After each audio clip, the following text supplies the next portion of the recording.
Okay.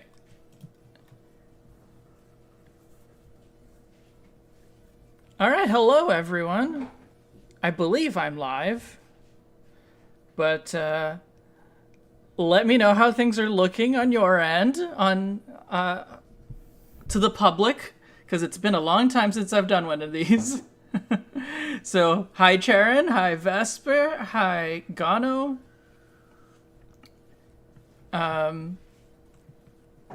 Is I am in fact live. Okay, good. All right. How's volume? Voice is good. Background music is okay, and we have a guest audio. Say something, Trist. Let's see if the volume Hey is there, good. everyone. It's a pleasure. We'll do a proper introduction in a moment. Um, it's a little bit loud for me, but that's I think just in my headphones, so I can just pull it down myself.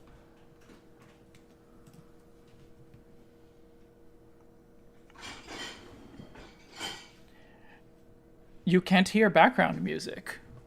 I can hear it very well.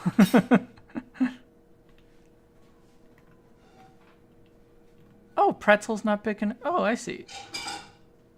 Oh no, it is. It's just super low. I see. I can see that it is being picked up just really, really low. So let's pull that up. How's that? Is that a little bit better?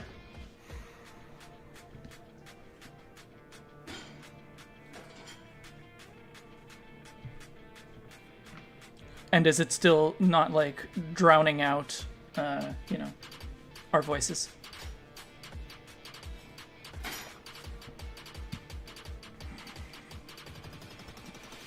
Okay, cool.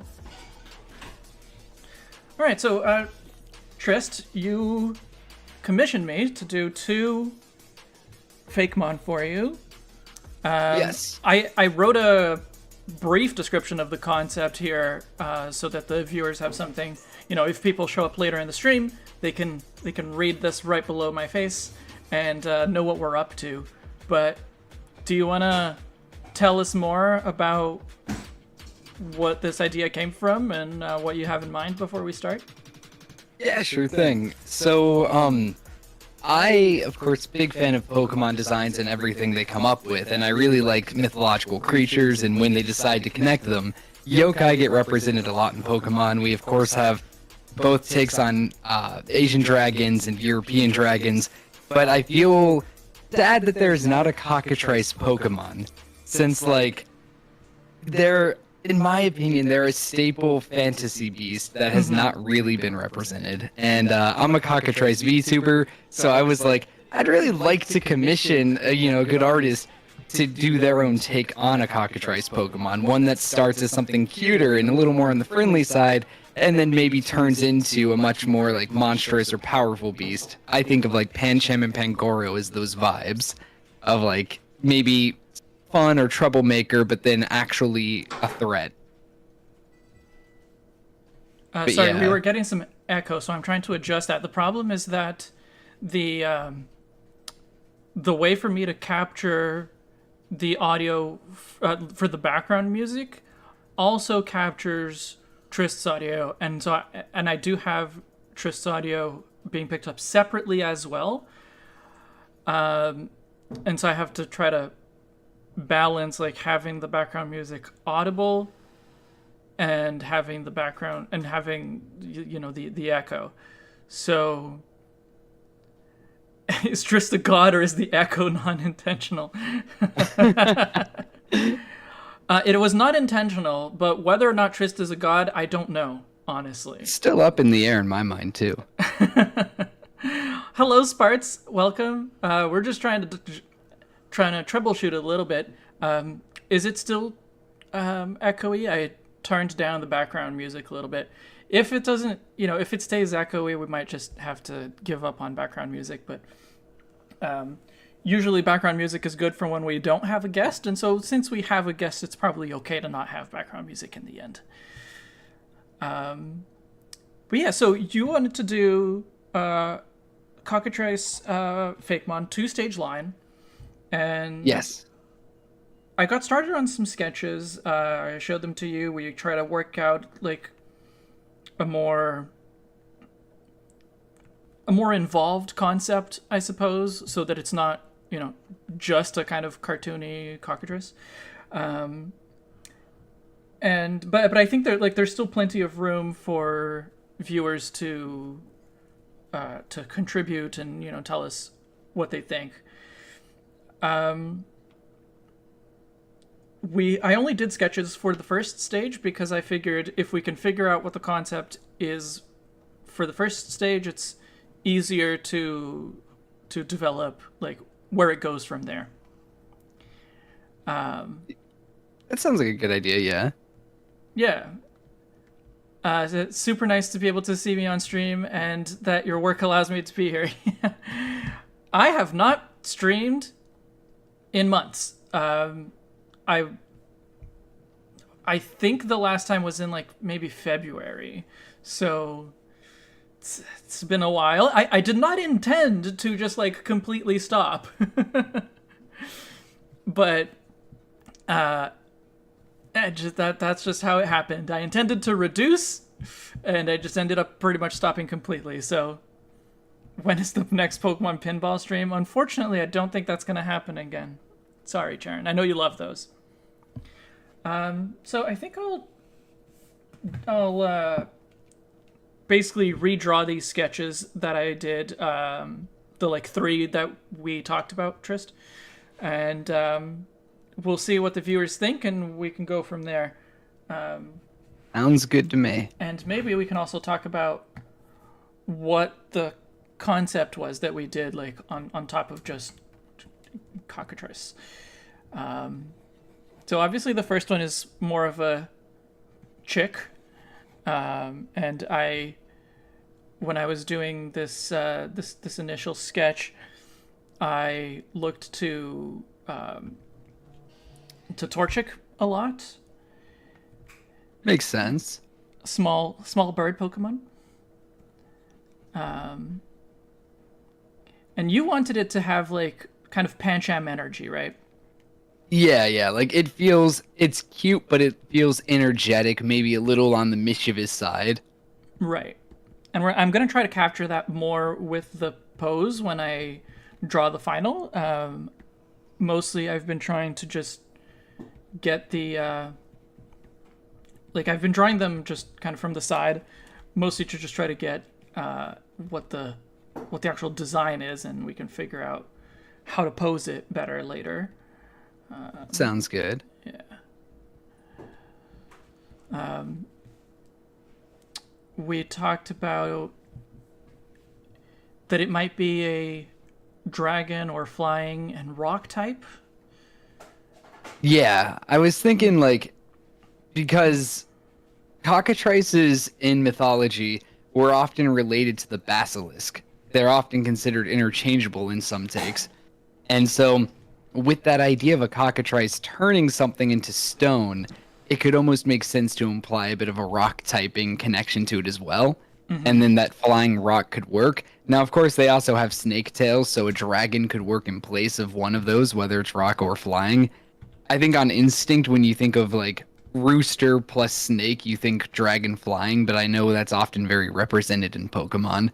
So like, I'm not sure. I'm not 100% sure what works better there. I'm trying to remember now all the things that we talked about. We definitely talked about it being related to like an Air Force kind of thing, because there's some squadron or other of the Royal Air Force that has the basilisk as their like on their crest, I guess. So that was something that we used. Yes, that is something we talked about, and I like that idea of connecting it to the Air Force in some way or aviation in some way. You then also shared the pilot rock from Oregon. Yeah. And yeah, like the concept there of having an area that, easily connects to flight and connects to even a location in the world or in the game world essentially could work well. And you mentioned it became known as the Pilot Rock because it served as a landmark for pioneers coming from north of California on the Applegate Trail, and it being visible a massive distance. 9 planes have crashed into it since 1942, mainly due to poor visibility. Yeah, But it's funny because I really liked that irony that it was named Pilot Rock because it's so visible and therefore, easy to use as a landmark, but because of bad visibility, a bunch of planes have crashed into it. Yeah, right. It's so funny that the landmark is dangerous. Yeah. But it also does do a good job of like the idea of it being in a game world where you could easily find them, and then their connection to stone being even more kind of like brought up. That they like live on a crag, live in a cave or something. Yeah. And I did talk about something. Now, this, of course, does not need to be prevalent in the design at all, but because so being a writer is like what I'm trying to do as a profession. And that got my like brain going with this idea of this rock and things like Pokemon turning things into rock.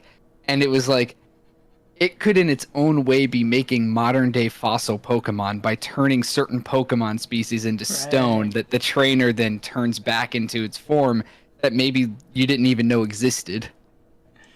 Yeah. And it's like, that's a fun idea of like, oh, making modern day fossils. I think if we could somehow, hint to that in the design, that would be pretty cool. But yeah, it's one of those things that it might just be lore, and that's what,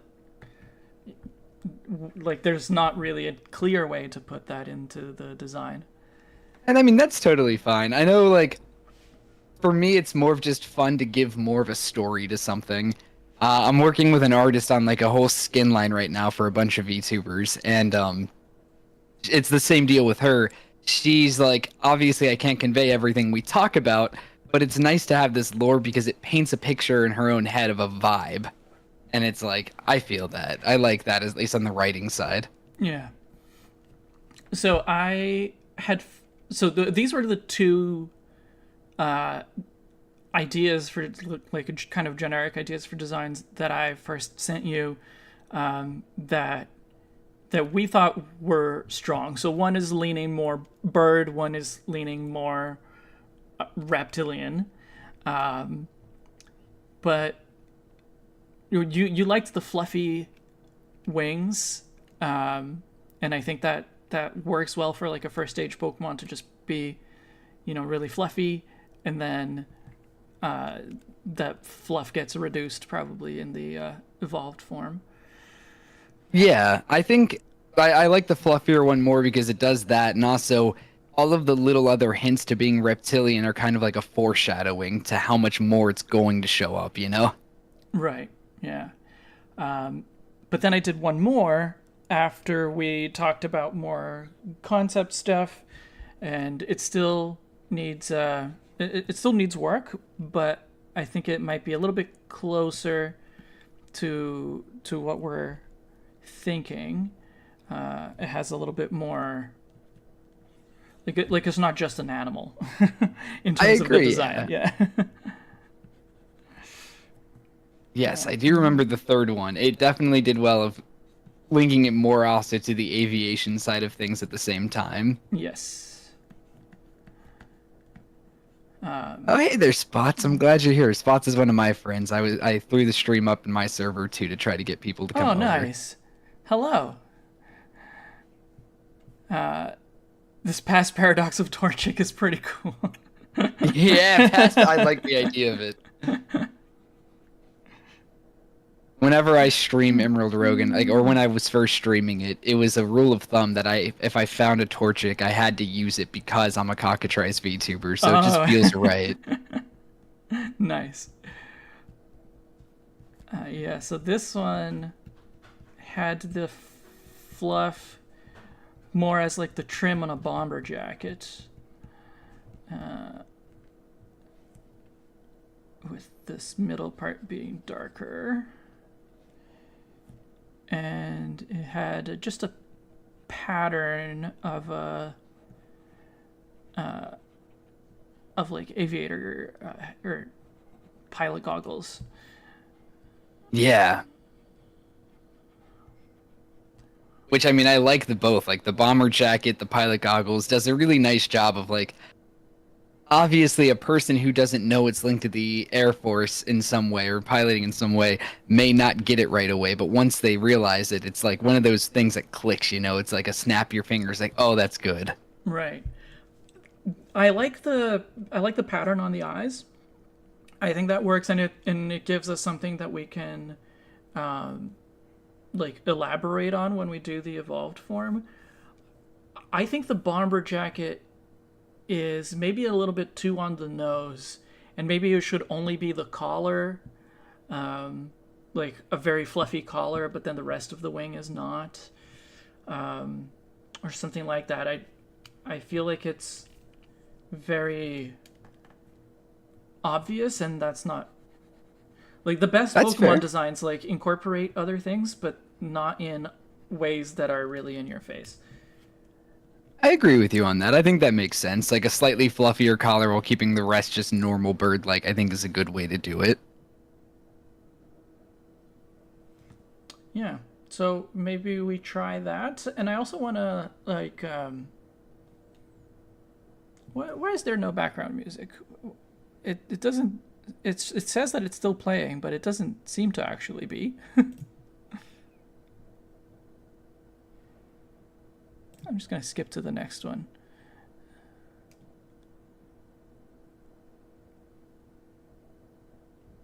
Or I'm not, because I click next, and then the all of the buttons go into like loading.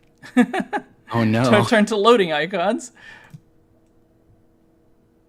Oh boy. Well, at least there's like I can hear that there's actual stuff in the background now. It's something. The other thing is that maybe it needs to be more exaggerated. I think especially the feet. I think maybe making them thicker, more like Torchic like. Yeah, I think that's a fine idea. Yeah. A channel, I guess. Hi there. I'd seen some of your videos just recently. It was some old ones, but I never checked to see if you're doing new stuff. I'm glad I spotted this. I hope it's been a good stream so far. Well, we've only just started, and it's been a long time since I've streamed, so it's a bit clunky, but I think it's going well. But yeah, this year especially, I've reduced the number of videos that I make, but there's one video in particular that's highlighted on the channel page, and like, if you only watch one video from my channel, it should be that one. It's about independence and in childhood, using the Pokemon games as a lens, but talking about IRL stuff as well. But before I do the next like round of this sketch and try to refine this third one, I wanted to know from the viewers if there was anything from the first two that you like more, that you think need to be kept or incorporated into this going forward. Because this isn't, I mean, Trist has the final say because this is his commission. Whatever he says goes, but we haven't like solidified what the concept or the design is. So you are welcome to make suggestions. I mean, looking at it, looks great so far. I'm curious to see what people will say though, because like I'm always very open to hearing what people think, and like I like to hear your take as well because I care more about how the artist visualizes it. Yeah, but I like there's a reason I always I like doing streams, and even when even when I've done Fakemon for collaborations with other people, I don't stream those publicly, but I do stream them to supporters on Discord. And so like if I come up with a concept and a design all by myself, it'll probably be okay, but it won't really reflect the kind of process that I imagine Game Freak and most game design studios would have, where there's multiple people working on a Pokemon. So even if there's like one person who's like the lead creature designer for the, usually there's one who's like the lead designer for the whole thing, and there's probably ones that like, I came up with this idea, so this is my design, but there's still back and forth of like feedback and what's working, what's not working, what do we keep, what do we change. And if I were designing a Pokemon or designing a Fakemon all by myself, I'm not going to have that, and the result is, in my opinion, necessarily going to be worse. So Oh, that's totally fair. No, I think you're right about that. And like what Vesper said there, I think I low-key kind of agree. I do think at the very least, maybe an extra spike or two on the tail could be nice to play to that reptilian tail that a cockatrice would have. Mm-hmm. Maybe even one more spike on the head, but I think at least one or two more spikes on the tail might be a good idea. Yeah, sure. Oh yeah, for the tail, in the evolved form, I figured we can modify the spikes to be like the tail of an airplane, to kind of subtly play into that, into the aviation side. Marco, the concept is written right here below me. We could probably add a few more details to it. So it is going to be a 2-stage cockatrice, but I can add here that it has elements of pilots and aviation. Is there something else I should include here? The 2-stage cockatrice line, elements of aviation. I think that kind of covers the bases pretty well. And I do like that signature move idea of being opponent unable to flee or switch and paralyze. I think that's kind of fun.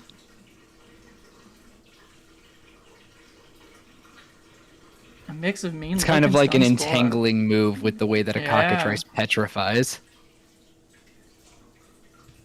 Yeah. And more recently, they've done a lot more moves that have more than one effect, or that like combine two different moves that used to be completely separate. So I could see them actually doing something like that. Absolutely. I think it's a great idea. Yeah.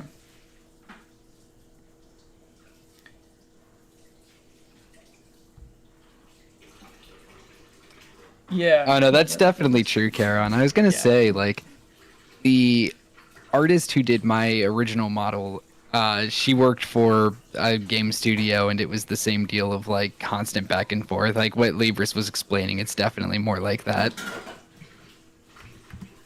Yeah. So I always like. There's Fakemon artists who do fantastic work, but I always feel that it's better if when people don't work by themselves, basically. That's fair. Yeah.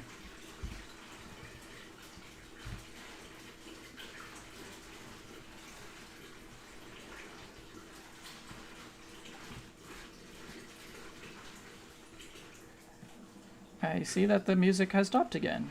Interesting. It's unfortunate. Yeah.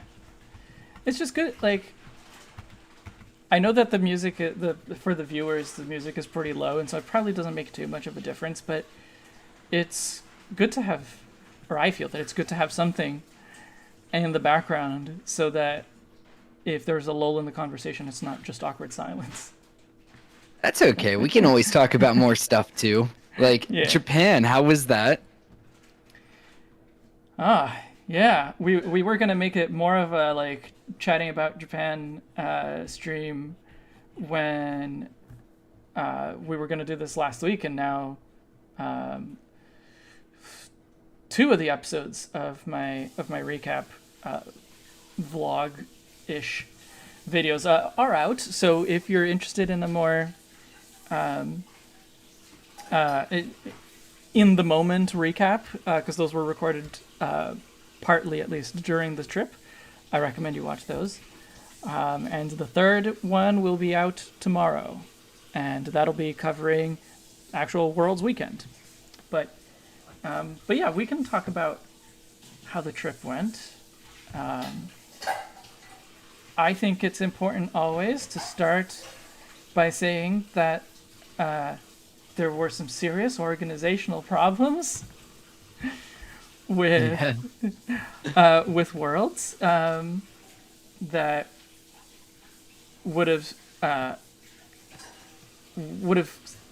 saved a lot of people from a lot of grief. Yeah, if you haven't been following, what I'm specifically referring to is that they announced the location last year at last year's Worlds, and they announced the dates on Pokemon Day, so that would have been in February.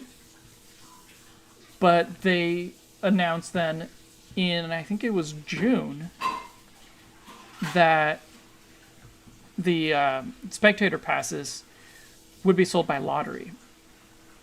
And so this is just about 2 months before the event actually happens that they announce that basically you've made all these plans, but you might not be able to go to the event that you're planning your trip around. Yeah. No, that sounds pretty rough. Yeah. And so, like, we got lucky in the end because we did not win the lotteries, but friends of ours had extra passes that they were willing to share. And that's the only reason we were able to get in. And, like, we would not have chosen to go to Japan at this time of year if not for this event. So it was there was a lot of stress about, like, did we plan all of this just to have a quote unquote normal Japan trip and not a Pokemon Japan trip? Mm-hmm. I mean, yeah, that does sound like things worked out okay enough, but unfortunate. They worked out okay for us. Surely there were a lot of people that wanted to go, or like that had their trips to Japan planned and wanted to go to Worlds but weren't able to. Yeah. I was back then. I was still on Twitter, and I saw a lot of people complaining, like that they couldn't make it, and some people were trying to buy passes from competitors because competitors get complimentary spectator passes. That's how we got one of ours. We didn't buy it from a competitor, but we had a competitor offer us one. And so, like, I don't know if there were any competitors that were, charging extra, which, like, they totally... It would have been within their right to do that. But for us, it worked out. Well, it's gonna work out for you. But oof, that's... Yeah, like, that situation doesn't sound too good. No, it was very stressful. And, we got to the point that we were like, we're going to make the best of it. Like, at this point, our hotels are booked, our flights are booked. We're going to make the best of it. And, like, if we had known early that we were going to get our passes, we might have not gone, for example, to the Pokemon Fossil Museum, because we decided to go there even though it's like an entire day trip because it's really far out of or that particular museum where the Fossil Museum exhibit was taking place or is currently taking place. It was 3.5 hours out of Tokyo, so the reason we decided to go for it was just because we thought that we would have extra Tokyo time, right? If we're like, well, we're not going to the event, so the weekend when the event is taking place, we can be doing stuff in Tokyo. So let's take one of our Tokyo days to go out to this museum. And so in the end, we didn't do as much like actually in Tokyo because we did end up going to Worlds, but that was okay because the museum was fantastic. So I mean, hey, it works out then. That's good. Yeah. Do you have a preference in the eye style? Okay, if you can elaborate a bit of what you mean by that. Well, each of the versions that we already did, they have a different style of the eye, right? So Okay, yeah. one of them has more of a like I guess cartoony eye that is like skinny and tall and has a white in the eye. The one on the right is a little bit more realistic, I guess. It's a smaller eye and it's all black. And the one that I did for this third version was a bigger eye, but also all black. And I prefer probably like one of the all black ones. I do prefer them like a little more on that realist side. Okay. Than the cartoony side. Yeah. I'm still stuck on which one of the two. I'm trying to think it out. I think maybe the bigger one is probably the better one for like expressiveness, you know? Okay, yeah. If there's an existing Pokemon that you're like, oh, and I kind of like this, we can do that. We can look at a more specific reference. Yeah. I think so far this is pretty good. I'll be thinking about other Pokemon or like looking at a list while we speak, but I think this is good so far. Okay. But yeah, I like that kind of bigger idea you have going right now because it feels like it'll be expressive. Now, I imagine when we get to like, or when you go into the finalizations and you're making it look mischievous, it might add a little bit of sharpness to it, but still being on that like slightly bigger side. Mm-hmm. I guess when I'm thinking, I know I mentioned Pancham Pangoro before. When I'm thinking of how it goes between first and like second form on that, it's the similar deal of bigger eye and then a much more mature, sharpened eye. Yeah, okay. Yeah, I was thinking maybe the evolved form could go for something a little bit closer to like traditional Gen 1 Angry Eyes. Oh, okay, yeah, I could see that. You know, the classic like that. I'm waiting for the stream to catch up on my end so I can see that. I get what you mean. But yeah, no, I do think like classic Angry Eyes could definitely work. I was also, and of course this is more for second stage thing, but I was considering the possibility, if you wanted to include it, that maybe the eyes have more of like a yellow lensing or a darker colored lensing to imply looking into its eye could, you know, mess with you. Oh, yeah, I like that. And then that plays to snakes who often, when portrayed in media, have that like yellow sclera. Right. Yeah, we could do that. It could even be more something that's closer to that Gen 1 eye style, but instead of white, it's yellow. I like that. Yeah, I think that's a good idea. Yeah. So we wanted more spikes on this. Something that I liked from the first, from the second one that I did, was that the head spike had 2 points. That kind of makes it look more roosterish. Ooh, okay, yeah. I'm like looking at the picture from the DMs right now. I think that's a good idea. What's this called again? The crest. Oh yeah. Right on a rooster. That's. Are you talking about the comb? Comb. Yeah. Yeah, it's often called a crest too, but the comb is the technical term. Yeah. Yeah, I like that idea. I think having it be a little more rooster adjacent, because it's important to keep in mind that it is like a rooster. Mm-hmm. Here's a fun fact that is related to cockatrices. Often in, like, one of the big myths to them is if a rooster's egg is incubated by a snake, you then have a cockatrice egg, and the only way to get rid of it is to grab the egg and throw it over a house without it hitting anything on the way up and over, and then it'll break on the other side and you're safe. But apparently if it hits something on the way over, a cockatrice will come out. That is pretty funny. Yeah, I think it's a fun idea in my mind, and it's like that could be something funny in like a lore setting where they're like, "Oh, you have to throw it over that giant, pilot's rock." Yeah.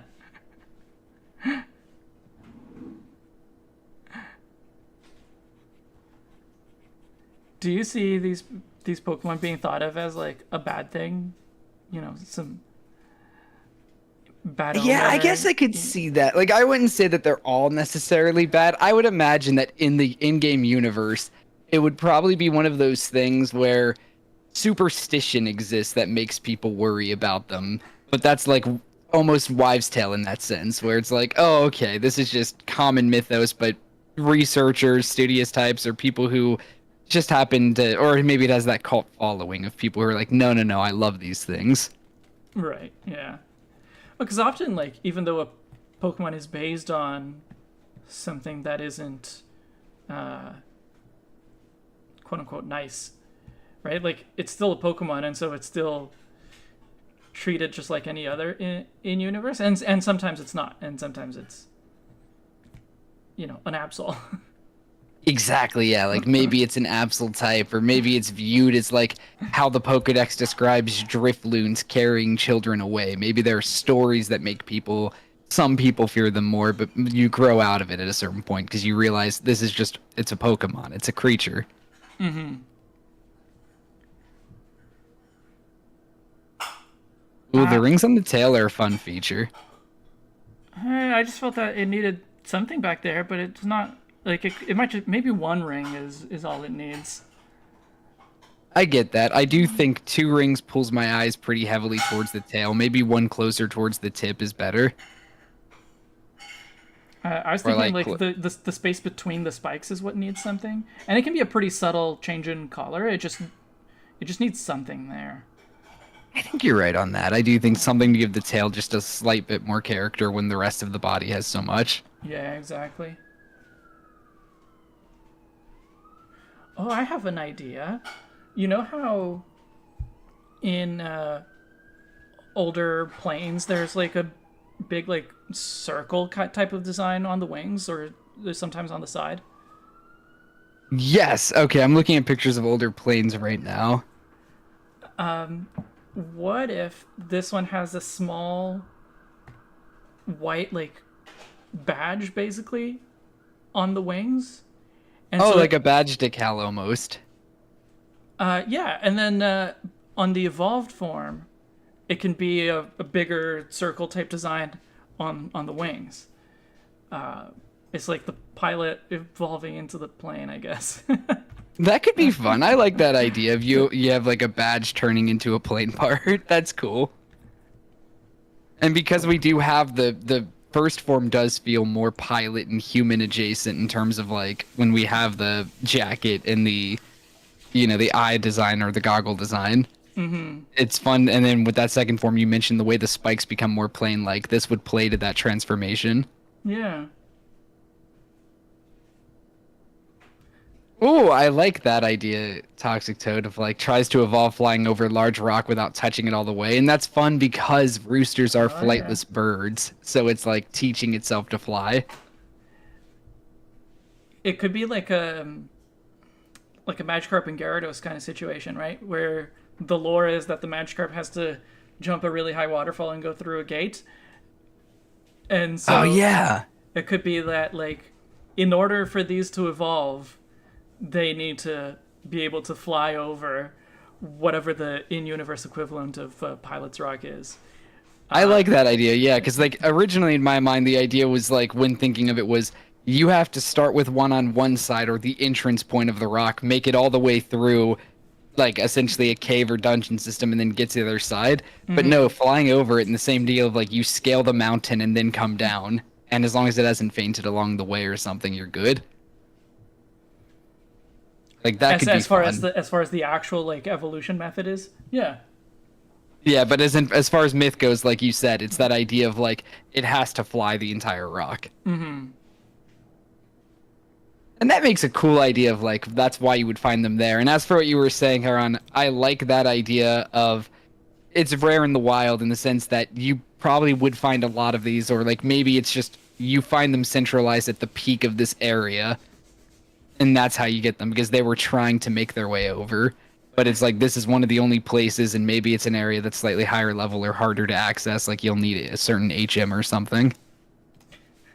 Charon says you had to take Yamask under the stone arch. Well, now you have to throw this one over the stone arch.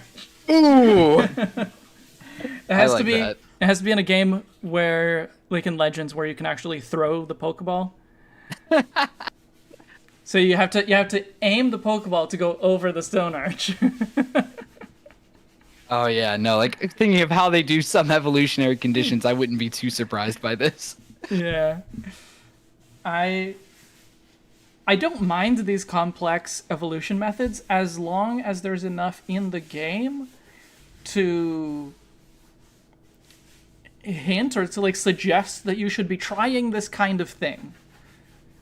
Yeah, like I shouldn't need to have to look it up online if the game Exactly. gives me the information. I agree with you there. Yeah. If the only way for me to find the solution is to look it up online, that's a failure of game design, in my opinion. Oh, I agree 100%.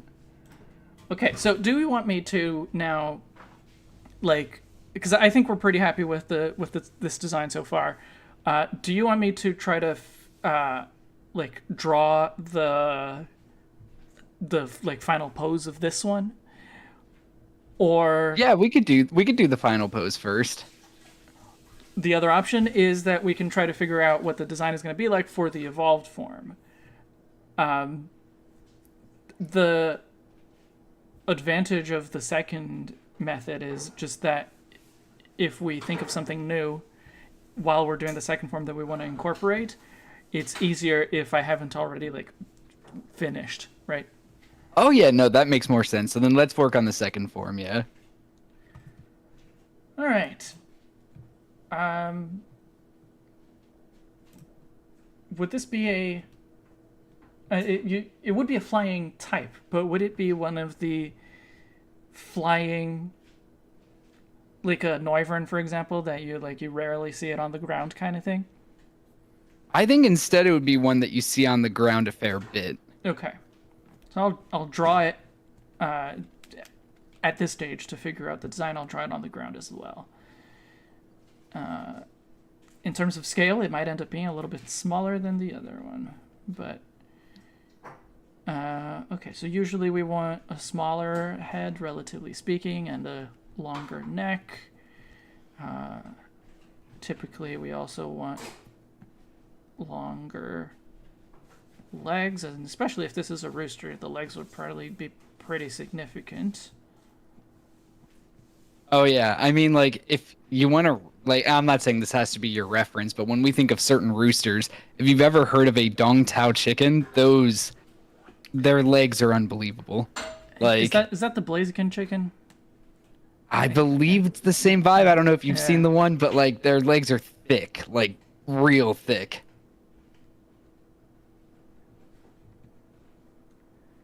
Yeah, I mean, I don't know if there's more than one breed of chicken that has that going for them, but I've definitely seen some. Yeah.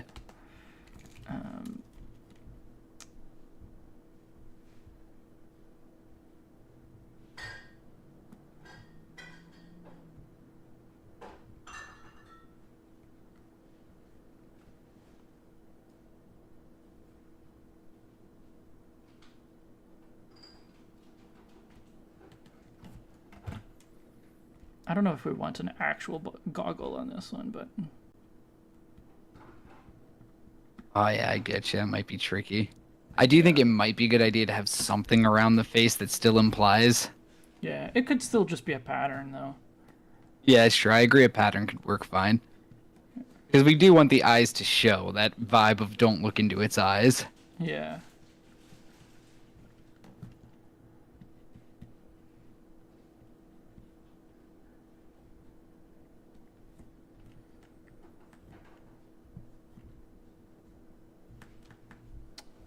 In the end, we did fluffy, the wing that is fluffy on top, but more reptilian on the bottom. Do you want this one to have a more of a bird wing or more of a bat wing? I like the idea of if the tail's already super reptilian, which it, kind of is going to be at least further away from bird, maybe we do keep the wing more of a bird wing. Okay. We can see if you're feeling the bat wing, we can also see that and kind of pick between the two just from a base sketch point. Sure. I'll do the wings on their own layer.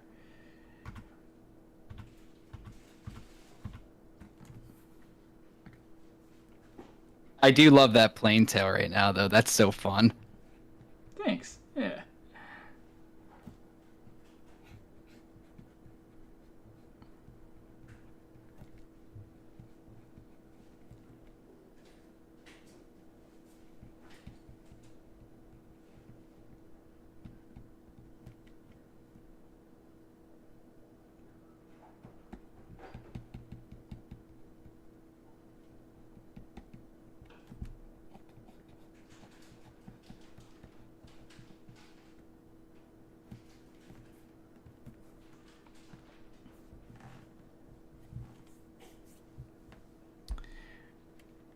Hello, Annabelle Schmidt. It seems I do remember how to stream.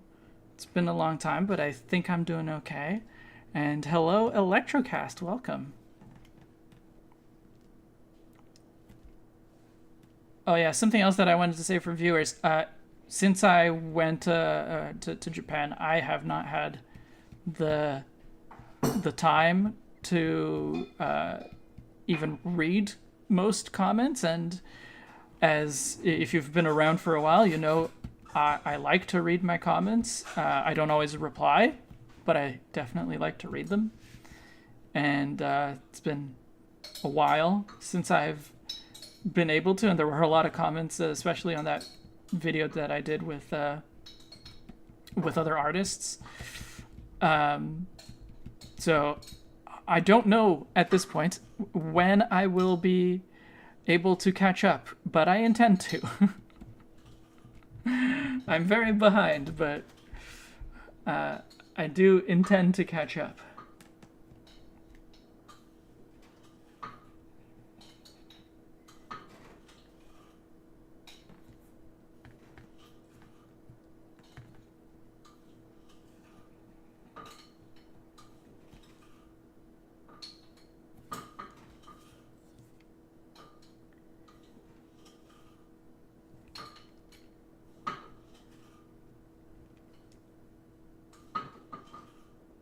So far, I will say I am liking the more like bird wing vibe than bat wing vibe in my mind. Okay. Just because I think it still conveys cockatrice pretty well, as cockatrices usually have the more like actual bird wing. Mm-hmm. Yeah, okay. I would definitely need to work on this head more. That's fair.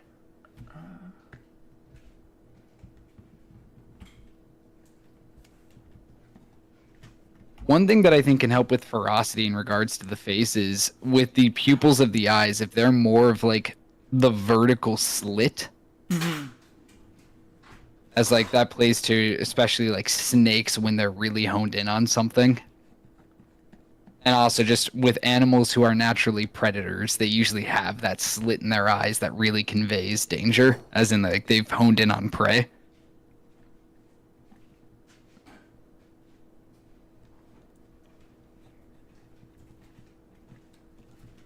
I'm just gonna try a few different things here and see what feels good. right in the end. Yeah. I did want to try something that would have a more of like an actual goggle, almost like a Flygon kind of thing. That's like over their eyes, and you can still see the eye underneath, but. Oh, I get that. Yeah, I could see that.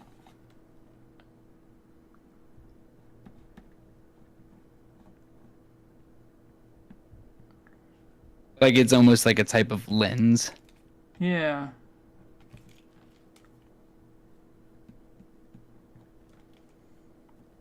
Yeah, but like it does kind of conflict with the beak, doesn't it?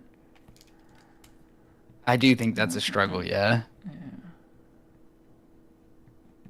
If it's a pattern, something that might be able to elaborate in terms of like shape language a bit more is like if you have the what feels like the goggle strap as part of the pattern, and they like goes back around the head.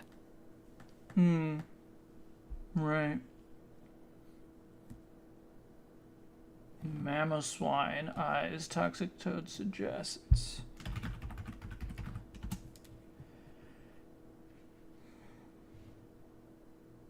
Yeah, that could work. Having a more, because the first one has a pattern around the eyes. It could be that it doesn't have like goggles that the eyes are in, but it could be a more three-dimensional thing that goes around the eyes.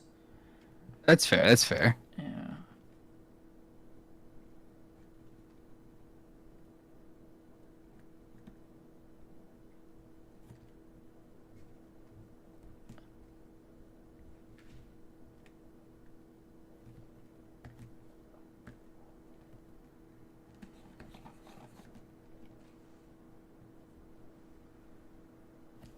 You know, I need to look at a picture of a rooster.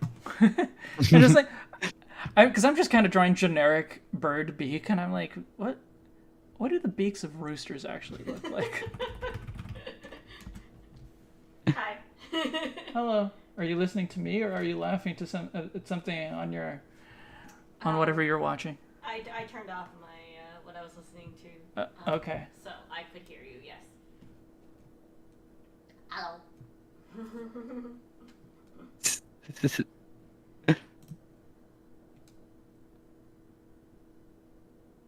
Yeah. The comb often is connected to the beak, to the eyes, and to the wattle. Like it's all one, like, continuous bit of textured skin.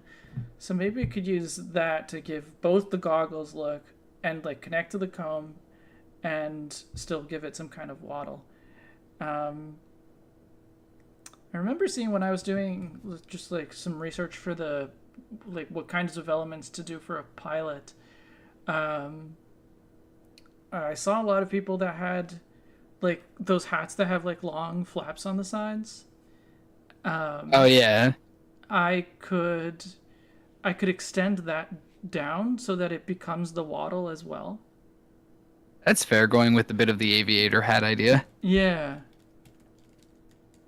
So I'm just gonna imitate this actual rooster that I'm looking at, even though it's open beaked and I was doing a closed beak for most of the other drawings, but that's okay.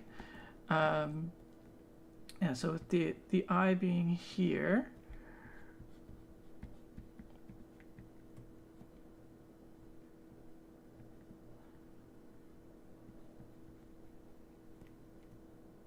so this could be a 3D like goggles kind of thing that goes here. And back here it could be a wattle that connects up here.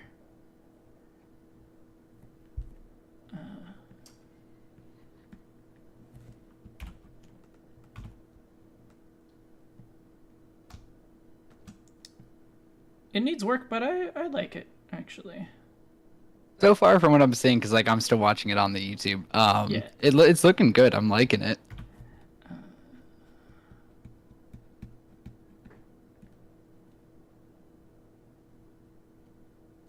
It definitely gives like a more aged feeling to it, which is nice.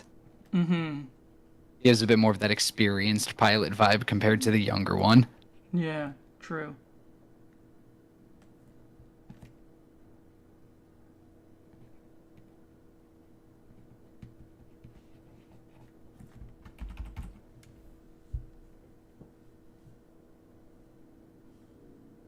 I think this is a good direction to go with.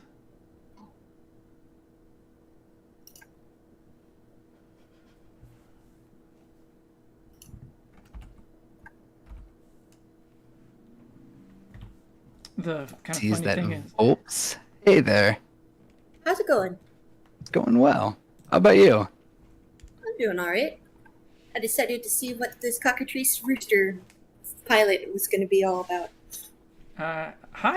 Fun. Do you want to say hello to the chat and say who you are? Yeah. Hello. I am Courtney, also known as Volps. And I've been, here for quite a while. Hey! Have you just been sitting quietly in the chat? Is that what you mean? Yep. Okay. Yep. And who are you? I guess I have to unplug my headphones now. Well, I can leave if you prefer. No, the only thing is that I might have to adjust my volume so that my microphone doesn't pick up the speakers. I see. But Chicken. Yeah, chicken, let's go. They're such a fun creature. They're, really funny looking. They are, right? But I enjoy that about them. I think most chickens are pretty normal looking, but sometimes they can be pretty funny looking. Sorry, you were gonna say something. Oh, just that you don't need to put your headphones super away, like you ended up putting them away, because I was just gonna hang out for a little bit and then go play Baldur's Gate. Oh. So you're not going to stay here and hang out with us? Well, I'll be here for a bit. Okay, well, there you go. I didn't put it away completely. I just wrapped the cord around it. Yeah, but it's just like, oh, you're doing it all neatly, but I can't.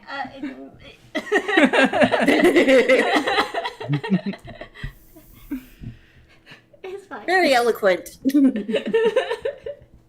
Just mild inconvenience. Oh yeah, the tea we got. We went grocery shopping earlier. The tea we got isn't what I thought it was, but it's still delicious. Okay, that's good. Oh, you said tea we got. I thought you said TV God, and I was like, you ate a TV God? Got tea. When we were in Japan, there was complimentary tea that we could get in the lobby, and so one of it was like a sweet honey tea, and so Ooh. yeah, and so it sounded lovely, and I was just like, I'm not familiar with this type of tea, so I had it, and I was like, this is the greatest beverage of all time. Anyways, so I was just like, are we gonna be able to find that here? Something like it. Yeah, so we did find a box of tea in the international food section. And it was Japanese tea. Yes, and it was brown sugar tea. So I was like, oh, this seems promising.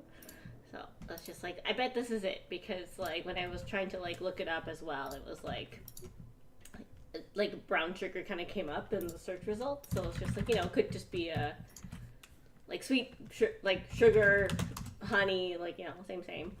Anyways, but yeah, so this is more like the bubble tea.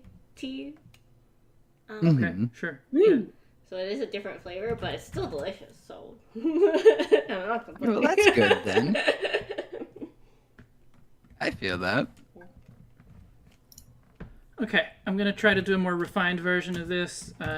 You and anyone else in chat, let me know if there's something that needs to be done differently. No, so far I'm liking it. But you especially. I mean, it would be nice if everyone in the that's watching the stream also thought it was cool, but only one person needs to think that it's cool. Fair enough. I mean, so far I'm loving it. I'm loving how it's looking. Awesome. Nice. Is a bugug. It sure seems to be one.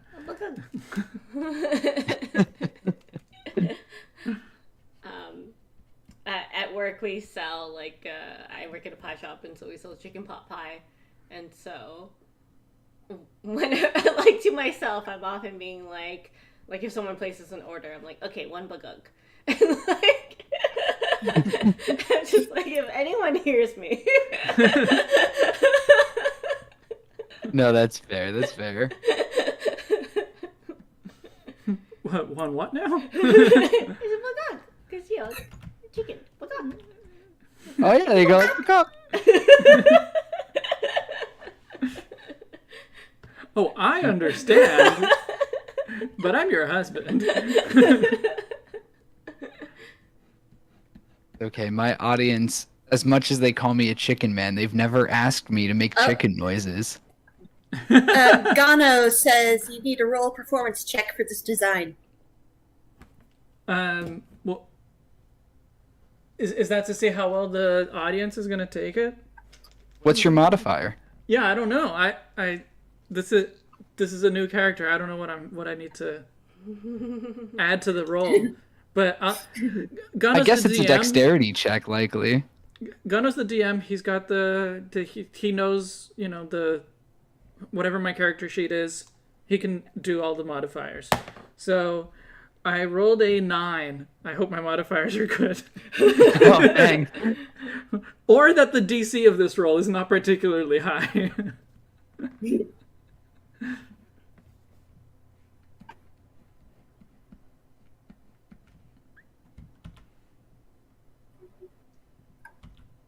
He definitely feels like an angry beast. Like, I'm looking at him, I'm like, that's the king of the rock. It's just staring down at you as you're climbing up the mountain. Yeah. Vesper doesn't understand how this thing is supposed to turn into a bridge. Anything's a bridge if you just put it across something. That is remarkably sound logic. Gano said that roll is good enough and may proceed. Yeah, sounds like we're good. I don't know. And yes, this is D&D talk because there is an actual D&D group in the Discord. Hey, nice, nice. Yeah, anyone who's in the Discord that wants to play D&D. Well, you have to ask Gano because Yeah. he's the DM. He gets to make these decisions, but in theory, anyone can join. I might at some point try to. I'm trying to set up mouse guard with my friends, and I'm like, it's been fun, but I'm worried about them playing mice. I'm not familiar with that. Is that a... It's a tabletop Tabletop? like D&D. It's made for a lot of people who are newer to tabletop games, but you're all a Okay. bunch of mice, and your DM is basically playing all of the other sides of it. So like you're mice with their own organized society, but you're in nature itself, and so random animals are super deadly. Like a snake is a giant boss fight. What do you roll for it? D6s? I believe so, yes. It's measuring a number of successes. However, what's unique about this game is in order to advance your skills, you need to fail a certain number of checks. So like you are encouraged Ah. to try things and fail. Oh, That's cool. Yeah.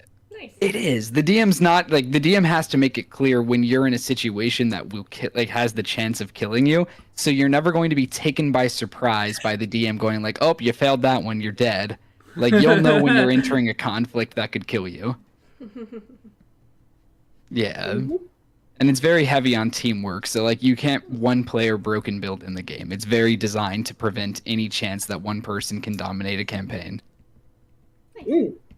Yeah. Although my favorite thing about it is the role playing side, because when I played tabletops, I like the getting into it and role playing, and there are things you can do that are modifiers based on playing to your character's nature, or even going against your nature can have its own negative effect. And like those things are really heavily encouraged because you get points that you can spend based on how well did you role play your character, even when it was to your own detriment. Right. Yeah, Yeah. nice. That's cool. Yeah, it's a fun one. I haven't gotten to genuinely play it with people yet, so I'm slowly putting it together with my friend circle, and I'm like, again, just worried because I know a lot of people in D&D like to murder hobo, and this game does not let you do that. Like, it is not built to just run around and kill things.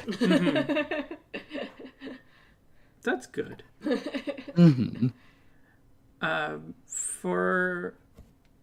actually need to look up what the what the old airplane wing design actually looks like, so I can properly play off of it. But for a little while, I played a tabletop called Wander Home with a group of friends, and for that one, you don't actually roll anything.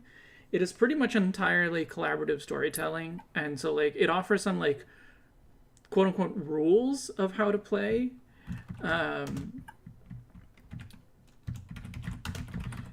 But they're like the things you can do is say, I don't like this idea. Can we try something else? Like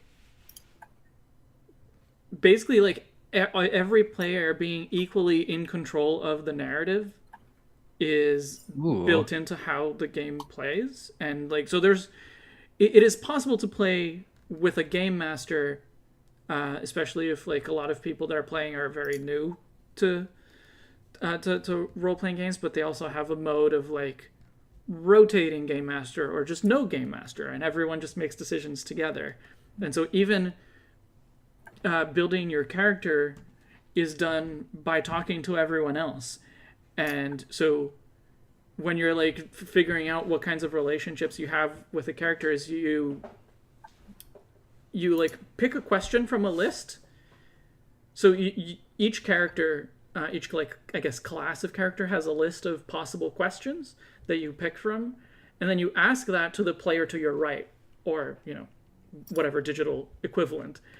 And so it's actually the other person answering on behalf of their character that gets to decide things about your character. Oh, okay. But you still like it's still done in conversation, right? So you can say, oh yeah, that makes sense, or I don't know, that doesn't sound right. So I really liked that. It's cute. I like that a lot. That's a really cool take on it. Like, I like really collaborative. Yeah. Wait, what did you say? Oh, I said that I liked your character, Ro. Yes.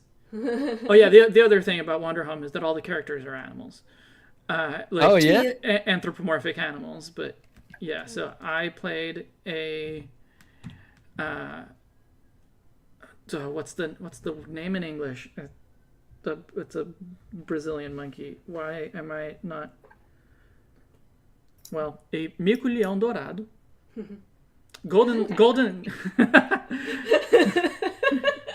a golden lion tamarin. So they're a very small monkey, and I played a child. So yeah.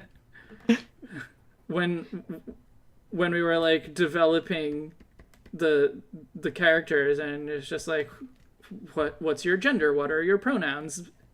My answer was, what are pronouns? Cute. That's adorable. I love that.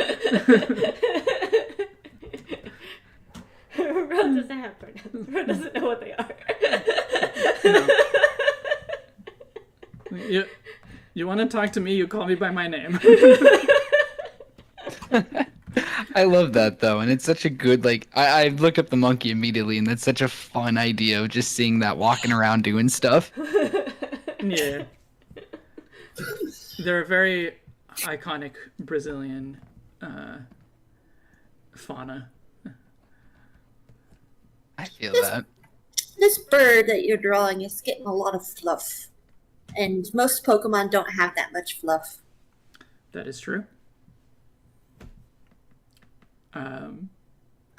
The fluff on both stages is meant to look like a bomber jacket. It could probably be reduced on this one because it is the evolved form, but this is still the first like take on it, so there's plenty to figure out as we go. That's fair. That's fair.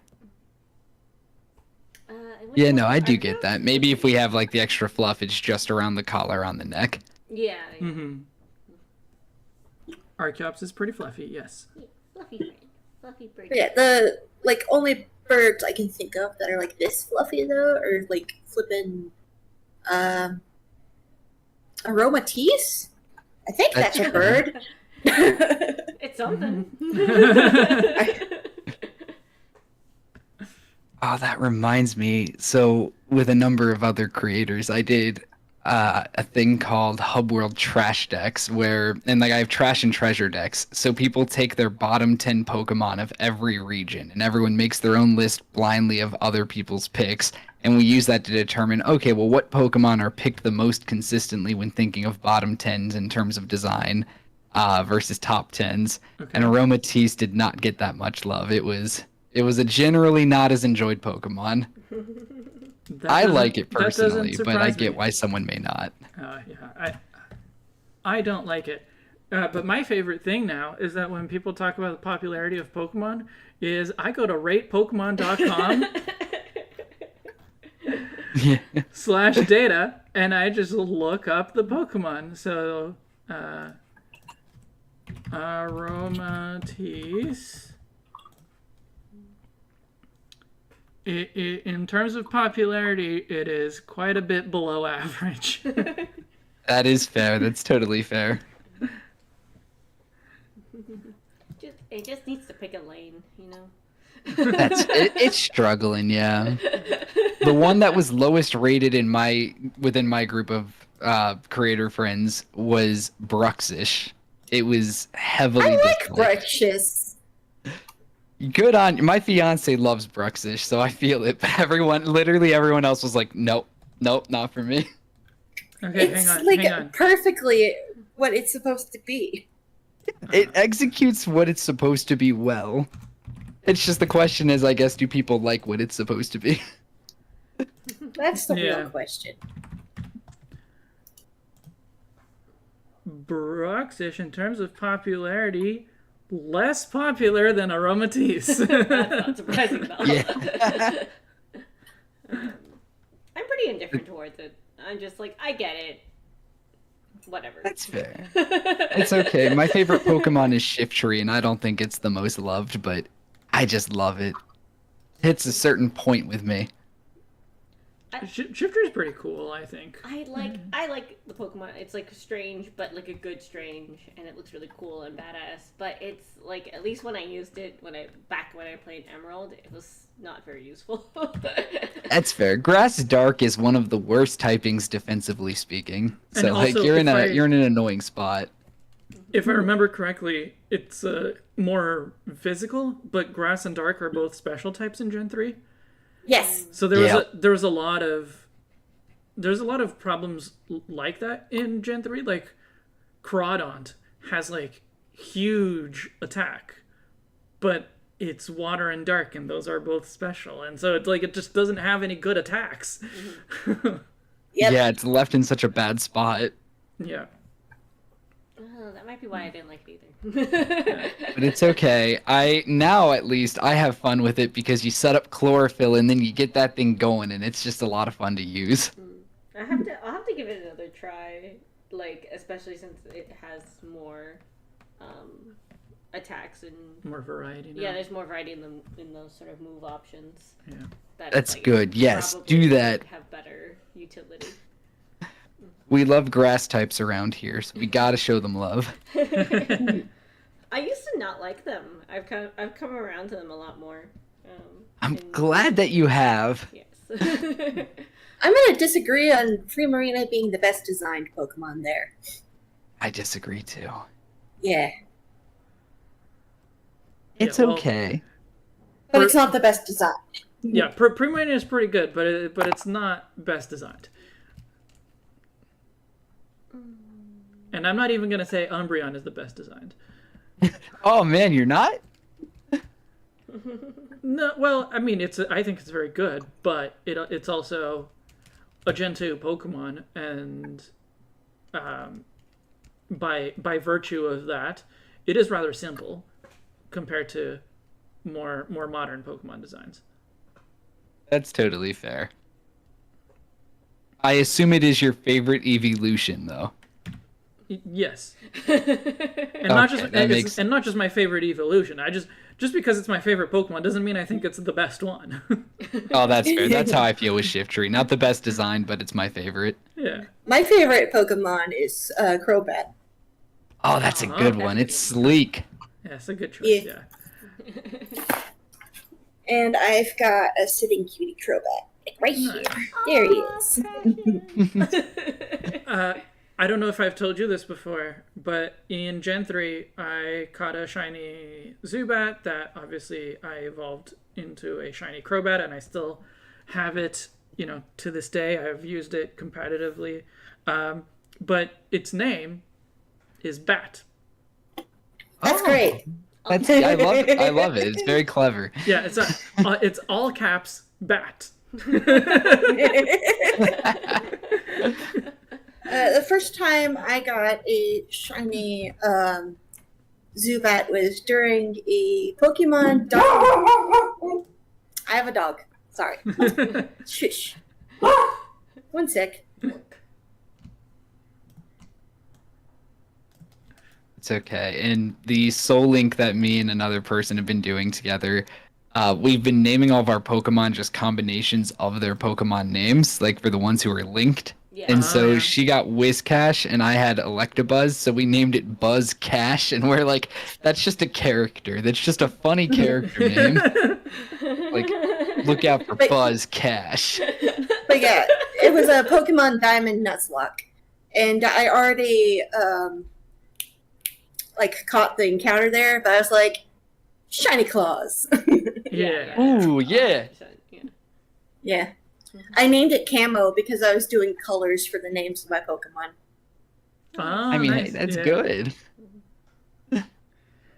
Uh-oh. Null has a very depressing story about a shiny Zubat caught in Sapphire. Oh no. Oh. Oh, no. I caught in a Nuzlocke playthrough of Black. I also had to do shiny claws because I found a shiny Venipede. Nice.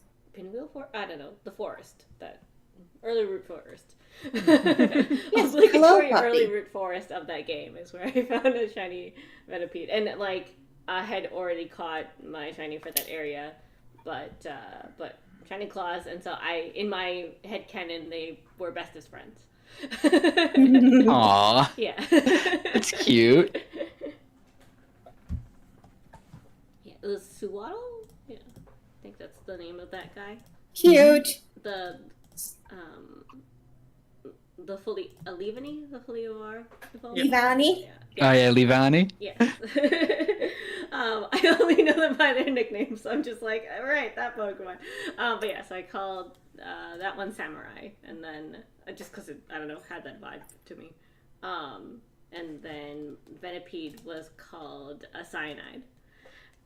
Nice. And there's actually an Agatha Christie novel called Sparkling Cyanide, so I thought that was good. That's cute. That works out. The first shiny I ever willingly caught, because young me liked to be contrarian, and when everyone was like, oh, I want shinies, I was like, I just feign them all, I don't care. Oh, no. But when I got over myself, the first shiny I encountered to genuinely catch was a shiny Shellos from West Sea, which basically looks identical to East Sea, and I was like, this is dumb. Who wants shiny Pokemon when they look basically identical? That's so funny.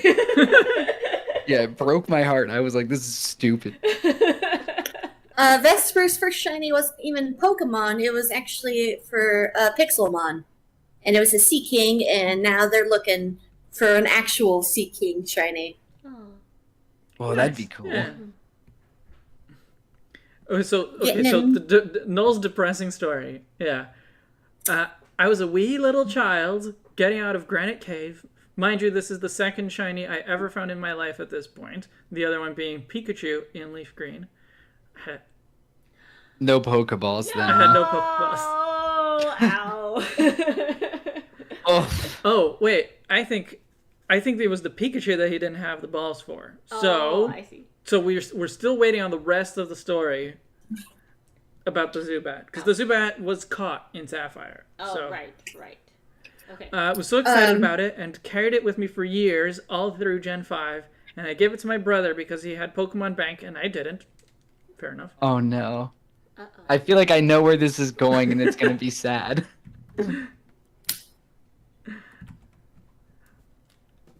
While we wait, Trist, how do you feel about this design? I do like it so far. I will say I do agree that maybe a little less like fur on the wings or a little less fluff on the wings. Like maybe put it more of the color around the neck, but not just carry over as much to the wing. Maybe I can make the neck fluff bigger so it just kind of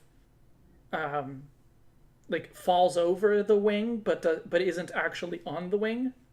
If that makes sense. Like that I think would be a good way to do it. Yeah. Oh, thanks. Subscription ran out, and there goes the Crobat. Oh. Oof. That hurts. They don't even delete it like right away, or I think like not every subscription that runs out ends up getting deleted. But Nope. But it They does usually happen. leave them alone Yeah. for quite a while. Yeah, but that sucks. Mhm. Time to catch another one. Tis a shame. My very first shiny was a Wingull while I was grinding in Ruby. And I was surfing around just randomly killing things. But then in my headphones, I heard like something weird. So I looked down. I was like, oh! That's so cute, though. Gano's first shiny was in Diamond, the first and only Starly that I caught, and I boxed it because I didn't even realize it was shiny, and then didn't rediscover it until years later. That's awesome. That's fantastic. And yes, Vesper, if your bank subscription ran out, after a while, it was not clear how long, your data might be deleted. In home, this doesn't happen. In home, if you stop paying, like, your Pokemon all stay there, but you can only access the first box. Mhm. Which, in general, is probably okay. I messed up my first shiny encounter because I didn't know what they were. That's totally fair. Because this was back in Crystal, I think.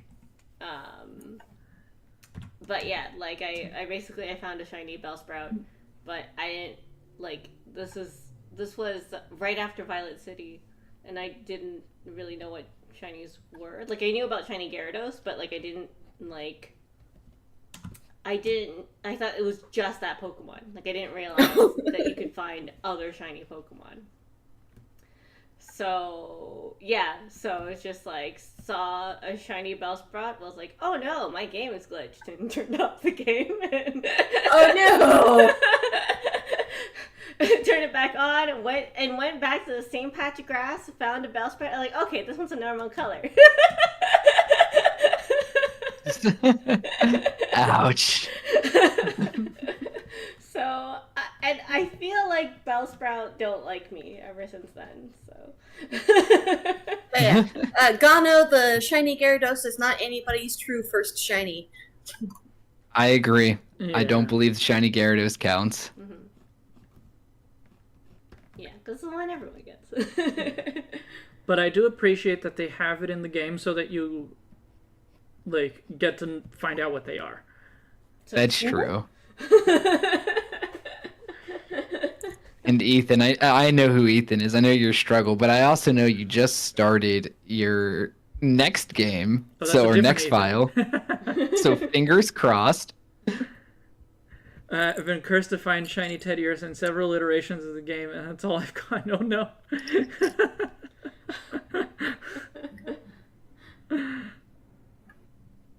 I normally breed Pokemon, but like in Scarlet and Violet, I haven't because it's stupid. Yeah. Totally fair. Yeah. I really hate waiting in the basket to get full of eggs. Yeah. Yeah.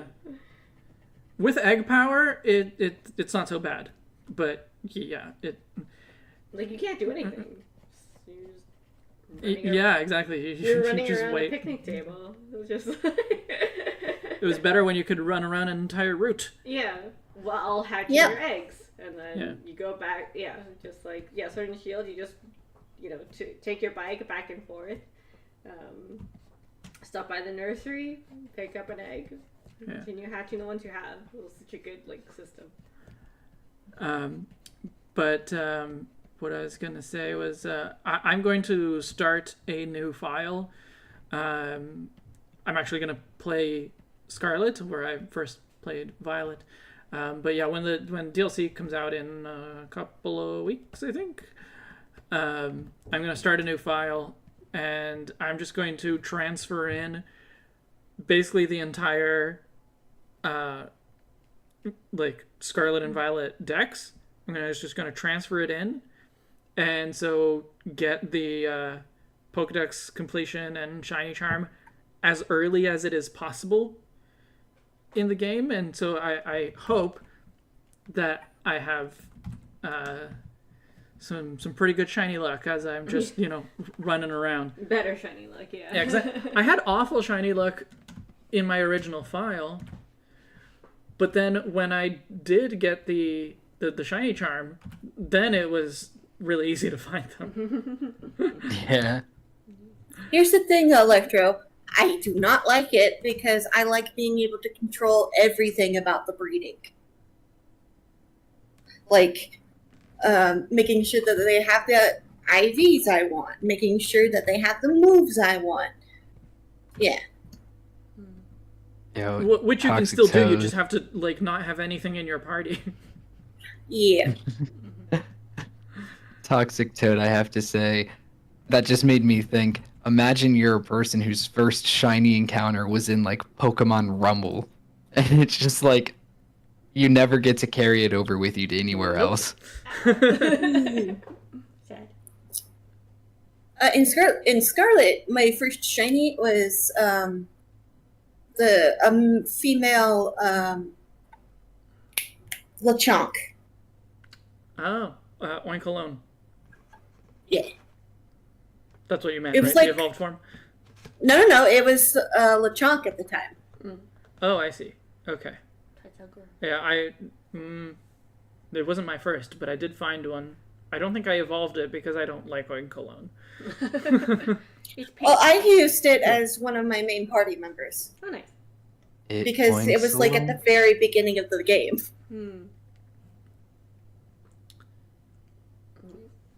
I feel like this design, to go back to what we're focusing on. What are we doing? I feel like this design needs something to make it more like a Pokemon. That's fair. Mm-hmm. Maybe I just need to cartoonify it more. Maybe the whole headpiece. Maybe, but I feel like you could fix it with the eye. The eye feels very typical rooster kind of eye. It just looks like an angry bird. Yeah. That's true. It could go, I guess, more cartoony. Yeah, that would be the one thing that I think you could change. Just make it more okay, this is a mythical creature, rather than it's a bird with a neato tail.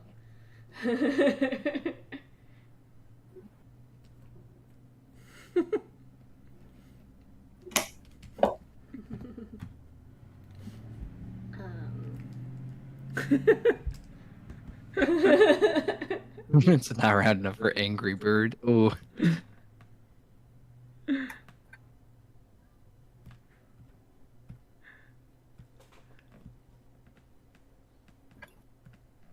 Making it more of a pointed bugle because cockatrice.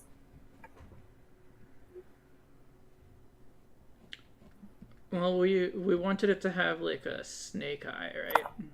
Yeah, going for the snake eye sort of vibe, or it's a predator type of vibe.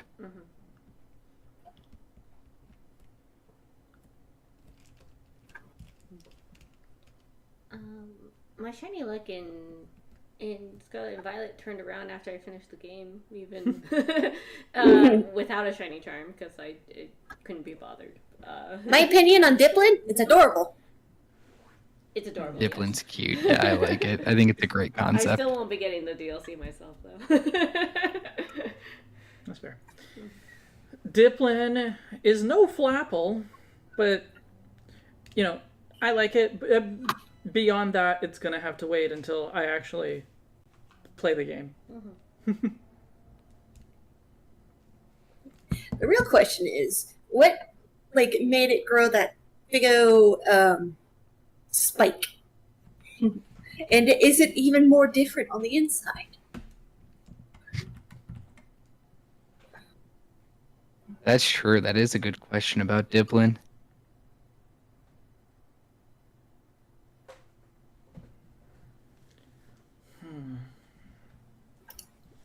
I just imagine I need to look at some Diplin's- bird Pokemon. Yeah, I'm looking at flying Pokemon right now. I think I'm gonna go play Baldur's Gate now. Okay. Goodbye. Have fun! Thanks. Sincere. Yeah, enjoy it. I hope it goes well. All right, headphones back on now.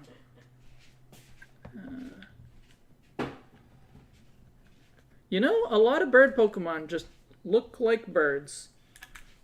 That's true. I was gonna say we could still go for, I guess, the rounded pupil if we have a sharper shape for like the actual eye structure. Because I'm looking at like Fearow, Pidgeot. Mm-hmm. They tend to imply it with that sharper eye structure, which could break away from the goggles, I guess, a little bit, which is something we don't want to have to do. But you've kind of already covered that with the structure. I think that's already helping a lot. Yeah, I think, like, I have this, like, piece of bulbous skin that goes around the eye. I can change the shape of that and just, like, still keep it there. Like, I can make it like, if we want the eye to be a little bit, like, flatter on top and longer, I can... Can I see what the pre-evo looks like? Yeah. There it is. With possible changes, now that we're, refining the design of the evolved form.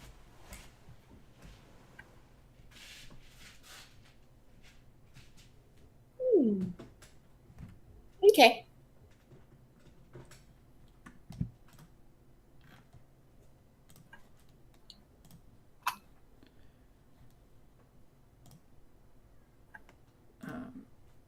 The sharper eye with a round pupil. Let's...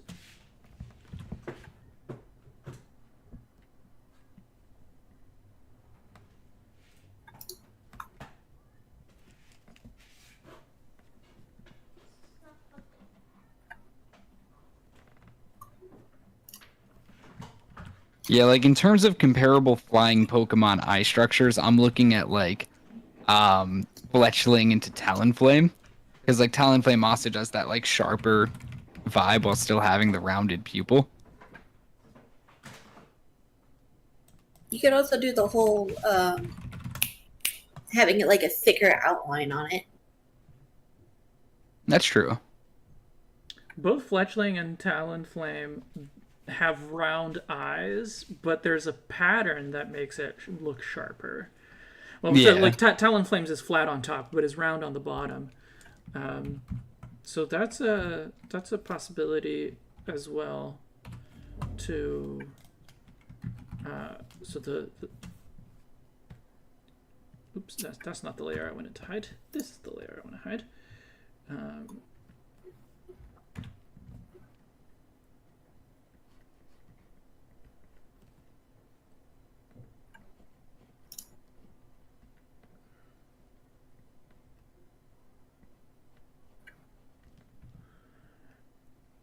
I think it doesn't work super well because of the position of the head, that it makes it, because the head is like tilted up a little bit, right? So it makes it a little bit more awkward, just without me having to redraw the whole thing. 080 says maybe make the goggles with the crest, like on its forehead. And I don't know about that.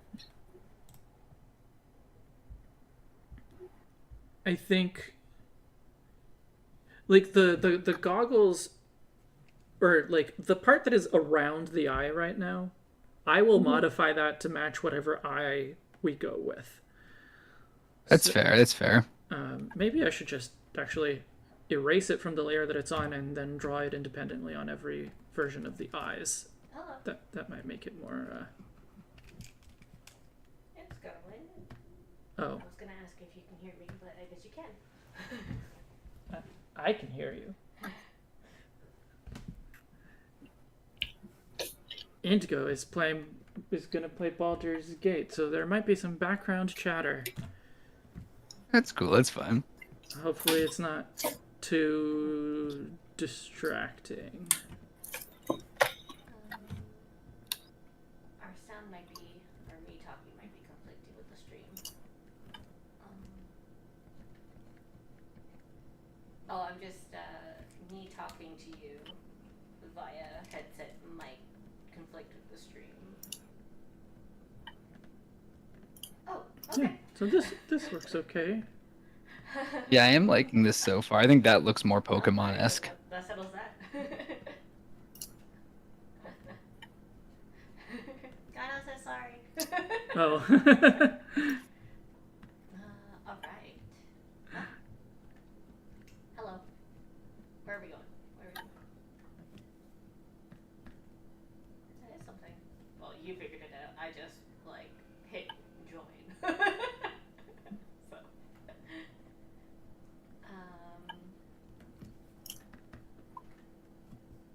Yeah. Scroll lady.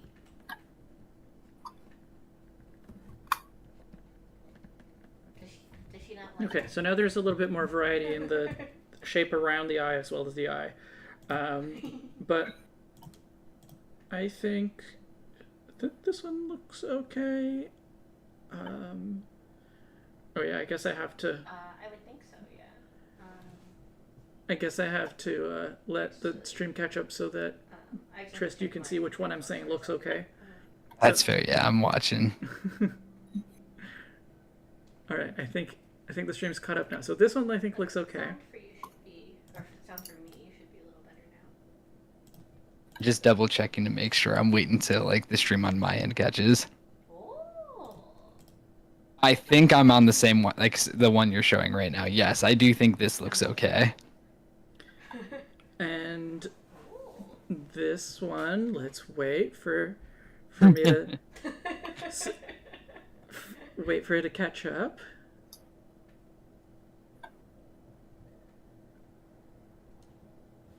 All good, all good. I have another idea actually. Oh yeah, But- I was gonna suggest.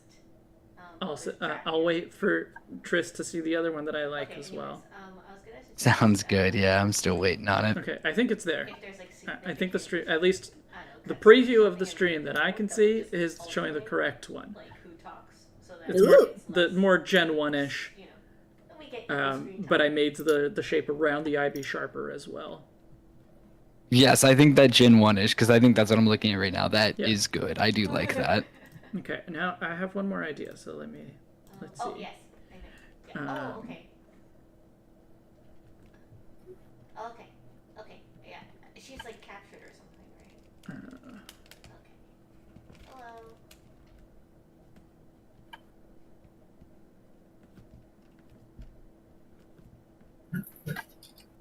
Oh, my sound.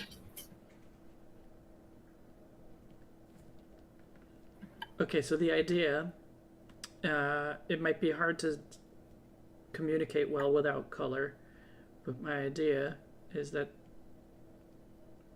this part would be like Oh. shadowed or darker, but with a glowing yellow underneath. Ooh, okay, okay. Oh, I can't tell which. I can't tell which. I think that might be a good idea. I'd have to. It is hard to know without color. Yeah. Okay. Stream's caught up for me, so I know. Let's do this separate. That reminds me of Corviknight. yeah, it's because Toxic Toad said Haunch Grow, and I misread it as Corviknight. Those. Oh, no, it's because, okay, so Toxic Toad actually said Corviknight first. And I just then saw the second message that was Honchkrow. Okay, so Corviknight, that's what made me think of. So I think it could work. The whole, like, waddle, it can be, like, a dark red. And the eye can be a very bright yellow. That could work, yeah. Okay. Mhm.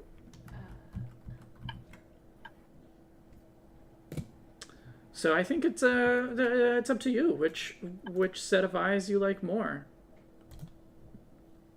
I think that Corviknight idea is sticking out to me as pretty fun. Like this, use of yellow here could be really good. Mm-hmm. And it feels the most, like, unique, I guess, even though it is kind of pulling from Corviknight. Like, I think it's just, Persuasion, right? it makes it more special, I think, No. as far as, like, making it look like a Pokemon. No. That's true, and I do think it implies the goggles idea in its own way really well. Yeah. Okay. Ugh. I'm having. So I'm happy with the tail. I'm happy with the head. Maybe some minor changes. I think maybe the comb can be exaggerated a little bit more, but like in general, I'm happy with the tail. I'm happy with the head. Is the wing just going to be a wing? A wing with a marking on it? I think the wing being just a wing could work. Maybe we sharpen the feathers slightly just to show like maybe they've been tattered a little bit or like it's stood the test of time. Because a mountain, of course, a peak of a mountain isn't exactly a safe place. And Sure. if we're going with that idea of the tribulation of having to fly over it, it could imply like grizzled pilot or like veteran. Yeah, sure. 080 asks, after being out of Brazil for so long, is my Portuguese rusty? And yes, my Portuguese is rusty. Meu português hoje em dia, a maior parte é falando de futebol com meu pai e assistindo futebol com narração em português, então para falar de futebol tá tranquilo. E mais ou menos uma vez por mês ou a cada 2 semanas, mais ou menos, eu converso com minha mãe ou com meu pai, mas aí é só mais ou menos 1 hora. E de vez em quando lendo em português também, mas não é de todo dia. Okay, so I'll say that again in English now. I got more or less in there. I heard more or less in there. Yeah. So my Portuguese is quite rusty. Most of the Portuguese that I speak these days is either watching soccer with narration in Portuguese and talking to my dad about soccer because we support the same team. So we talk in Portuguese, obviously. And then once a month, once every few weeks, like 2 to 4 weeks, I talk to my mom or to my dad on Skype. And then, that's in Portuguese, but that's usually just like an hour or 2 at a time. So sometimes I read in Portuguese too, but like that's just very... compared to my... how much I practice English, it's very little. Totally fair. I think that's all I can do. So I will What type is this cockatrice? Oh, so it's likely going to be... I think I'm really settling more on that flying rock type. I think this is really a fun duo combo. Oh, and we can make the entire comb be a rock, basically. In the first stage, we can make it so that the spikes are rocky looking. And then now it has an entire like helmet, basically, made of rock. I like that. Yeah, I think that totally works. I think that helps sell the rock type as well. Yeah. 080 says it's very cool seeing foreign Poketubers speaking Portuguese.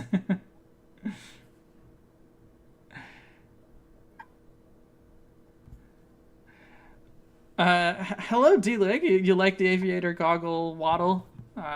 That's my favorite part. Well, my favorite parts are the head and the tail. So the stuff in the middle is a little, I think, I think it works well enough. It's just not like,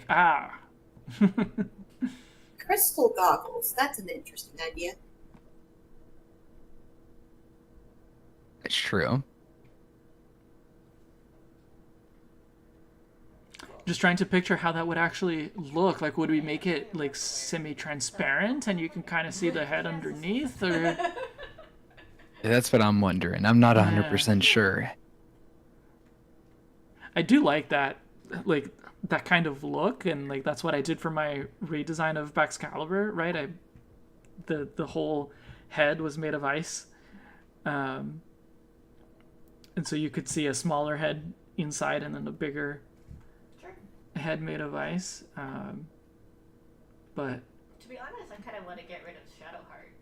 the question would be, why I mean, she's a fine, crystal? but like she's so racist. This Pokemon has a platoon of the pre-evolution and teaches them to fly over the rock. That's cute. Yeah, it's like a flight squad, like in the way Yeah. that birds fly in Vs. They're an Air Force squadron taking their V formation. Yeah. Number 3, you're drifting. Back in formation. Keep it together. We'll get it over this Get mountain. rid of Galen. I love that. One of them saying calling for a mid-flight refuel as it has to fly over and feed it like a mama bird. How do I do that? I do like having the whole head be like a Rocky helmet I have a black screen. kind of thing. Because before I was like, okay, it's Oh, I can say. the second stage is just the first stage grown up. I wasn't really feeling like it had so much of its own personality, and now I think like with the whole head being a big rock, basically, I think that does it. I agree. Yeah. Are you gonna tatter the wings? Like, Yes, I was. Yeah. Was forgetting to do that, but yes, let's do it, and then I think then I can draw. I can get to work on. Actually, let's do colors first, and then I can start sketching out the final pose. Okay. So, in regards to the comb, to keep with that rooster theme, if we're making it a rock, I still think it could work well to use like a red of some sort, like whether it's ruby adjacent or just some type of red color. Brown could also still feasibly work, but I think red is a good way. What's the rocks can be red colored. That's true, yeah. Yeah. bewildering adventures pack? We could pick like one of those orangey red colors from like stereotypical Arizona rocks. Yeah, I'm looking Like- at them right now. I think that could be good. Yeah. Denver, Colorado, Red Rock Park, an amphitheater. Oh yeah. I have not been there, but I've heard it is quite cool. Mm-hmm. I've been to Colorado, but not been there specifically.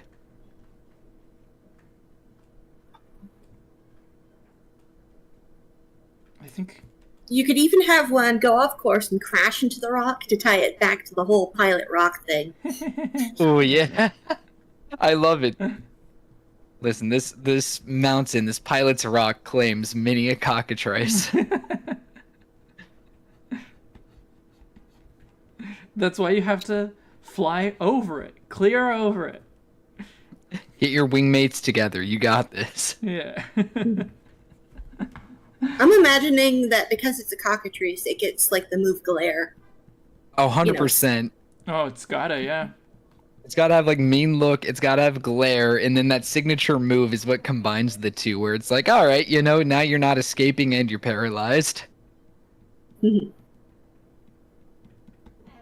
Because like glare, I'm pretty sure in Japanese is like snake stare, something like that. Something like that, yeah. No, I think that's a great idea. I think that works well. And then I think of like, for a random ability, if it was coming up with a new ability for it, maybe one of its abilities that it could get is equivalent to King's Rock in that it has a chance to cause flinching because it's like, oh, you didn't get paralyzed yet, but instead, you know, if it did outspeed you, there's a chance that you made eye contact or it looked at you and you froze up. Yeah, it could just be like a different flavor of stench, because that's what stench does, right? It gives, Yeah. it gives Yeah, a yeah. flinch chance. So, in the same way that there's, you know, there's other multiple abilities that do essentially the same thing, but just with different text, it could be the same thing. That's true, yeah. Okay, let's put some colors on this. What do you have in mind? Let me talk to Shadowheart. Let's see, this is tough. So yeah, I mentioned with the comb already, like some type of red, probably like a slightly, I don't know, maybe a slightly duller color, like a red-orange. Okay. That's not super shiny. Okay. Um, I'm just gonna pick one, but then like perfectly easy enough to adjust it later. that's fair, yeah. I'm trying my best to consider. I'm being honest. This is tough. With the feathers, if we have the head and comb being more of a red, one thing that could be fun to do is, while a lot of people think of roosters as often just being white, they're often also like shades of brown, tans, things like that. Mm-hmm. And I think that could be something pretty good to do. How Yeah. many if you- different colors do you like to have on your Pokemon? For me, it just depends of does it feel like it fits? Does it convey well? So like, I never like a monocolor, of course, or Pokemon who are just 2/10 of a single color. Mm-hmm. But I'm pretty open. I'm pretty flexible to play to the basilisk side of this, or like the snake side of this. I mean, of course, I think the tail's going to, by virtue of that, be different colored than the rest of like the wings, feathers, and stuff like that. Mm-hmm. But I'm assuming that'll be like a darker, cooler color. But I'm not sure. I'm gonna be honest. This is one of those ones where like I'll be a lot more flexible to what everyone else thinks because I did not think as hard as I should have about colors. Okay. As far as like what I think a Pokemon, like what colors I think a Pokemon should have, I think generally 2 to 3 like main body colors. But the ideal would probably be 2 main body colors plus an accent color. And like you can get away with good designs having less, you can get away with good designs having more, but I think 2 main body colors plus an accent color is a good way to go. I think that's a good way to do it, yeah.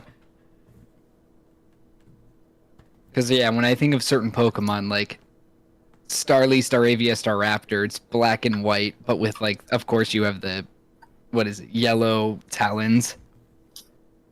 Right. And then in Staraptor's case, you get that little accent of red. Mm-hmm.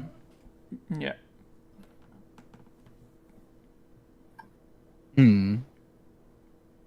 So, yeah, I imagine that the beak matches, of course, the talons here, so some shade of, like, a yellow-orange or something like that. Fine, I'll apologize. Yeah, it can't be as strong as the eye color. The eye color needs to really stand out. That's true. Maybe more of, like, a tannish or, like, a duller. Let's see. So should I tell him to stay at the camp? I like this color because it's still like looks beakish, but it's also kind of rocky colored. So I think this can work. I don't mean this in a bad way, but he I've got like some things selected, like but I don't know if it'll work. I enjoy a bottle of Oh, is that a hex Like- code that you put in the chat? Yeah, that one's like sienna. And then there's a butterscotch color right here that I think would look good. And then if you want a really good accent color, there's a Columbia blue I got here. Ooh, okay, okay. Well, I think we should add fighting. Yeah. Here's the Columbia blue I'll post in the chat.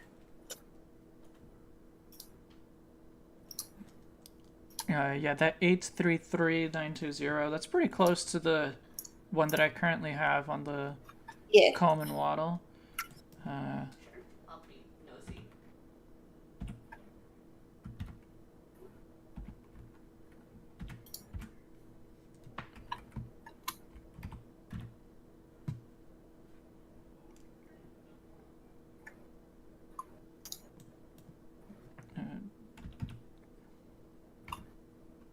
Me selecting colors randomly. Yay.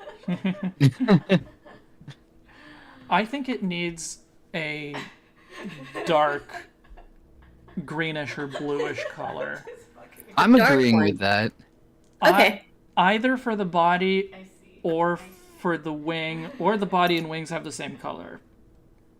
But I think we want the tail to stand out, right? So body and tail, I think. By body, I mean like the belly, I guess. Yeah, like those match. Yeah, I think the belly, the upper part of the legs, and the tail. I think all of that could be the same color. The wings can be different, but There's a blue color, but I don't know if that would work properly. Oh, okay. If we want a darker blue,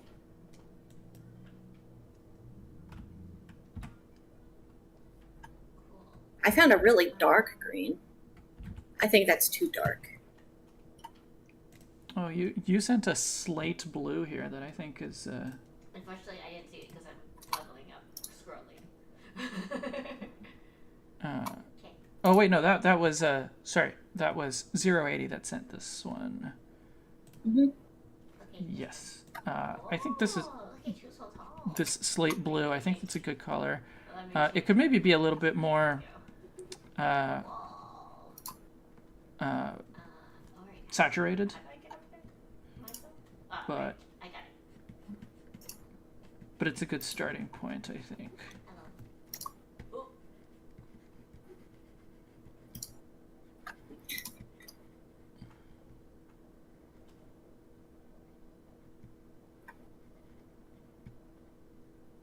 Oh yeah, I could agree with that. I do think like that is a good point to work from. Mm-hmm.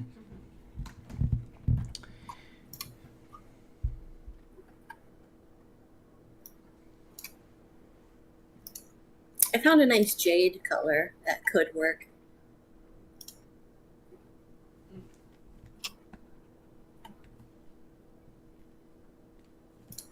Okay.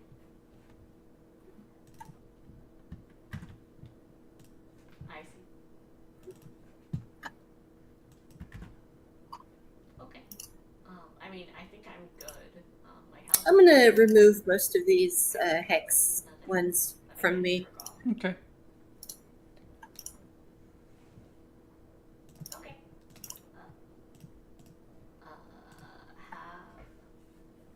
How was that? Message retracted. I'm really Totally appreciating did. seeing all these colors you guys are putting up though, because it's like that's nice. Mm-hmm. Mhm. There's something that feels special about just seeing a design being thought about like this, you know? I guess I should have done this while we were at camp, but Yeah. I have to go to the washroom. Okay, I'm gonna. Should have gone before we left. I'll do a dark green for the wings, and again, like this is all changeable. Of course. This is just the first ideas. Yeah. Yeah, first drafts. Okay. Throw it at the wall, see what sticks. This green doesn't stick. I didn't like it.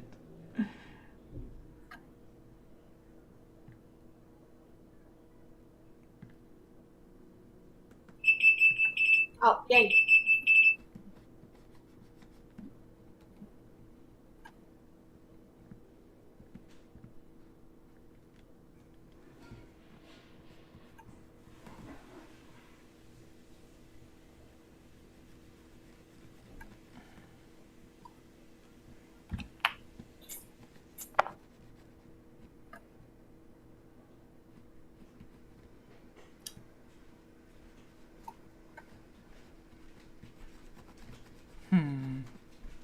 Okay, yeah. I was gonna say something I'm not opposed to the idea of is, since you said you might already intend to saturate, and even if you don't, either way, like maybe gray, some type of gray, and then the collar remains maybe potentially like a slightly lighter shade of gray or white.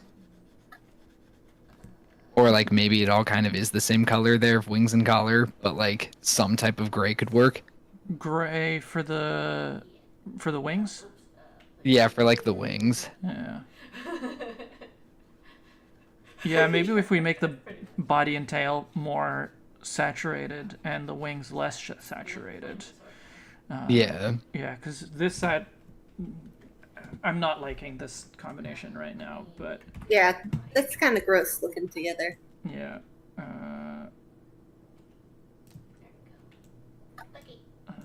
Down. And if the body stays like in this darker, less saturated state, then going, I guess, lighter with the gray on the wings could always be a possibility instead. Okay.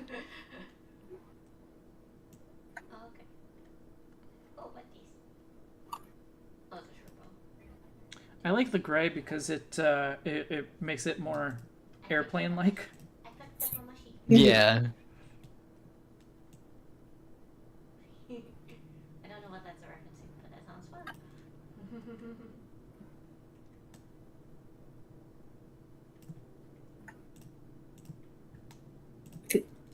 Want to try making the circle on the wing yellow, like the eye? Oh, the one in the middle? Yeah.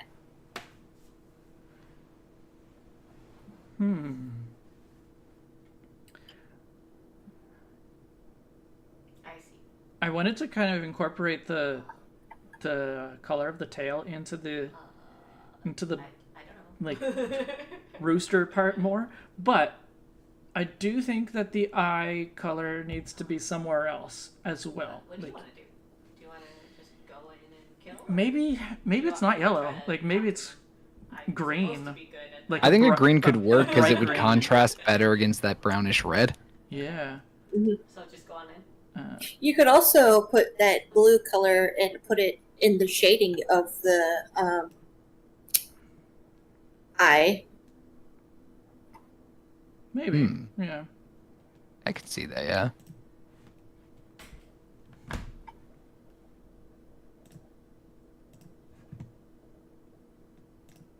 Is dialogue working for you? There's been quite a bit of talk about Pokedex entries and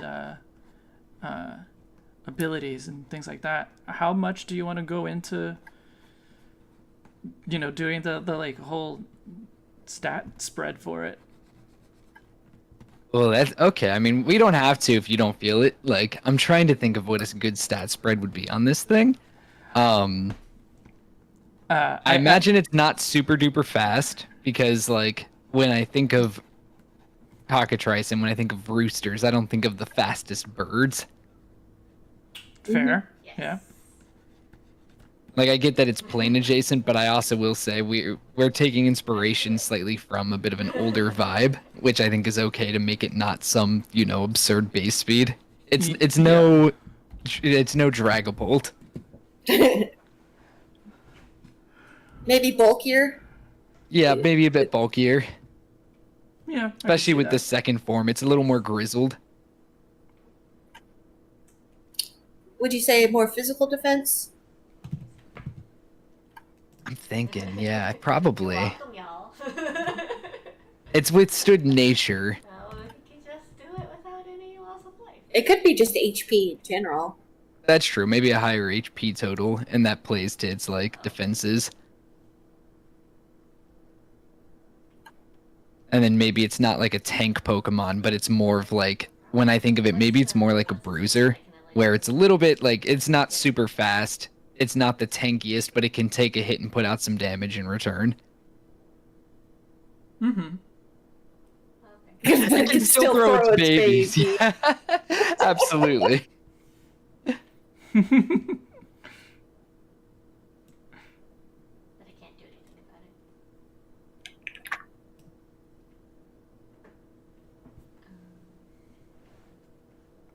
Oh, okay. So I like the if I only look at the head, I like the green eye. If I look at the whole body, I don't. Yeah, the blue almost pulls away from the green eye. Yeah. Yeah. So I like maybe a blue eye, like a bright blue eye.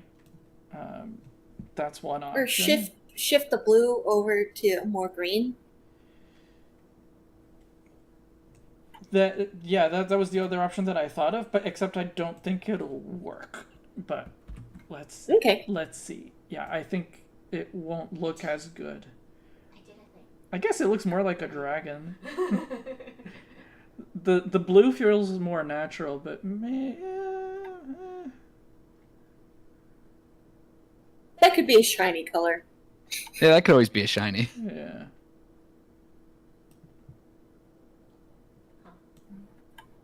I was gonna say, what about looking between like a really bright yellow green or like a really bright yellow orange for the eye with the blue body? Do you need help?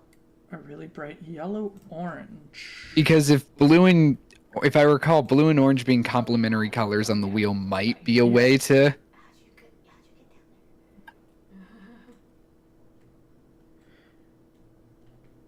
Yeah, like it looks good. I guess it just doesn't have enough as much contrast as I was. Yeah. You could try using the blue like in that divot. In the divot. Okay, now I'm in. You know, where it's shaded on the face. Hi. Oh, like the shading around in the the eye. dark part around the eye. Yeah. Yeah. Yeah, that might work. And that would give more contrast with the yellow eye. Yeah. If it stays like this, would you be like, does this work for you, or does it need some work still? I think it works for me, absolutely. Like, this looks already better than I imagined. Like, not saying that I imagined something bad, but like, it's come to life a You lot thought I more. was not gonna do a good job. No, I had 100% faith. I was saying my own imagination is limited. I'll throw my free excuse pass out here. My imagination is okay at best. All right, I'll make a palette out of this so we can adapt to the colors for the first stage. First stage probably much more saturated and Yeah, much more like full of fluff and life and like cute color, or like the more saturated, cuter version of this. Yeah. Oh, right, I can play hers now. And Toxic Toad, I get that. I don't know if I would want to call him a genuine staller, but I think he's the type of Pokemon that, like, I think of him, again, similar vibe in my mind to Pokemon like Machamp and Golurk, where if it was competing, it's there to hit hard, even if it's not going to win every speed race. And that's why a move that both paralyzes and prevents escape could be super nice on it, because it's like, well, now I have the speed advantage. Yeah. Yeah. Like, it would love Sticky Web on its side, like someone on its team to set it up.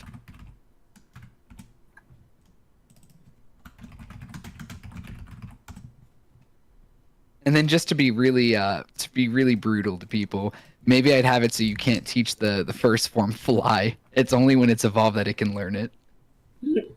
Maybe it's an evolution move. Oh, that'd be fun. Yeah, like, oh, now you can use Fly. Flygon. I mean, not Flygon. Salamence. Yeah. There we go. Yeah. I knew what I meant, but I said the wrong one. Hey, it still works. Thanks.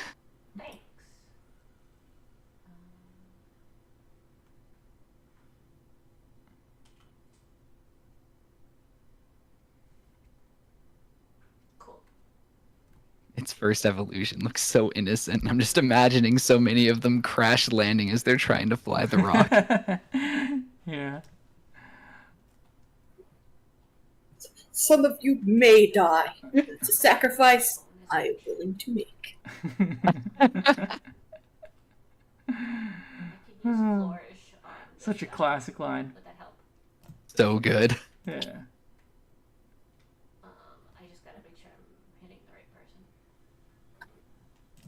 this is a starting palette, but we're gonna have to modify it for sure because the colors that it needs are different. Like if it's gonna be a big dark eye, then it's not gonna be a big yellow eye. Yeah. The eye could be blue, I suppose. Baby blues. Do a barrel roll.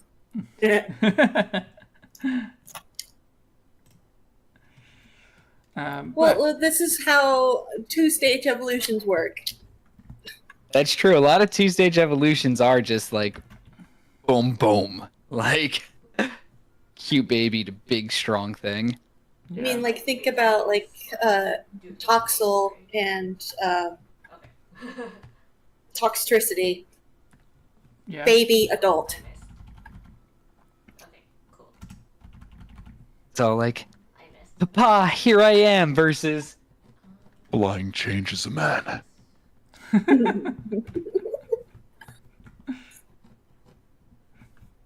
What's action surge?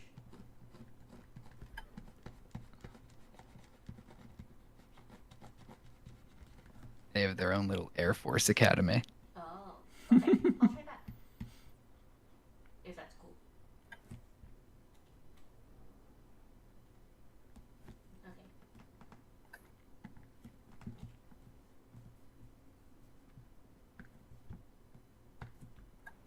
Yeah, like die already. Okay, that's everything I can do. But here's the fun fact. So that's why my name is Trist, because cockatrice. And so Nice. my full like VTuber name is Trist Trice. But also because the word tryst is a French word and it means usually a secret rendezvous between lovers, usually ones who are not Yep. meant to be together. And it's Romeo like and Juliet, like. exactly. And it's like, well, a snake and a rooster certainly aren't supposed to be lovers, but secret rendezvous. Sexy. I know, absolutely.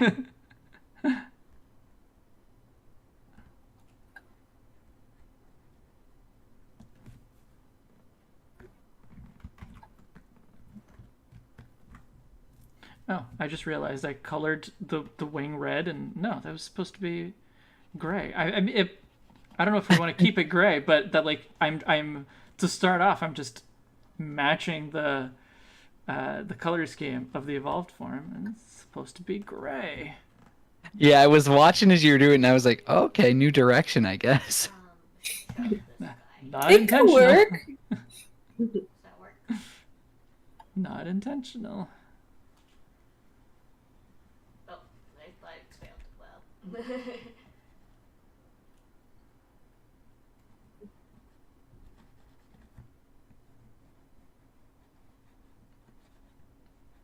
Cool. Let's say you were a gym leader for both of you. What type of gym leader would you be? Poison. Okay, good choice. Immediate. Yeah, it's my favorite type. It's a great type. I got so happy whenever fairies became a thing because I was like, yes! We're Something relevant else. again. Yeah. I respect that. I like my favorite. My favorite type is the dark type, but it's not necessarily because I like super relate to the dark type. I do a little bit for sure, but like mostly it's just because I love so many dark type Pokemon. It's not. He- that's it's fair. a good type. They have a lot of fantastic designs too. I'd say dark is one of the more consistent, like, here's a hit, here's a hit. Yeah. Actually, I'll just end my turn here. So. And then dark poison type Pokemon are really awesome. Drapion, 100%. Oh, right. Fantastic. Okay, we'll do this. So like yeah, I would be inclined to be a dark type gym leader because those are the Pokemon that I like. I don't have enough movement to do But- it. Never mind. Okay. You know, the dark type has a certain reputation that maybe isn't the vibe I want for my in-game character, you know? Yeah, going for cheap shots, taking people's items away. Yeah, see, that's not cool. You could be like an Absol. Misunderstood. My Pokemon are entirely dark types that don't follow the dark type rule. So it's like Absol, Umbreon. It's, Sure, why it's not? important to keep in mind. You can't have light without a little bit of dark. I'm just imagining that you use that bright yellow for its head because, like, baby chicks. Oh, yeah.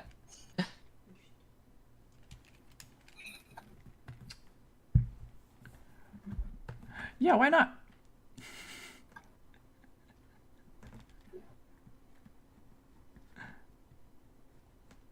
Yeah, like we just rested. Oh, it's the Coffin cop's Alola? name. Is that Nanu? Nanu. Yeah, Nanu. He's great. I love him. I'm going to Katsucon next year, and I'm going to be doing a Guzma cosplay because I love a lot of the Alolan designs. Nice. I've actually never done real cosplay, but it sounds fun. It is. It is. I used to do vending at cons, and it was a really fun time for a while.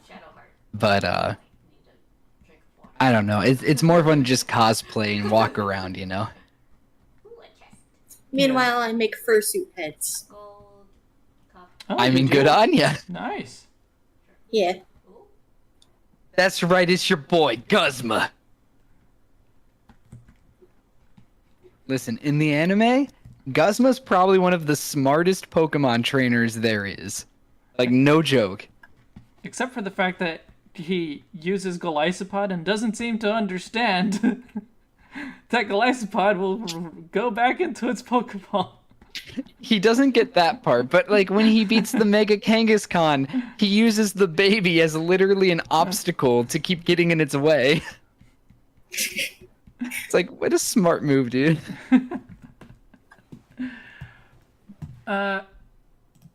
Okay, so, yeah, so this was the first, this dull version was the first version I did. And waiting for the stream to catch up.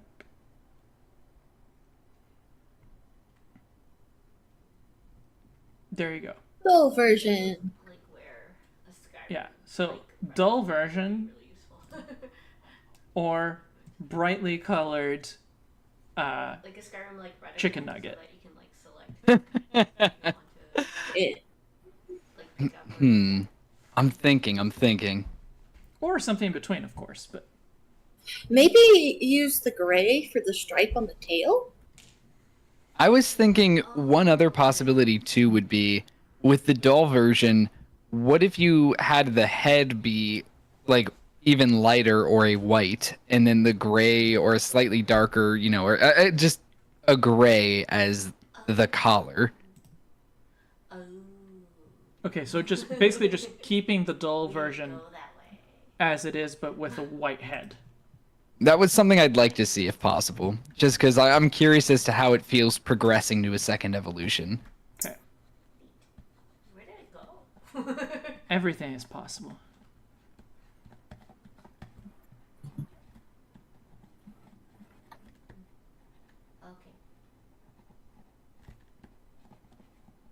Okay. It's a cute nugget. It is cute. I think they all look good. I'm just trying to like really consider the options here. I can actually read a book. I got it. The chicken nugget could be the shiny. If you There we don't go. forget. Yeah, shiny nugget. Okay, I'm not that interested. I love that. But yeah, thinking of that Golisopod, and I love Golisopod. I love using emergency exit to my advantage. But thinking of how it does return and have Scizor come out instead and do a fire move, Yeah, pretty. that's Oh, exactly what I was poor thinking thing. of. That poor thing. Yeah.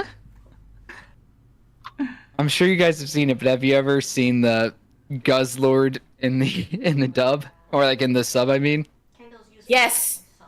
We have that. In yeah, just the dude screaming. we have that as a soundboard in one of my other like Nice. servers. Yeah. That's fantastic. I watched the And we- anime dubbed. I pretty much always watch the anime dubbed. So,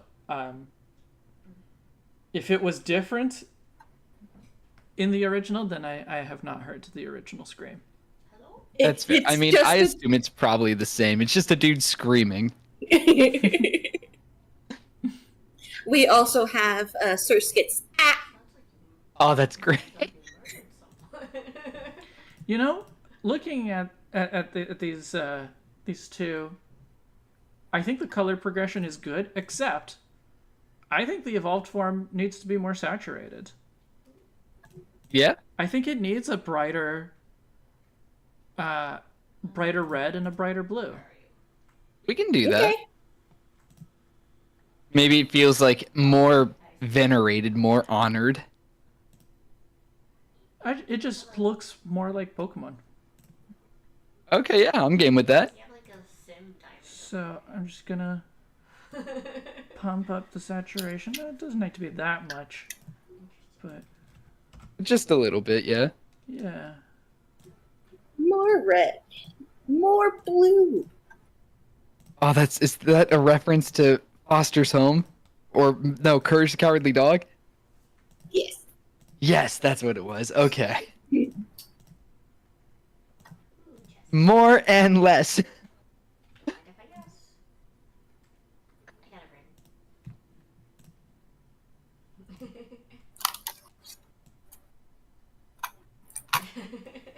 I know I sound like I'm 16, but I'm 28, so I randomly get these old references and I'm like, core memory unlocked. I'm like 31. I'm turning 32 this year, so Nice, nice. yeah. So then we both sound young. Yeah. Do I? Hey, let's go. Do I sound young?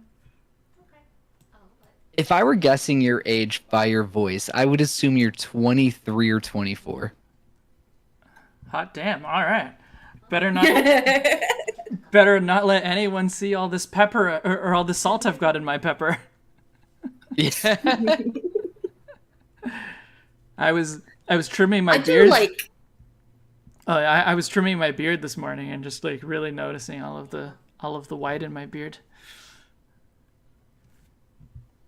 But I found one white hair in my hairbrush the other day. Ooh. oh no. I dye my hair constantly, so I never really notice when a natural color change happens. Fair. I have really dark hair, like black. So seeing that random white hair is like, oh, Oof. whose hair is that? It's not mine. Yeah. Oh, it's toxic with the line. So I'm happy with these with the colors here. I am too. I like this more red because it also reads rooster more too in that sense, like the cockatrice part of it. Yeah.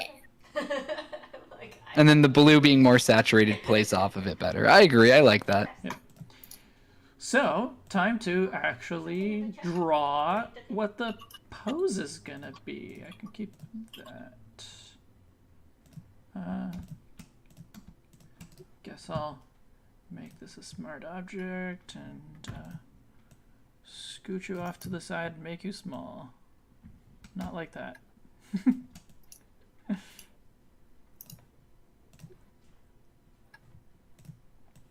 Oh, Vesper asked, how are you going to compare to every other person with a brown beard and glasses? If your beard changes color. If my beard changes color, I mean, I'm gonna be a person with white beard and glasses. You'll be a silver fox.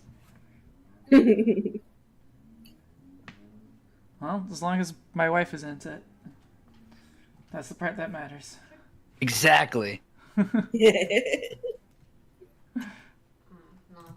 get an option to do anything. Okay. So, the pose that you wanted was it kind of chasing its own tail. Something very like rambunctious, right? Yeah, something that feels rambunctious. It doesn't have to be that if you feel like there's a rambunctious pose that you have in mind. I think I saw a Torchic pose that I liked, which is funny because I keep stealing from Torchic. That's totally fine.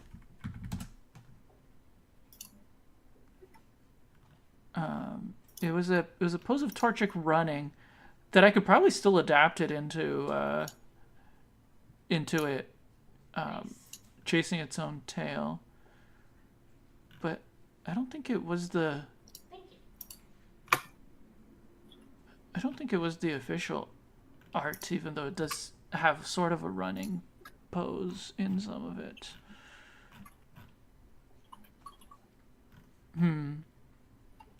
Well, I'm not seeing it right now, so that's okay. Oh, did you just go back in? If I just quickly, that brush is too thick. So what I was picturing was something kind of like this. It had a ring.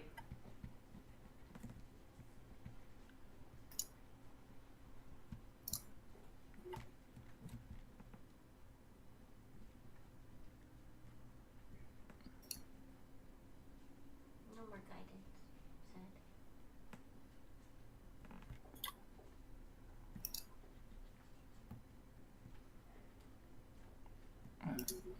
The shape of the head is a little wrong, but that's okay.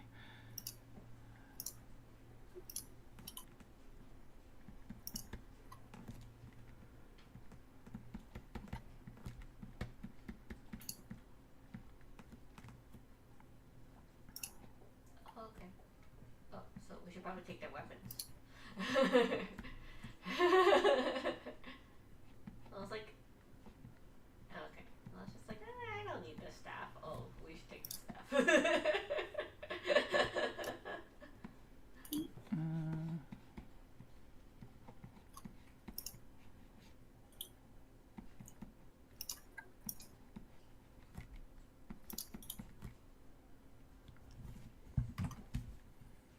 Obviously, this is very rough, but yeah, something like that is what I had in my head. Oh yeah, that's looking cute. I really do like that. That one? Oh, the one you put in the voice chat? Or like Yeah. in the chat channel? I like that too. I think that's a good one. Oh, yeah, was that the one you were looking for? Oh, you put it in Discord? Yeah. Oh, maybe. That one's from, like, Looks like a ranger, maybe? Do something wrong? it's from one of the comics, I think. Ah, I see. Yeah. No, it might have been fan art that I saw when I was just looking at Torchic, but Alright, how do we turn off?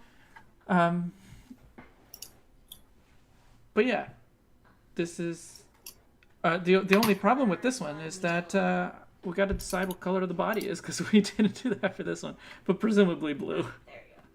Yeah, I assume still blue on the underside. There's a Torchic running around. It's a fan art, but it's a Torchic. Wait, I failed some sort of religion? Okay, that it was definitely not that one. No, it was this. It was kind of a running forward kind of pose. But anyway, But no, I think that pose looks good. okay, I can move ahead with this one and just refine it a little bit more. Yeah, works for me. Okay, don't worry, I'm not gonna call this done. No worries. I believe in you. Wakey, wakey.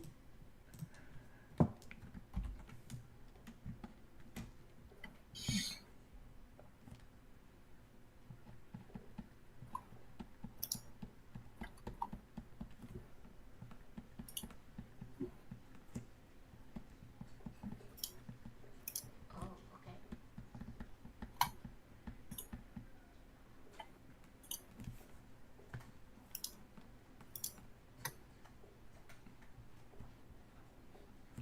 I'm glad to hear that you watch Pokemon dubbed. I was trying to become a voice actor for a while, and of Oh. course, whenever you tell people that's what you're doing, they're like, "Oh, I only watch subs," and it's like I watch subs and dubs. Like I like both, but it always breaks my heart when they're like, "Oh, dubs suck," and I'm just like, "Come on, there are good dubs." Oh, for sure. Some make dubs. Some dubs make the source material even better. Cowboy Bebop, Ghost Stories dub.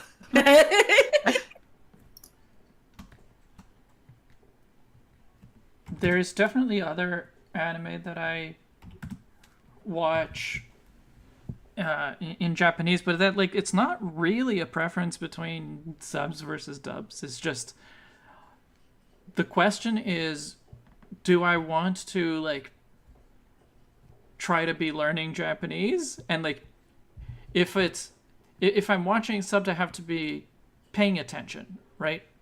Mm-hmm. Pokemon is not an anime I want to pay attention to. It is just not that good.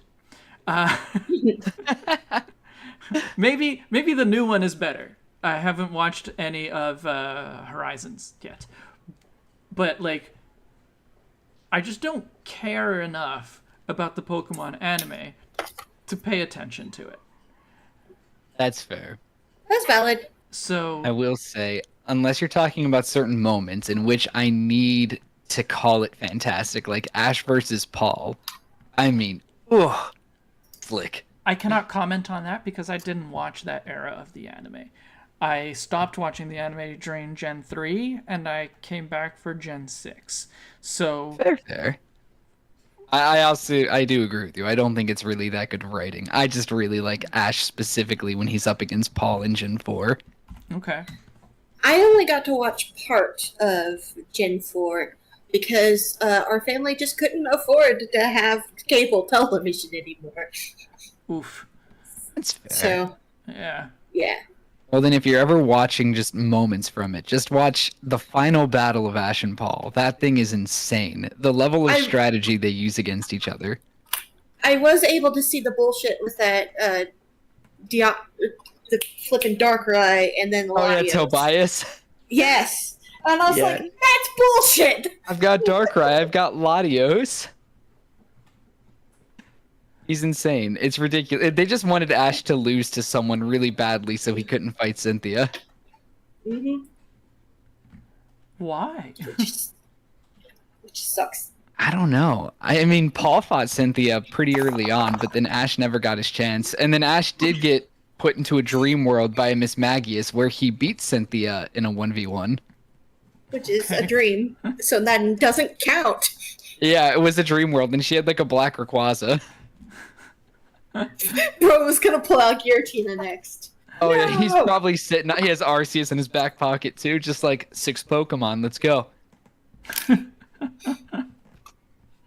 Oh, have you guys seen Ron's new video about making, changing legendary Pokemon into normal Pokemon?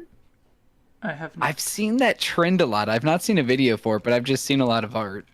Well, Ron, True Green 7, just posted a video about that. I think it was yesterday. Oh, that's cool. And he made an alpaca that looks like Arceus and says that sometimes Arceus comes down and pretends to be one of these Pokemon. That's funny. That's cute. That's fun.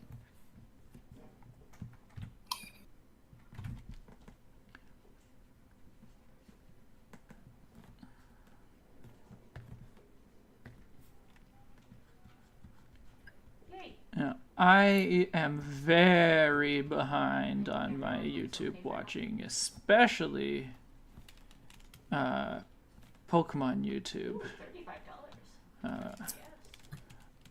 Just because there's a lot that there's a lot of media I want to consume. There's a lot of podcasts, a lot of audiobooks, and it's I can get that. they all compete with each other. So. Oh, that's fair. I usually I've been recently rewatching anime, and yeah, I can't do multiple things at once if I'm watching an anime. I can only watch the anime. Yeah. Totally. But for fair. other things like audiobooks and stuff like that, I listen to that while doing other stuff at the same time. Mm-hmm. Because I can do that. As soon as it enters the visual medium, I'm all like, nope, I can't do that. Yeah, I do like podcasts and audiobooks while I work pretty regularly, because it's something that I can be looking at the book that I'm working on and listening, and like I can be paying attention mostly to the book, but still have enough of an eye on what I'm doing. If I've tried doing that with YouTube videos, but like if it ends up being a video that I actually have to look at things for, then it just doesn't work anymore. No, I get that. Between like streaming and being a guest in streams and then writing, I get to watch stuff, but once I'm not doing like those things, my brain is so off that I don't usually like try too many new things to watch. Right.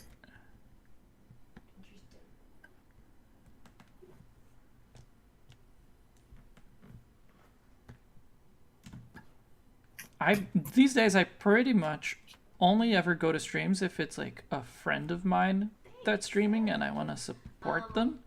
I would just ask number one. Even though I stream occasionally, at least, I just haven't found a like way to consume a stream that works for me.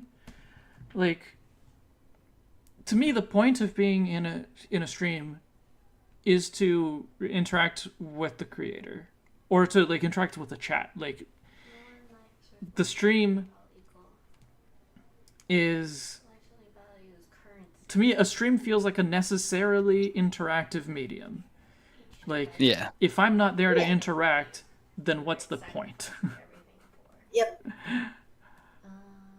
So, like, if it's a friend of mine, maybe I can't be paying attention, maybe I can't interact, but, like, small channel, person I want to support, I'll just be lurking because I know that helps. But, like, pretty much anyone who's not my friend, unless I'm in a position to pay like full attention in order to interact, or close to full attention in order to interact, I'm just not going to get much out of it, and so I don't end up going to any streams. That's Speaking totally of fair. helping the stream, if you haven't, like the video. Yeah, that's right. Thanks, Courtney.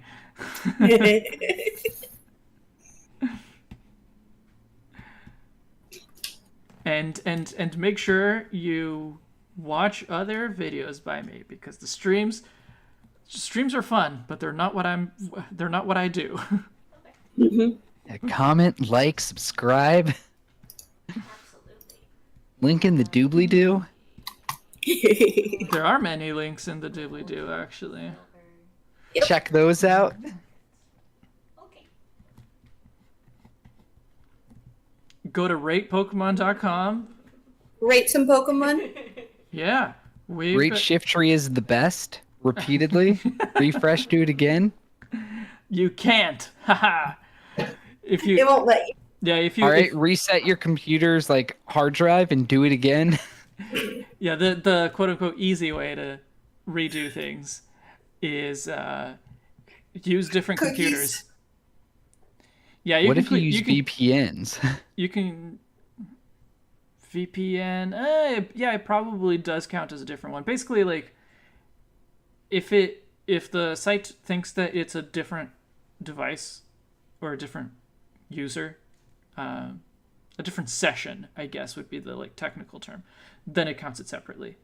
But yeah, it doesn't show you the same Pokemon repeatedly, so. That's fair. Well, tell all of your friends to vote Shift Tree is the best. Okay.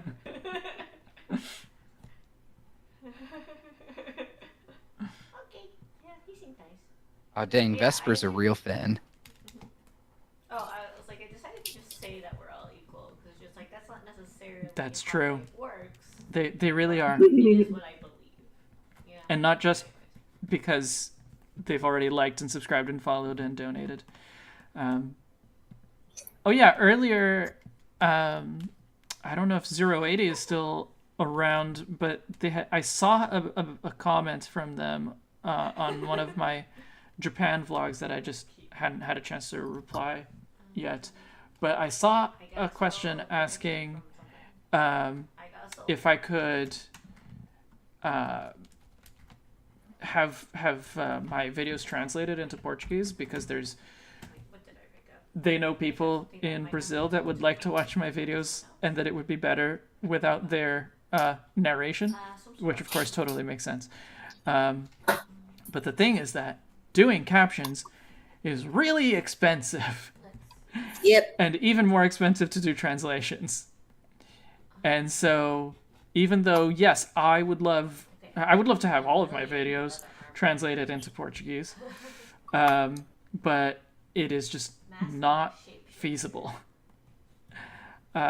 with the amount of money that I make. So, thank you to those of you that contribute, especially those that contribute regularly, but everyone that contributes at all. It's a big help. And like, for me, it's important to have my videos captioned, like even just in English, for people that that have like not great vision, and so they can or not great hearing. So, yeah. Doing described video would be great as well, but that's not something that YouTube natively supports. So, yeah, but I have also done descriptive transcripts, which is the closest that I can do on my own. But like doing all of that takes a lot of time. If I have to hire someone, which is ideal, because I'm not going to do the best job if I do it by myself. That takes a lot of money, and so I save it for the really important videos. So that video about childhood independence that I mentioned earlier, that is like, if you watch one of my videos, make it that one. That one has been... that one is captioned, is translated, and there is a descriptive transcript for it. So that's got it all. But unfortunately, not all of them are going to have that. Kaiju, I would rather have slow start than defeatist. Oh. Oh yeah, it's a heavy armor. No, I'm defeatist. I'm team defeatist. Light armor. I'm team defeatist as well, because I would rather be in the position to sweep and never have to deal with the negative. Or if I was Exactly. going to deal with the negative, I'm already dead. Yeah, my playstyle in general is pretty aggressive, and so You said that you're I'm more likely to not have to worry about great. taking the You damage, said that you're a bard. and just having to wait a few turns before I can Oh, okay. start doing my thing. That doesn't sound right. Okay, so Meanwhile, I am a defensive sort of person. Oh, so okay, yeah. That's fair. With the right defensive stats and with moves like protect, detect, and stuff, you can always stall until it's over. you're saying this is a real life ability, as in like your ability. Oh, Adapted by a lie. Oh, a real life ability. Okay, if it's real life, then yeah, I think I'll take slow start as well. sure. But if it's real life, I don't think I'm gonna be fighting a lot. So Maybe it's just linked to your skills in everyday life. maybe. Well, there. I need to take my puppy out, so I'm going to be leaving for a bit. I can relate. All right. Okie dokie. Thanks for hanging Hey. out, and if we're still here, you're welcome to rejoin. Yep. Later. Later. This pose is cute. I like this. I'm wondering about the wings, though. Yeah. I don't know. So it doesn't. I guess the wings being down on its sides feel a little off. Yeah, it feels like it should be open, right? Mm-hmm. or at least partially open. But yeah, Funny that overall that I like it. randomly happened. I was gonna say it's not like they have elbows, so you can't really put them into a saluting position. Oh, they do have elbows. Birds have elbows. That's true. They're just Yeah, hidden yeah, inside the that's wing. true.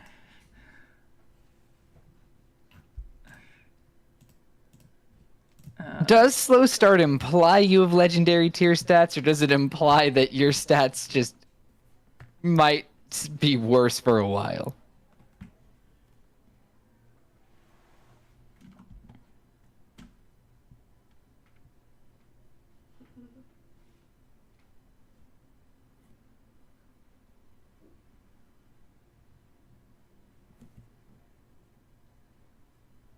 Oh.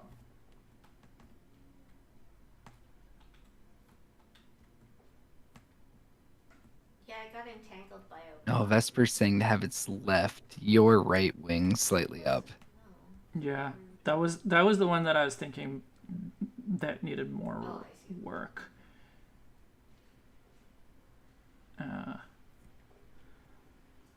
I'm just not sure where to, like, how to pose it. No, surprisingly.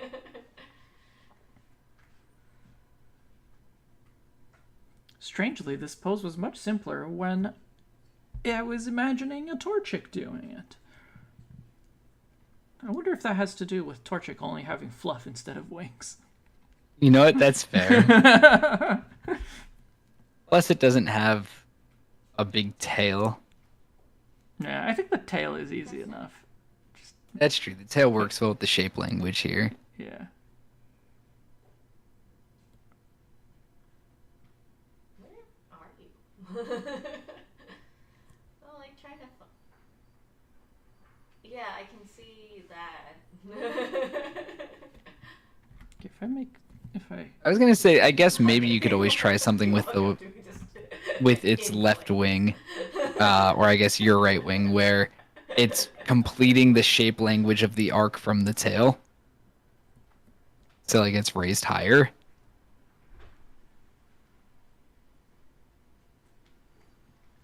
Yeah.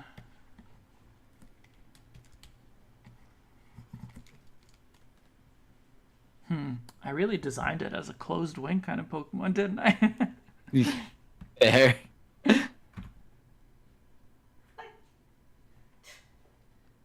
Jeez. Yeah, because I took one step forward too many when that wasn't even in my control. Okay. Got it.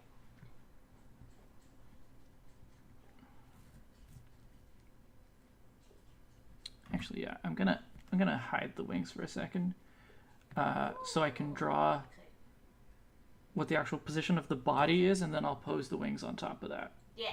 Sounds good. I am very pro loot.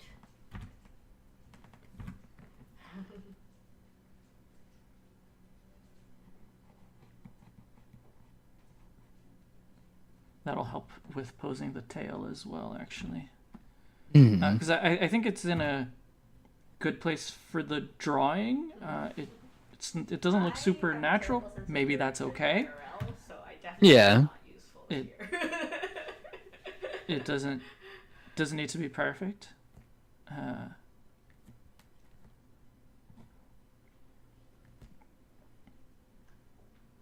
just taking a nap.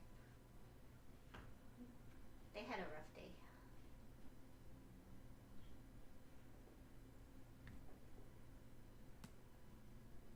Yeah, because I think Oh, Vesper, yeah, all those moves. That is funny. Really accurate decisions on Game Freak's part.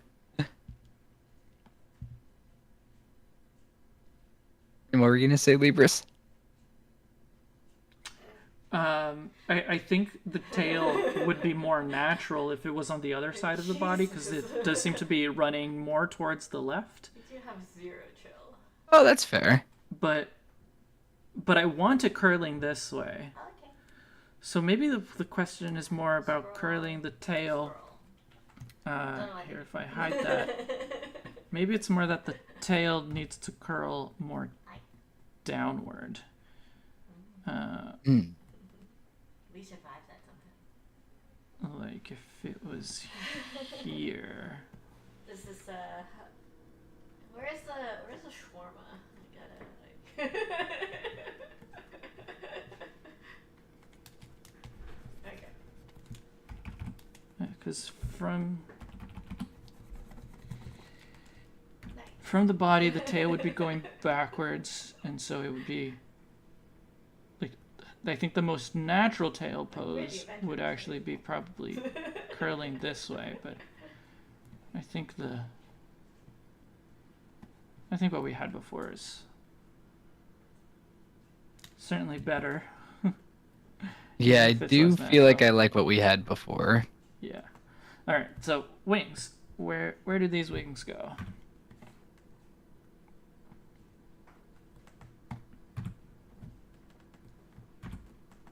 You can get it. If I, yeah, it could have an open wing here.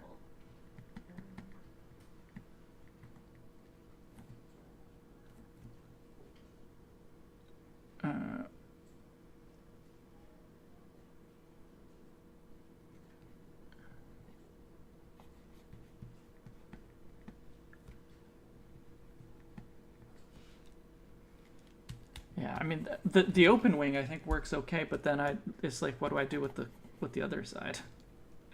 It feels a bit awkward to not have both wings open or both wings closed or like both part way, but like,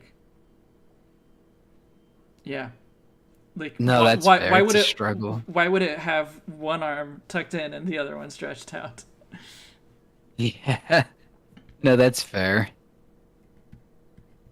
The only other way I imagine if you wanted one tucked in is to legitimately turn that one wing into a salute.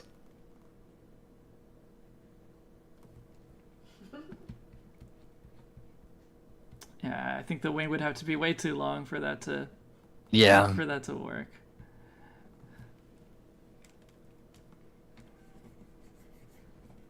And I was picturing it, and especially because it's more of a chicken, right? Like flying isn't its forte. It probably doesn't have proportionally large wings.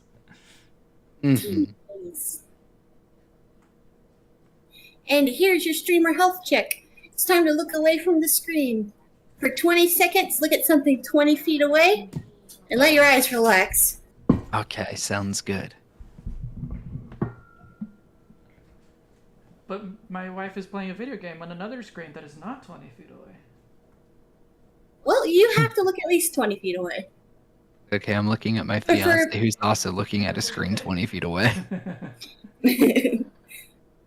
Also, it's time to get a drink. And I've got water right here. I've got water right here. Let's go. Yep. Also, stretch out your wrist. I'll just stretch out everything. Heck My yeah, wrists haven't stretch. earned it yet. Thank you. All they've done is watch someone do art. I don't think Alright. Indigo is playing a tiefling in Baldur's Gate. Cool. It's fun. Did she pick a good name? I think it's Indigo. That works. That's my favorite plateau. Oh man, I'm so sorry. Yeah. It's a very good plateau. Yeah. Kid playing like they're an airplane. You know, that's what you have to do to picture the arm placement. Imagine you're a plane. Wings out like a kid playing airplane, says Vesper. We can. That's actually, yeah. I mean, it's not how I was picturing it, but that's a good idea. It has to be short wings, though. That's fair. I mean, paper airplanes have short wings, and this thing's still small. Yeah. Oh, there is a significant disadvantage to doing this, though. Covers part of the body. Let's go with this. I think more significant disadvantage. It doesn't show the The tail off. the jacket, like because it was supposed to Oh, be a jacket, right? Which is that's probably, fair. now that I think about it, that's probably why at one point I colored the wings brown, because that's the jacket color. So, it's the right idea, and it does, I think, look good. Did you do a thing? It's like if the wings are outspread, the collar still shows. Yeah, but you don't see the badge on the jacket, and you don't really get the the whole jacket effect. It That's covers true. it covers the tail, but I think I could, if I flip the tail to the other side, it probably looks okay still, Yeah. Well done. and it gets covered less.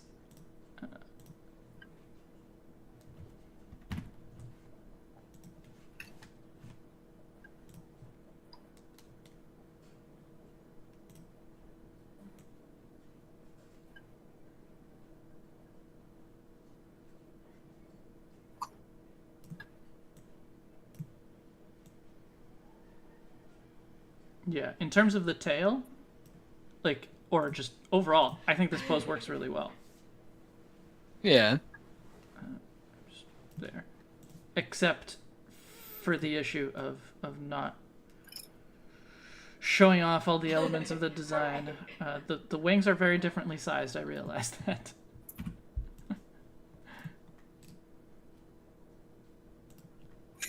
Pretend like he's taking a steep curve. Angle one wing down so you can see the badge. I mean, it's the middle of the day, so not exactly a whole lot of places for me to. Is this side of the range of red? Okay, I think now they're reasonably even sized. No, I know. I love the pose though, and I think it might, like. The question is, we designed it with the badge, and it Okay, I think being able to see the badge evolve into the wing design, that would be nice, and being able to see the jacket design, okay. that would be nice. So now But I'm I really like the pose. Is the pose worth the sacrifice to the design? attack the That's I the personally question. think it is because this pose is very strong. Yeah. This is good pose. So the guy up on the ledge here. And one thing this pose kind of does, as weird as this might sound, is when that comment was made earlier about the jump from first to second stage, this almost makes the first stage feel just slightly older than Little Baby. Sure. Oh, As weird as that'll sound, No, that's okay. Just now it feels more like toddler or child. sit better yeah. first. Sure. Rather than baby. And I can buy that it wants to fly. Yeah. Yeah, I think it's worth the sacrifice. All right. Then this is it. I'll just do another. I'll do a cleaner sketch before I do the final lines on it. That's true what Vesper's saying. What's that? A lot of Pokemon art doesn't show every detail like Shedinja. That's true. Yeah, you in especially a lot of recent Pokemon, you can't see Aww. all of the aspects from every angle. That's why I was like, Yeah. I'll go. So, but yeah, it's just the trade-off, right? Like, what's more important? Are you gonna sketch in the mask shape, or are you just gonna save that for color? I should That's probably true, the goggles. I should probably draw it in, because if I don't, there's a good chance I forget about it. Totally fair. Thanks for catching that. Yeah.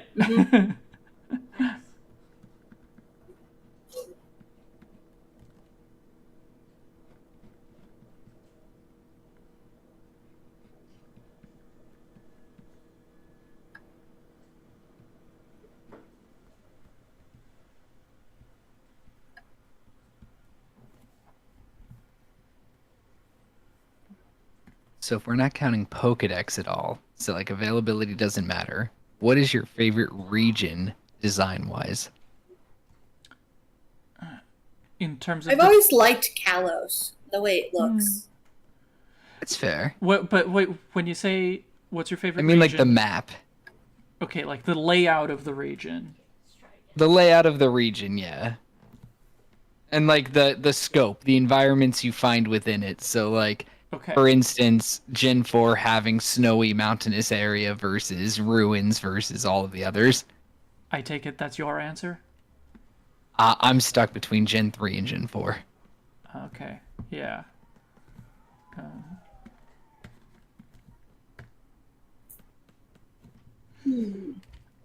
I think Gen 3. Like, Gen 4 is probably a good contender, but I don't like Gen 4. Just in general. Fair enough. It's not for everybody. Taking everything. It is my least favorite set of games. Or at least Diamond and Pearl, because I think Platinum fixes a lot of the problems. It just the problem is that I didn't play Diamond I didn't play Platinum because I didn't like Diamond. So, Dang. I couldn't afford to get Platinum. So I never got to play it, unless I count things that you can get in places. Yeah. I emulated Platinum a few years ago, and I was like, yes, this is better. And, like, maybe if Platinum had been my first experience of Sinnoh, I would have been okay with it. But, yeah. Anyway. But yeah. So generally, I'm not a fan of Sinnoh. But it probably should be a good contender. I really like Hoenn. I think it has a good balance of different biomes without feeling really disconnected. I think Hoenn was the last time that they didn't have like, oh, we have to include like this region has to have both a desert and a snowy area. It does, though. It's got that cave. It has a cold area. It doesn't have a snowy area. Got it. It doesn't have like even that cave, like it's not even ice themed. It's just cold and has ice Pokemon in it. I'm just like imagining like how that works in like real life. And like if Pokemon were real animals, I think they're like artificially making it extra cold there. I mean, it does technically have like a little bit of an ice theming, but that's fair, just very minorly. Does it? Doesn't it? I'm trying to double check. I thought there was a little bit of ice in there, wasn't it? Oh no, that's Gen 4, not Gen 4. That's Fire Red Leaf Green. I'm thinking of Icefall. Yeah. Wait, isn't there an ice room? I'm looking on Ruby Sapphire map. There's an There ice room. is where you get the Nevermelt ice and stuff. Yeah, there's like a that. room where it's all frozen. Yeah. Okay, one. And there's one of Alright. those slide puzzles. Yeah, they have the slide puzzle in it. But like, But otherwise, no, even, there's no even ice so, anywhere in like, the cave. It just well, because like nowadays it feels like there's like a checklist of places or like kinds of biomes that they need to include. That's fair.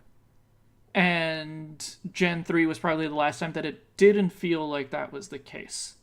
Maybe they still did, and yeah, there's a cold area, there is a desert, but wow, where Isn't Gen 3 like the first desert though? Yeah. Yes. Yeah, it feels very Yes, it fluid in Gen 3. Like the map all feels very sensible and not like they condensed everything. Yeah. Yeah. guess If so. it feels like it all fits together.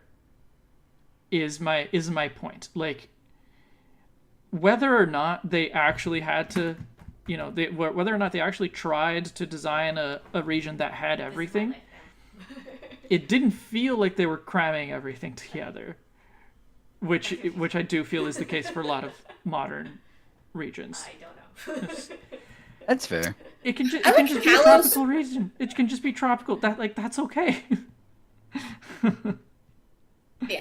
I like Kalos just because it feels French. That's It fair. does, yeah. I think that's totally good reasoning. It's like, it's weird. It does have those random snow regions and desert, but like the people and the art and the buildings and stuff, they just Yeah. feel French. Yeah, that's fair. Yeah, no, that is fair. The reason I like Gen 4 is because it's based on like around the Hokkaido region of Japan, and so it makes sense that they have like the snowy, more mountainous area. And if I recall, I don't believe they have any like desert type area. But I think, Hoenn and Sinnoh are both fantastically designed. Do they have a fire area though? Like it's not a desert, but it's still. Rogue. I've seen In Sinnoh, no, because they only have the 2 fire Pokemon. I'm gonna go with number Heatran's like volcano became. That's true. There is an inactive volcano, or it becomes active. It becomes active in There- platinum. But there's Yeah. I guess I'm thinking of Fuego Ironworks, which is a little bit. It's more artificial, so like maybe that's okay. Yeah, I kind of buy into that because like man-made or like human-produced, allowing for certain Pokemon to prosper there makes sense to me. Yeah, yeah. But yeah, Unova does have the worst biome layout and watch. Take a swing. Oh god, no. with how that desert is right next to that lake area. Oh yeah, no, Galar, yeah. Well, Galar, yeah. Yeah. I agree with you there. They definitely like, oh, here, you got everything you could ever want. Yeah. But they It- didn't it- think it- about how. If they like played it out and yeah, Oh, sorry. Yeah, I like the way that Unova does the ice area, or at least Black and White 2, I guess. Where it's just like big freezer. And so like giant. yeah, so like there's no Just I'm a pretty girl. like you don't need a snowy mountain. You don't need a snowy area to fit ice type Pokemon. Like yes, you want to have a variety of types, and so you want to have a place where you can find ice type Pokemon. It doesn't need to be a snowy mountain.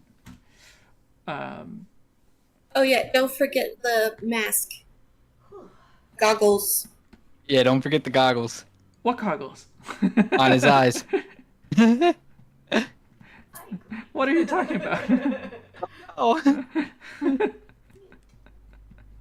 how I fit.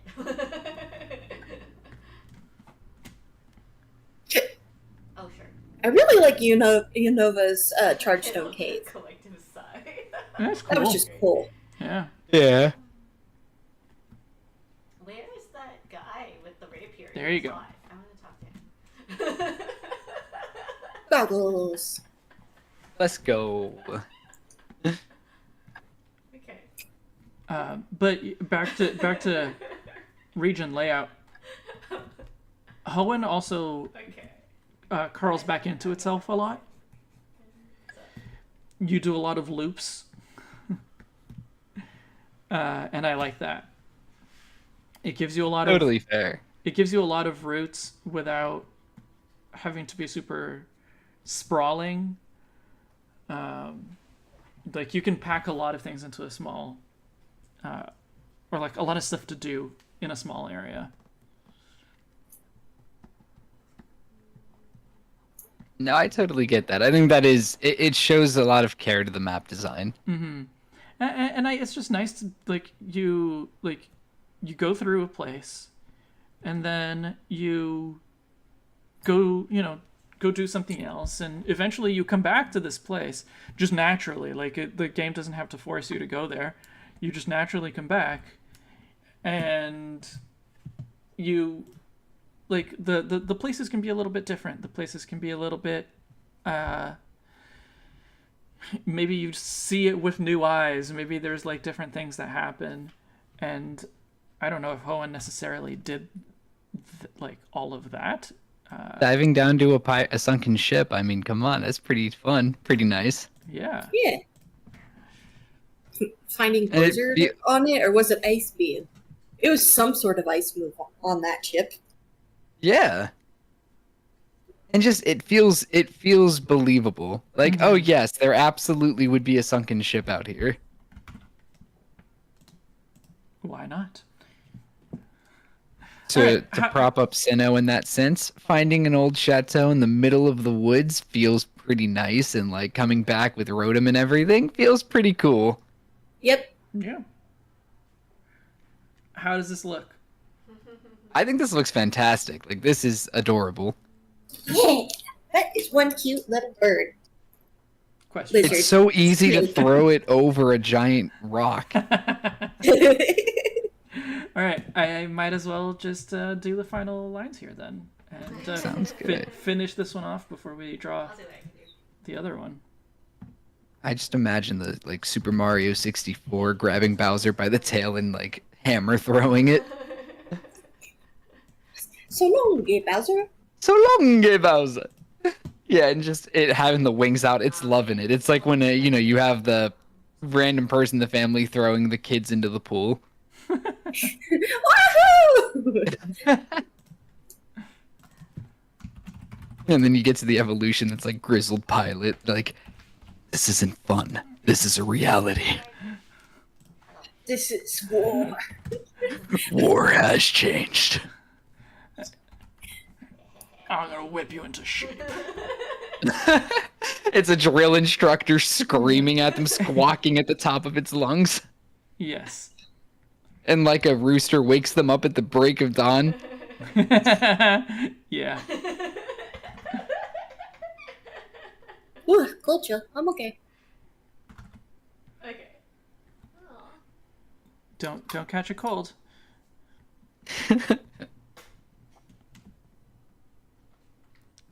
Bumblebee doesn't know what a cockatrice is. Trist, would you like to enlighten them?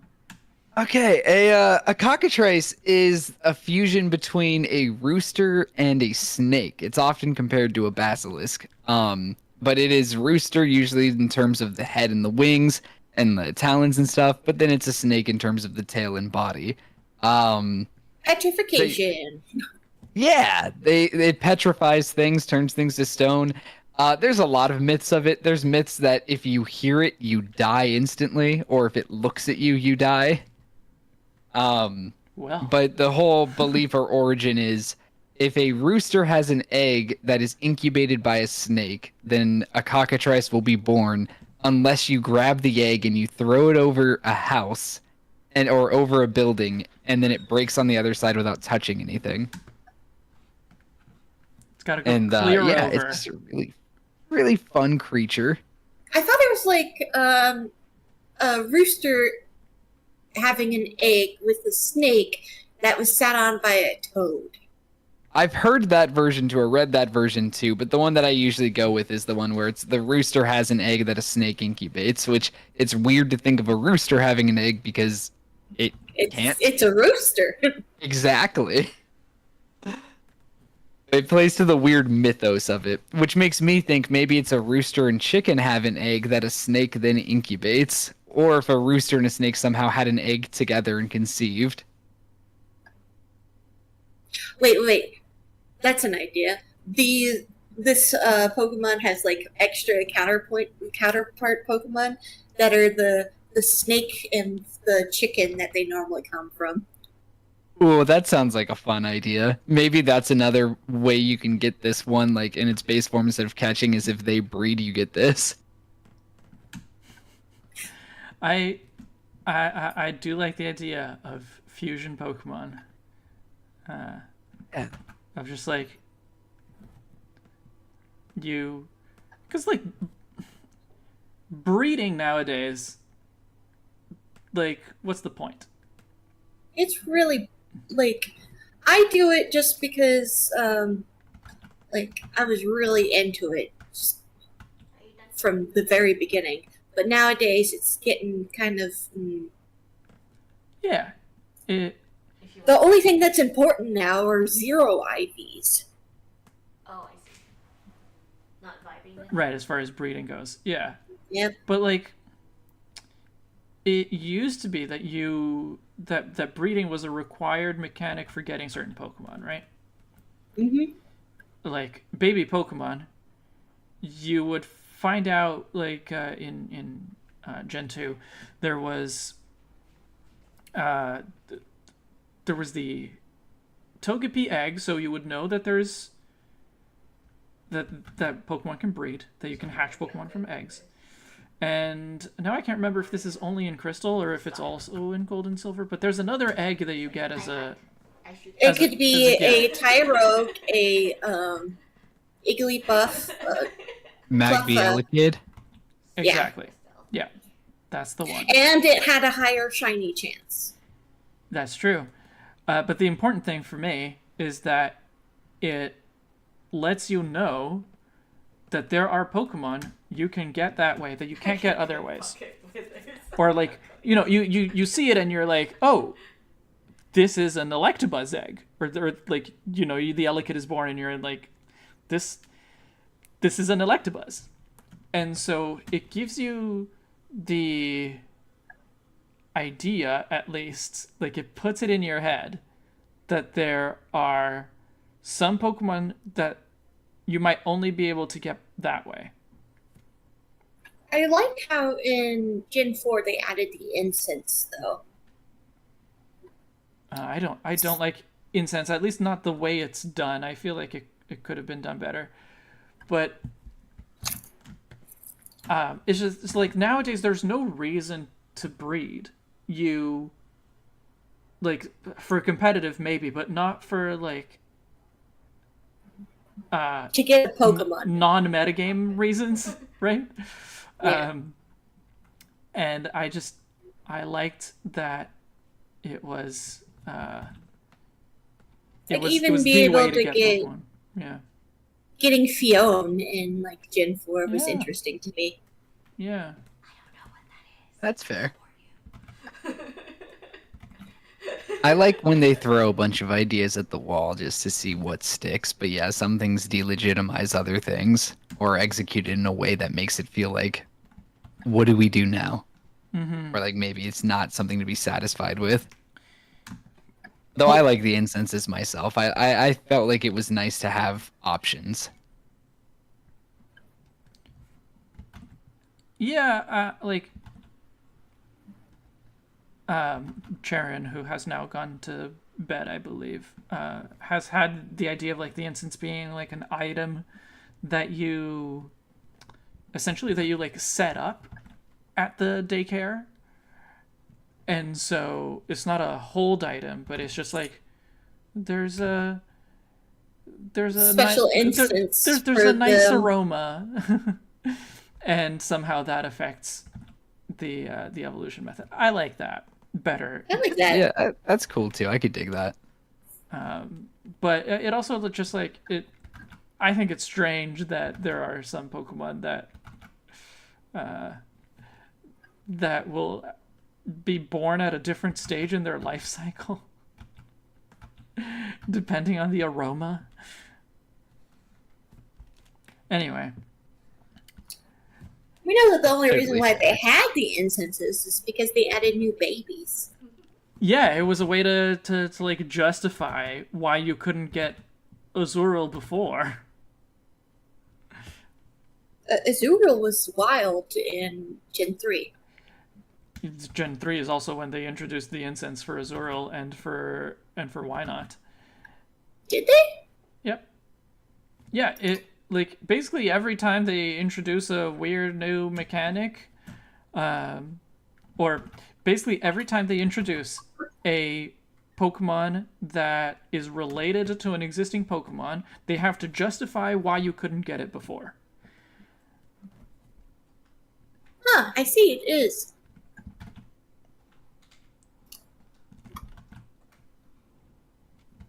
Why couldn't Girafarig evolve into Farigiraf before? Well, because you couldn't learn the special move.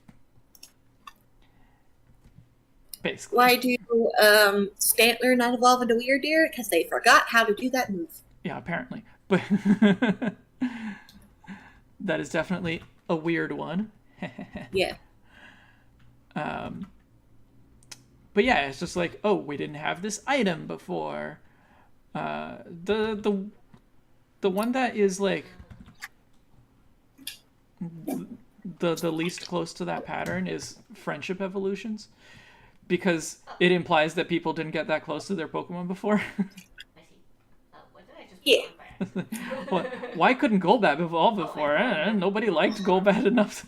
What I like to reason or Blasphemy! justify with that is discovery from science. Like, oh, we found that they really like this thing that we didn't know about, and that's the trick you learned. But of course that requires a lot of, like, you know, fan justification. Yeah. Okay, so now I have choices.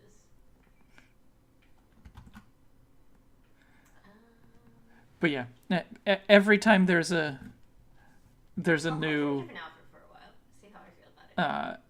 I like the a new buttons. Pokemon added I to do an existing family, colors. there's But something same. special about it So that is new. Peat is a rare resource that usually gets used up. But, like, yeah, that's why Ursaluna is not a thing. oh, I like that. Peat has other uses, and they used it all up. Let's see, where is it? Oh, thank. Oh, and they match my armor. They match my new armor. That's lovely.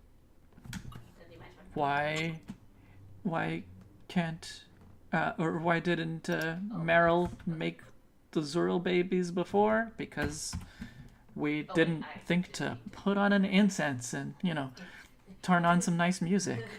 Because Meryl didn't know true love. It wasn't relaxed enough. Exactly. Swords and stuff. Anything useful to use. I got a bunch of stuff. So Why couldn't Magneton evolve into Magnezone? bag and take anything. There was no Like I got this. what do they call it? Special I have like a leather helmet. If It was electricity. It was like magnetism. yeah, but there was a name that was like my shape-shifting. special magnetic zone or something like that. That Yeah, like Mount Coronet.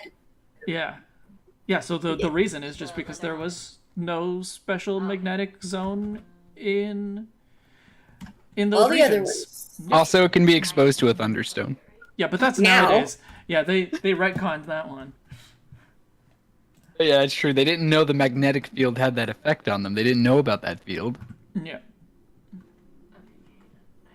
It's like the same sort of thing with Grubbin. Evolving to Vikavolt. Yeah. That poor thing, it was a charge bug for forever before I figured out where I was supposed to go. Yeah. Especially because it was like sun and moon. And you can't get there until like forever. Yep. At least they changed it in Ultra. Mm-hmm. Okay. Oh, actually. Yeah, it was a little weird that Gee, it's like it's this Route 1 Pokemon, but it stays in its second stage for like literally the entire game. because the helmet's kind of ugly. Oh, Vesper, that's true. Imagining people in Kanto freaking out, like, no. What is Or they this? see the other Porygons. Yeah. Okay. There's other Porygons? What did you do? I believe so. What do you mean fairy type? Well, they don't have to worry about that one anymore. They figure that You one give out. your Pokemon items? What? I bet that How do I get? Whitney's really upset whenever fairy type was revealed, though. I'm trying to get. But I already committed to the normal type. Especially because her flippin' gym from above looks like a Clefairy. Well, yeah, and she has Clefairy on her team. Yep. And now she has to take it off her team. Or she has to switch to fairy and and get rid of Miltank. Well, she's Unless not going to do Miltank that. gains an evolution that's fairy type. You know, I'm convinced that the next major game is going to be a return to Johto, and I had not thought about what they're going to do with Whitney, because yeah, there's fairy type now. I mean, like maybe it's going to be a Legends-esque approach in the sense that it's just something completely new, and then they don't have to worry about Whitney. But yeah, if they did a remake of Johto now, would she just be a normal type trainer that happens to have fairy types? I don't know. Or would she use normal type Pokemon that everyone confuses for fairy types? Yeah, I don't know.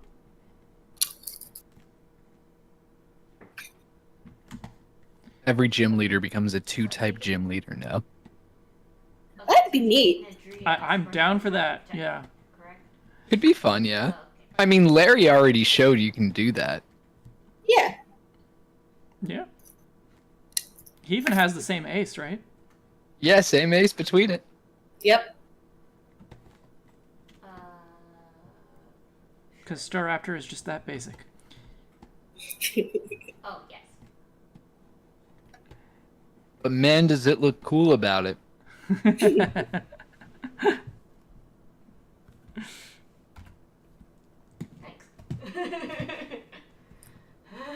You know, the kids who liked Staraptor were the same kids who listened to a lot of Linkin Park in their spare time. Poison. Ooh, that's handy. That's me. Oh, and a maze. Crawling in my skin. These wounds, they will not heal. Alright, this stream is going to get demonetized because of you. Oh no! Sorry. You know, maybe that's a good idea because then Nintendo won't hear that you emulated Platinum. Oh no. It's not on my channel at all. No!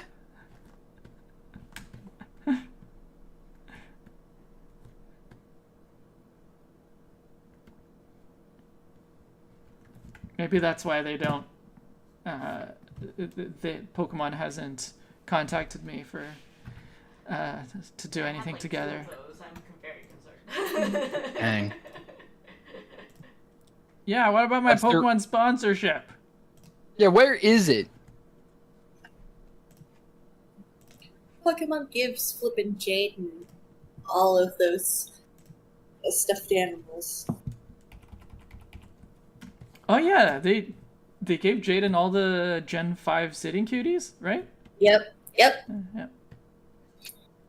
She's not even a Pokemon creator. I mean, I guess she is. She's not Pokemon focused. Nope, not at all.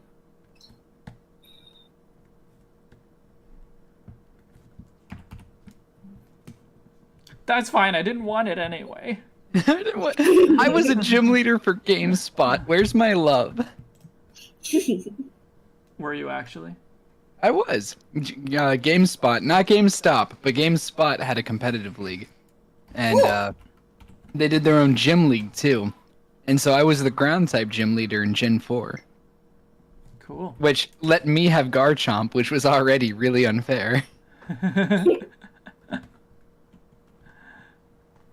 I was never a gym leader, but there was a league circuit type thing in Brazil for Gen 1 at least, and I think Gen 2 as well. But after that, it wasn't, like, Pokemon wasn't really popular enough in Brazil to keep that up. Mm-hmm. That's rough. Yes.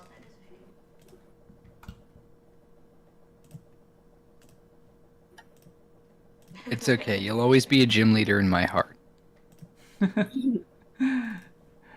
No, I never even participated in the league because in my city there was only one, even though I lived in the second biggest city in the country, but in my city there was only one place that had a league, and it was in a completely different part of town. Ah, Yeah, that's rough. Like all the people that were really involved in the scene were from São Paulo, which is the biggest city. So it, yeah, Rio was a little bit left out. That's rough. I did compete in a Gen 2 tournament one time, like the one time that they hosted a tournament in Rio. I did compete, and I lost. I was eliminated on the first round to the person who became the champion. Hey, well, there you go. You can say that's the only reason you lost the first round. That is the only reason I lost the first round. Yeah. It's not at all because I was completely unprepared. Exactly. Oh yeah, earlier you asked us what type of Pokemon gym we would have. What kind would you have? So, my favorite type is grass type. It's what I like to play. However, under my VTuber persona, I have to pick flying type. Like, it feels required. Interesting. Get yourself a Tropius. Yeah, I love Tropius. As bad as it is, I love it. How about Jumpluff? You know, that one, I like Jumpluff too. I think it's cute. I mean, Skiploom is adorable. But yeah, I think if I'm flying type, the Pokemon that I like the most from the flying type is probably Gliscor. Nice choice. It's fun, yeah. It's just a good Pokemon. It's a troublemaker. I like troublemakers. But yeah, if it's just me as a person, then I pick grass type because I think grass is a lot of fun and it has a lot of versatility between sweepers and like stalls. And also just a lot of the Pokemon make me happy. I'm one of 8 siblings and I was the 4th. And so my 3 older siblings, they all had Pokemon Red and Blue, and I was told very clearly I am not allowed to keep a starter. I get to start with the first Pokemon I catch and I release my starter or box it permanently. So I had Rattata, and then Gen 2, the same deal happened again. I was not allowed to, so Hoot Hoot was my starter. And then Gen 3, I finally was allowed to have one because one of my siblings quit playing, so Trico was my starter, and that made me really love grass type. And then That's the weirdest rule I've ever heard. My older siblings were very, very like, I don't want you to pick what I've already picked. It's special, it's mine. In a way, I get it, but also, yikes. It was ridiculous. Luckily, because we were all playing at the same time, I got Flareon first, and that's my favorite evolution, and so none of them were allowed to have Flareon, who's a terrible Pokemon, but I love it. Yeah. What did they think about breeding in Gen 2? In Gen 2, there was almost no discussion about breeding, at least that I remember. Interesting. They just were really picky about starters and legends in Gen 2, and it was always a rule, too. I was never allowed to have a legendary Pokemon, and then I became someone who doesn't really like to play legends. They're not that special. Yeah, like, I think, sure, they can look cool, but I don't personally like to field them because they make the game too easy. I don't know if that was a good thing. Yeah. And, like, it felt much better to use, like, Lugia or Ho-Oh in Gen 2 because you had to go out of your way and try really freaking hard to get them. They were not... Like the birds! Well, I found a couple. Yeah, exactly. The Gen 1 birds as well. Like, they are not Like how to use them. given to you like a lot of legends are these days. And so it feels cheap to use a Pokemon that, like, you just reach a point in the story and there you go. You got it and it's super powerful and you can win everything with it. Mm-hmm. So it feels cheap to do that. Lugia and Ho-Oh in Gen 2? Lugia and Ho-Oh in Gen 4? No. Lugia and Ho-Oh in Gen 2? Yes. Yeah. Finding Rayquaza was really special to me. That's fair. Yeah. Solving the Deoxys puzzle? Yep. That took forever. Was that Emerald? Yep. I did not. I did it in Ruby. Oh, I did it in Emerald, but yeah, I guess it's probably in Ruby Sapphire as well. Was it a? So he has. Was it a event? Because I don't remember No, getting. no. I don't remember getting Deoxys. Deoxys? Deoxys was an item you had to get. You had to, and it was the triangle puzzle where you just keep doing the triangle in all the weird spots. Mm-hmm. Reggie problems. But I do not remember getting Deoxys in Gen 3. Maybe I did, and I just don't remember. But yeah. Yeah, in Reggie. Ruby and Sapphire, it was a trade or an event, and then meanwhile in Emerald, it was Birth Island. A trade? Oh, like from some trade from someone who has Emerald. Yeah. Okay, yeah, that makes more sense because I did play Emerald, but I felt that it was too similar to Ruby, and so I didn't like really stick with it. I went back to playing Ruby basically. I was like, this is the file that I already like invested so much time into. I already like if I'm gonna put time into something, it's gonna be Ruby and not Emerald. Like by the time I got Emerald, I'd already like gotten all of the master ranks, got all my Pokemon in the museum and all that. Hey Freebird, you just became a member again. Welcome back. Woo! Congratulations. Welcome back. But yeah, so I didn't really play. I did play Emerald, but I didn't like stick with it. So I think I eventually looked up the pattern for the Deoxys thing, but not in Ruby.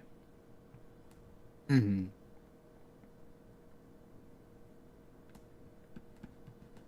Oh, how do I have a loot of a bar? I just also, as a kid, like, even now, I like feeling like an underdog. So when you have legends on your team, you no longer feel like the underdog anymore, Not saying it's a bad thing to have them, but I'm just like, I don't know. I feel too special now. Yeah. I don't want to be the chosen one. I want to be the one who seized the power. No, I love being underleveled for my fights and everything. So, yeah. Same. Indigo is here. Indigo's playing Baldur's Gate behind me, so you won't see her, but you will hear her because she's playing with someone on voice chat.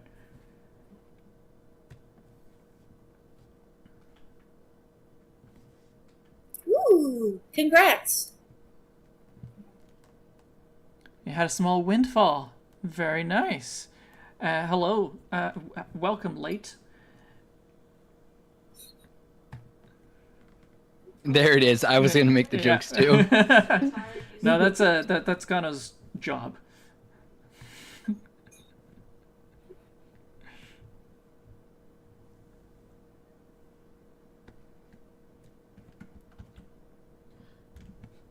Yeah.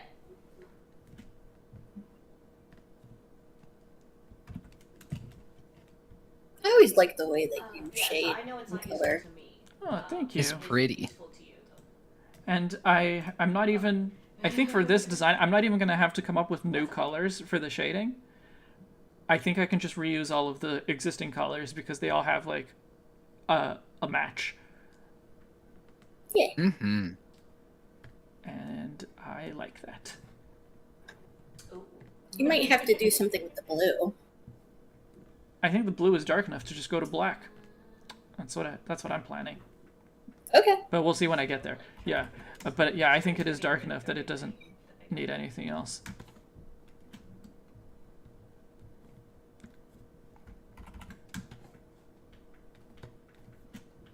Yeah, I'm keeping food. That's fine. I'm gonna play a game. Ooh, what game? I think I'm gonna mess around in Splatoon. Good choice. Good choice. I've been doing the big run lately. I don't sounds know like that fun. game, so have fun.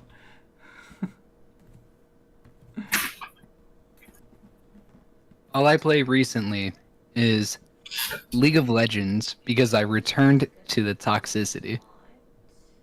No, you escaped. Why'd you go back? I missed the pain. Freebird, this is stage 1. We've already designed stage 2, but I haven't done the final art for it yet, so you haven't missed everything. But yeah, so this is a cockatrice with elements of pilots and aviation and a place in Oregon. In a place in Oregon. That's it.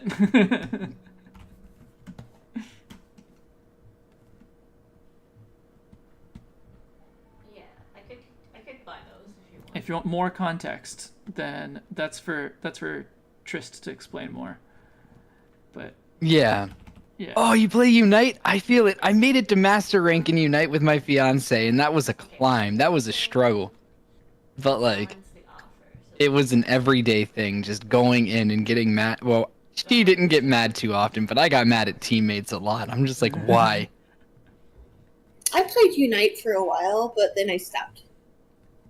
I get you. I haven't played it in a hot minute now. okay. I didn't even give it a try. I got like pretty high for a while, but then I was like, nah, I'm done. Nothing wrong with that. So My only Unite disappointment is that Unite finals at Worlds were played on Saturday, and I didn't know, so I didn't get to watch it. Oh, Oh, that's rough. I probably would have still not gone to watch it because there were other things that I now I have wanted to do on Saturday. Like if I maybe it would have worked out. I don't know because I don't know what time it happened. But yeah, I would have liked to watch it just to I guess that'll do. see what it's like. You know, see the highest level match possible. But oh well. I assumed that the final would be happening on Sunday along with everything else. Hmm.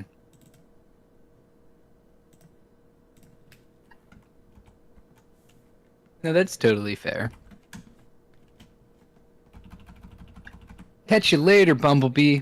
Hope you have a good one. Bye, If you Bumblebee. haven't, like the video.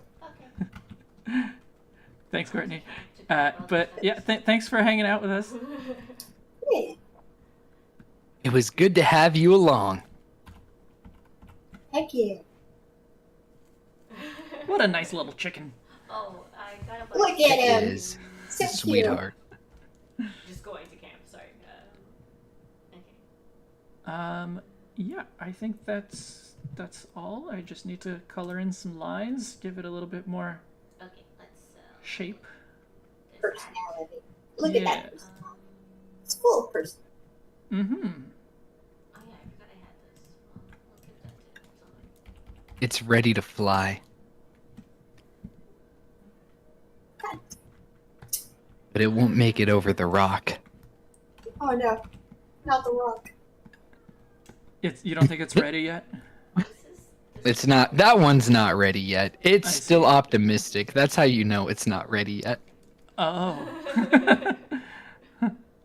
Oh.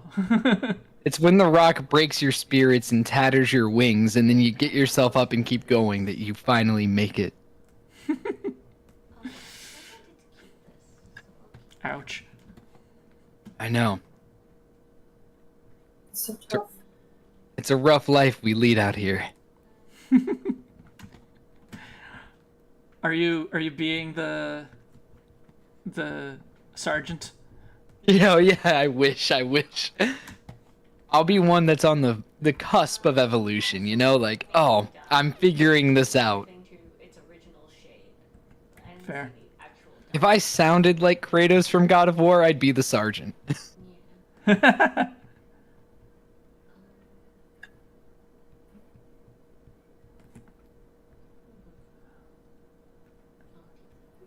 you said he had Instead, I'll come in as the plucky anime protagonist.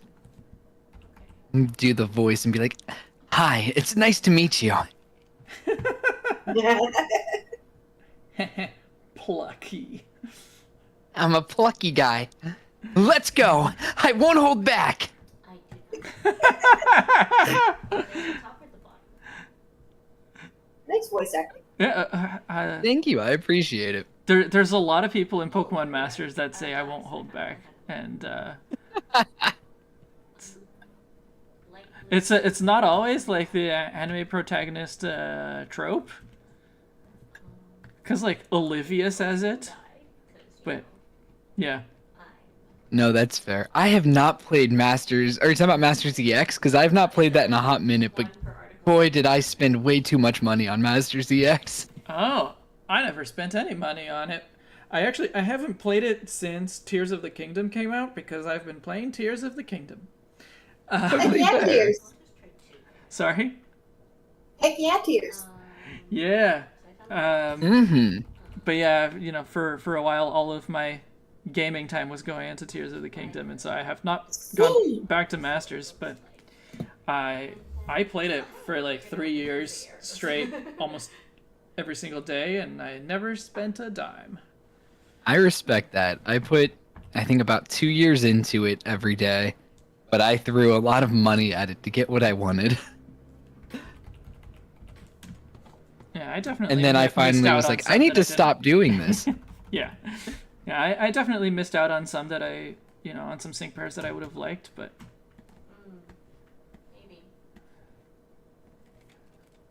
Maybe. No, that's fair. Such is life. Being fair, the only sync pair I cared that much about was Guzma. Like, his Okay. sync pair specifically. He's your boy, I know! Raihan is also fantastic. Raihan is one of my favorite trainer designs in all of Pokemon. Oh wait. I like his design. I guess I'm not a huge fan of him as like a person. He's got swagger, I love it. He's so funny. Like, taking selfies in battle, I'm like, this guy's hilarious. Arrow of acid. Yeah, he's all right. He's just not for me. Fair, fair. Okay, well, here's the challenge sheet then. I know you prefer Gen 3 to Gen 4, so I feel like I know the answer, but Steven Stone or Cynthia? Oh.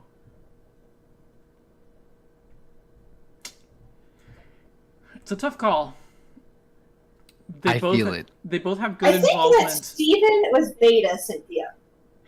Fair. I like Steven more than Cynthia, but I get what you're saying. Okay, I'm done.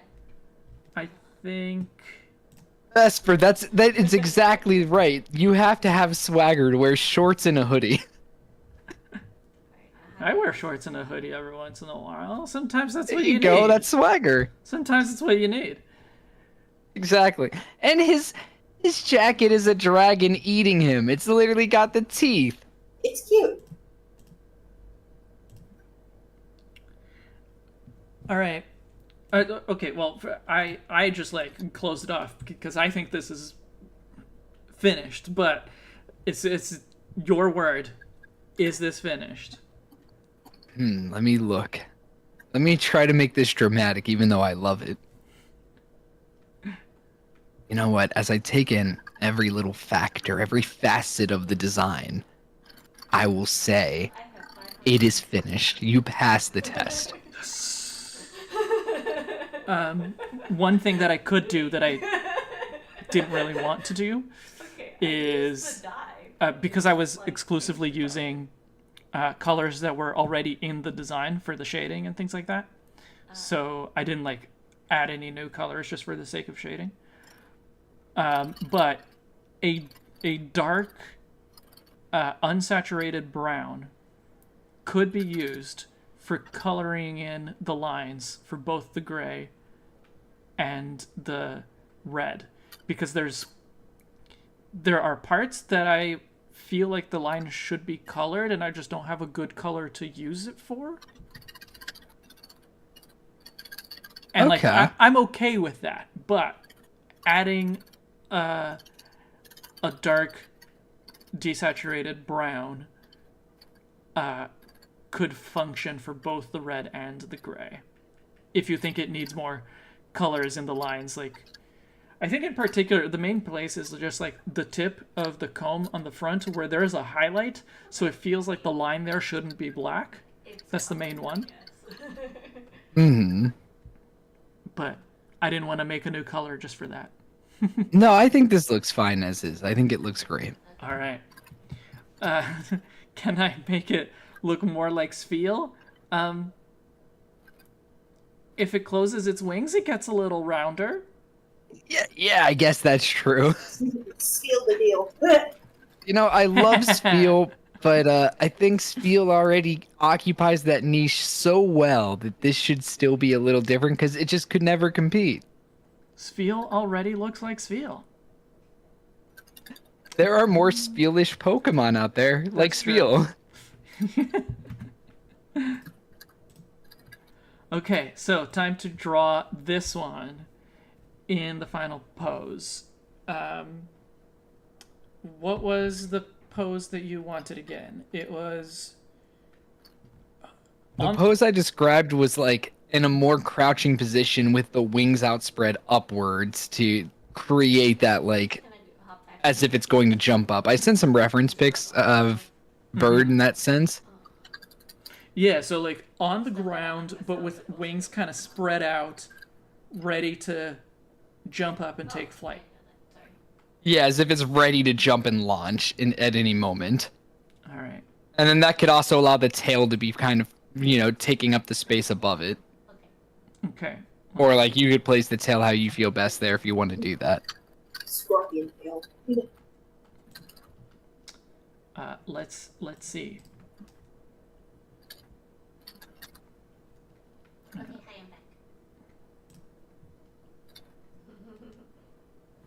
I am getting hungry, but I can't eat yet. You can feed yourself.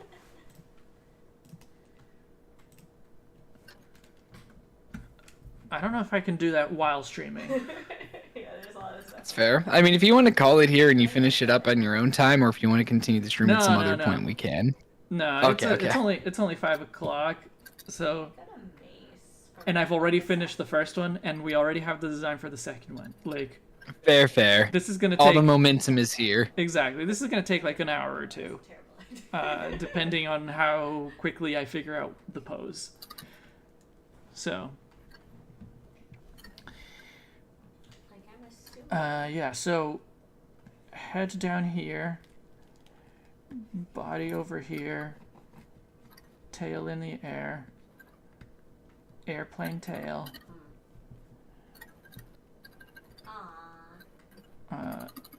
legs, something like this. I'll throw them to like I'll throw one reference image in the stream chat. I sent you a mace by accident. And like that's something you can take from. I'm not saying copy that exact, but like general vibe. You put that in the Discord chat, Yeah. right? Yeah. Okay. And then here's one of Yeah. a bird taking basically the same position. Okay. Yeah.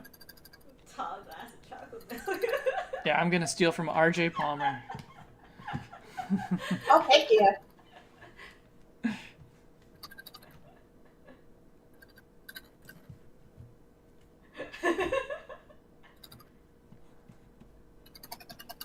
Oh, Freebird says this is done. What do you think? Do you? Oh, like where it is right now, completely done. I think that's what he's saying. Yeah. Oh yeah, like no filling in anything else, like no other details, color, or anything like that. Yeah, of course. Okay. That is a feel. Well, there you go. That's the commission you paid for. That's what you Yep, get. 100%. Okay, this particular pose, like, I think I need to do better than that.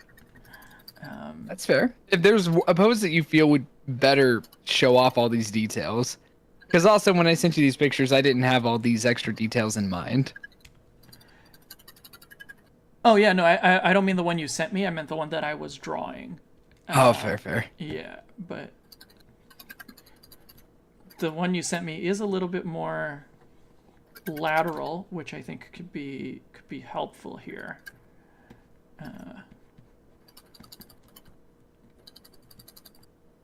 Oh, I'm sorry, but now that my brain saw it, it's also funny looking at with the art of the second evolution you did. It's funny because I'm seeing a banana, and there's nothing wrong with that. It's just funny. I'm like, that's a banana.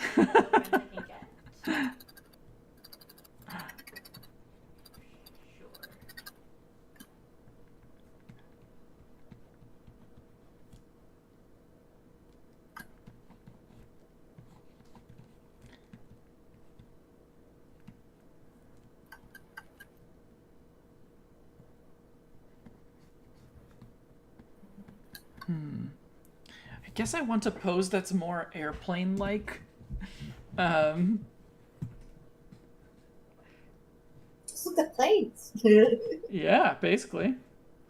That's fair. I mean, if we do want to go with one where it's in the air, there's nothing wrong with doing that.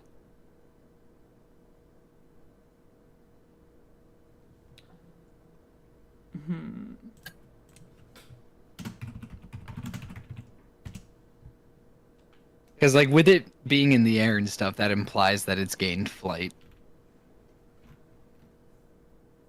Mm-hmm.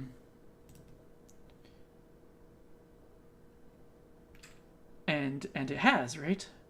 Yes. So It is able to fly at this stage.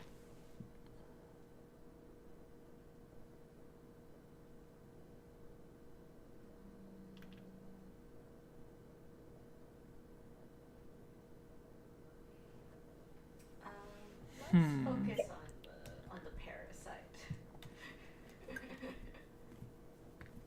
Sure. just looking at some airplane images and seeing what might work here. Deal with that. So Okay. this is an airplane. Can you tell?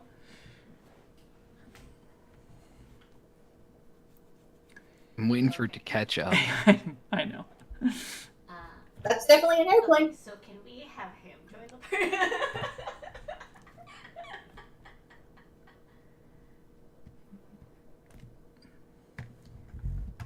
Okay. I'm also gonna need your sword. It would be an airplane, yeah. Yeah.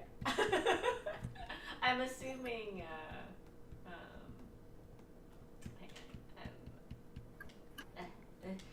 Sorry, I don't know.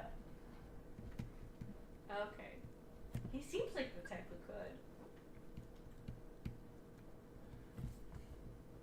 could. So I see. I think this could work, except I would like to show its legs, but I don't think it should be. And like it could be flying, and it could just be like that, right? But I know it has to catch up. And now it's in my hands. And But not burning me. I don't know. That's kind of a boring pose, I think. That's a very boring pose. Yeah. There it is. Yeah, I agree there. This would be a little more boring. Okay.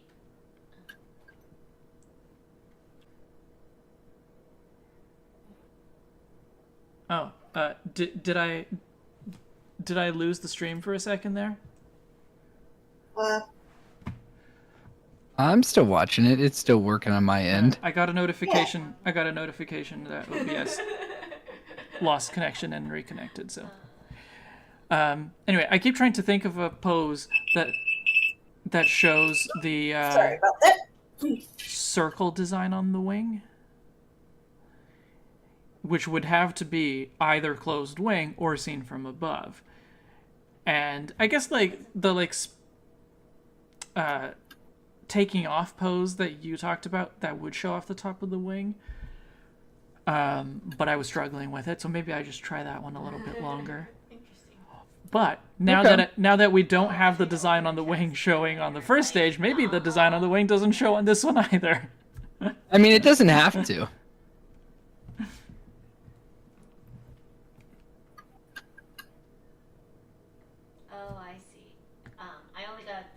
command to open. So I can How about a kind of flappy Fearow pose with McDonald's Arch's wings? Okay, I don't think Arch's wings would work for this Pokemon because it doesn't have especially large wings the way Fearow does. I do like that idea, but no, I agree. I think it needs to have that more wings straight out like a plane kind of concept. Yeah. where is he? Oh, this looks like him. Oh, look at him. Just drinking. Oh, I see the stream is actually quite a bit behind Do you now. like tea? Yes, I'm just drawing the airplane now. Oh, on my end, you finished drawing the airplane. Oh, that's weird. Yeah. Get me far away from On my end, it's just a blank screen. Well, not blanks, but, a white screen. Like, ugh. He's in the corner, but it's white otherwise.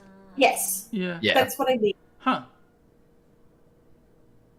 My stream preview is well behind then, I guess. Okay, weird. Won't rely on that anymore to know when it's caught up. We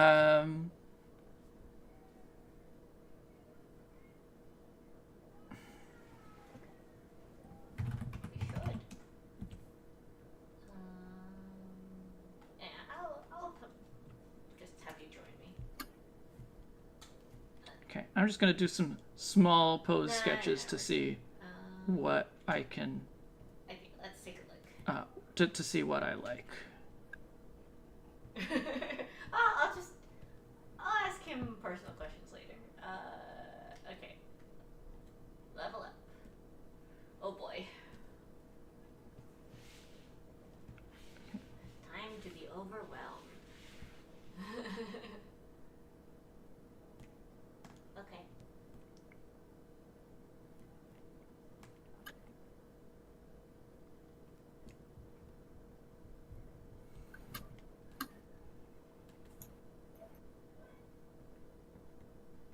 Right, random question time. Who is the best rival in the Pokemon games? I don't know. Or your favorite rival? Like, Yeah, the best rival, am I able to like exit? I And you can just do don't this, like- know, but I would say, Okay. in terms of the best rival, I would say, Let's see. So, burning or I would guess that it's like Charm Blue Person. because his Friend. like he's not your enemy, but his antagonism helps to push you forward. Hellish Rebuke. Smell you later. No, there's Yeah. no I could select. That's fair. But my favorite is definitely Silver. Alright, so you and Freebird both have Silver as your favorite. Yeah, I can even just though the type- story wasn't super clear in the Gen 2 games, I'll just use your- the idea of him yeah, being so spells he doesn't have any. Giovanni's son, and like Giovanni doesn't pay any attention to him, and that's why he hates Team Rocket and wants to take it down and wants to be strong on his own because he doesn't want to be part of a team. Like that. Like all of that just works really well for me, and the Yeah, fact he has that a friendship Pokemon. yeah, and the fact that he eventually like connects with his Pokemon enough Got it. to have his Golbat evolve. So like he gets there. That's fair. I think for me, I'm going to go with Repelling blast. Gladian. Okay. That's a good one. Yeah. Yeah, it's like he cares about his family, but he's also a little edge boy. Yeah. I like Hugh. I He's think that's his fun. name. Um. Oh, yeah. Black and White That's too. fair. Hugh is good. Black and Yeah. white too. Yeah. Yeah. Okay. Wally's also great. We get to see Wally grow up, and like, that's pretty nice. It's a good thing Indigo can't hear you say that. Does Wally and does Indigo hate Wally? Yeah. Come on. Okay. I feel bad for Hop. I think Hop gets it the worst. I like Hop. Yeah. Oh, okay. I like him too. It's just the story screws him over. Yeah, but I like his story. Like honestly, I think all of the rivals, at least like, yeah, all of the rivals that are actually rivals. So like, I wouldn't call Bianca a rival. She's more of like a companion, I guess. But I think all of the rivals have good qualities to them. The only one that I really don't like is Barry. That's fair. I like I'm gonna Barry, fine you but $1 million the anime made me like him a little more. Because he's such a dork. Find you 1 million polka dollars. I don't have time for this. I love his I'm gonna fine you. But he's not my favorite by any means. He's a dork. But I like Hao. I like Hop. Like, Barry I just found annoying. So it was... I named him after someone that I was kind of like... I guess kind of like frenemies. Like, we were friends, but he was also really competitive in an annoying way. And so in the end, you know, him being annoying worked out. Totally fair. Barry grew up to be a landlord? Oh, God. That just makes him worse. Oh, yeah, that would make him terrible.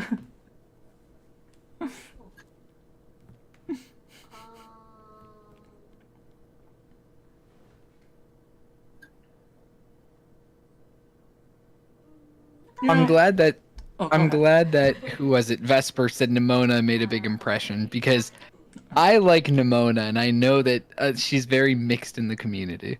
Oh, really? I love Nimona. Nimona's awesome. I like that you have a rival who has to hold back when fighting you because they want to fight around your level. Mm-hmm. And Nimona, like the final fight with Nimona, after you become champion, that is such a good fight. Like that was probably my most satisfying fight ever. Yeah. Or maybe not ever, but like certainly in that game, it was the most satisfying fight. And like, it was the first time that I actually felt threatened. Like I felt like I might lose. Totally fair. I didn't feel that way about that fight. Me and Nimona were like knockout for knockout, you know? Well, that's fun. Yeah. All right. So then that actually made me think of something. Do you have any particular like story mode battle, like in any of the games where you were just fighting the AI, maybe a certain gym battle or champion battle where you will never forget it? Like maybe it was a loss or a really, really close one. What's her name? Fantina? Okay, Fantina. That's good. That's good. The ghost types can be tricky with her. Or should I give it to someone else? Or... My memory just isn't very good. So I don't have like very specific, like strong memories of like, this is exactly how this fight went. I remember more like the feeling of it, right? So I think Nimona's fight was really good for that. The fight with our good friend Albert Turo was great. Because like you're seeing a bunch of Pokemon that you don't know what their types are, and you can't easily tell what their types are. So that was fun.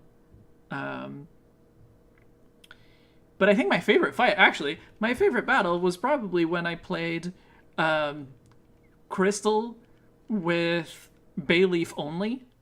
So, like, I had other Pokemon on my team for, like, HMs and stuff, but I wasn't using them for battle. So, I made it all the way to Red with only Bayleaf and having to tell it to not evolve at every level.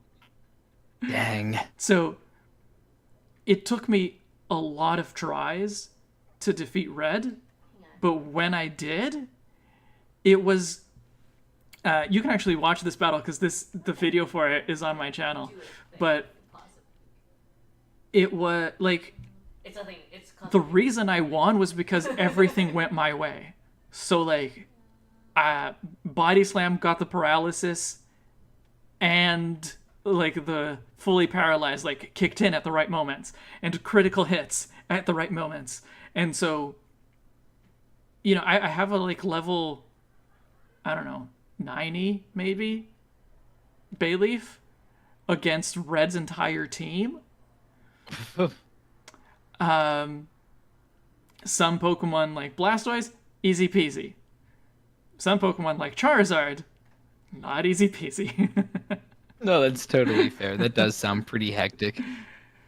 But yeah, so like the only reason I was able to win was because everything went perfectly for me. I got lucky when I needed to get lucky, and that makes the fight really fun. No, I get that. And it wasn't your Pokemon shook away the poison or resisted with 1 HP because they just love you so much. I hate that. I agree with you. I wish that mechanic is something you could choose to disable. On and off. Yes, that should be a toggle. Definitely. Yeah. But I get you on that. Also, my Discord went nuts. I noticed. Yeah, that's fun to do, or fun to deal with. For me, I'm gonna say the first battle I ever lost was like where I felt like, okay, I really genuinely lost, was Gen 4. I lost to Candace because I'm obsessed with grass Pokemon and I had flying Pokemon, and my team was entirely weak to her and was underleveled, and I didn't look anything up on her. I was so convinced that I'm just gonna do fine. And no, she put me down, and I was just like sitting there but I loved it. And then when I went back for the rematch, I literally won because she missed one final attack, and it was a last hit scenario. And like my Torterra finished her. Yeah. But it was intense, and I'll never forget that memory just because it's like, it's wild, it's fun. Also the subway bosses where on Black and White 2, when you and like a friend, you take them on, that's just so fun. I don't think What I are they did again? much of Emmett the and Ingo? subways. Ingo and Emmett. Yeah, the two. I don't think I did much with the subways. Poor Ingo, though. It's depressing for Ingo. It's even more depressing for Emmett. Emmett His is brother's gone. left He behind. probably has no idea where he is.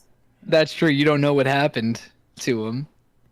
The subway fights in Black and White 2, in my opinion, whenever there's, like, I talk to people who are like, I haven't really played the Pokemon games, I always recommend them Black and White 2. I'm like, that is, in my opinion, the best experience of the gameplay mechanics, and the post-game with the subway bosses is so much fun.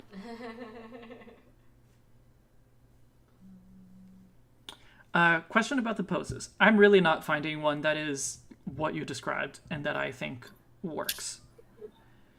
Okay.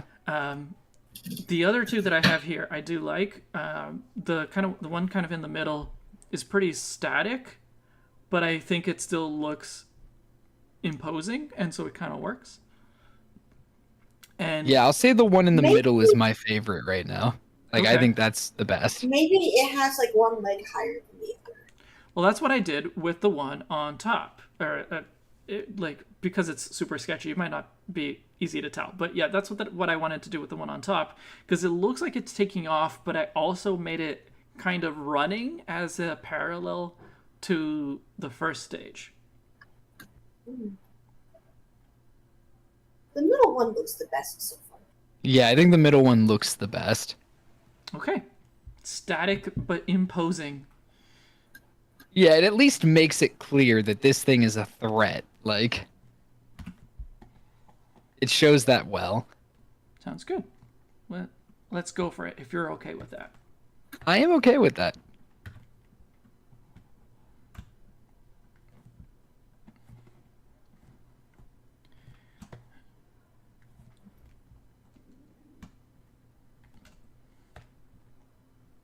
Okay, and there we go. Now it's done. Complete.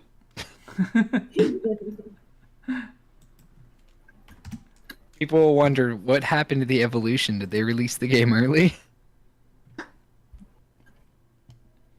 They had to rush. Yeah, deadlines really... They had to get the game out in November. Yeah.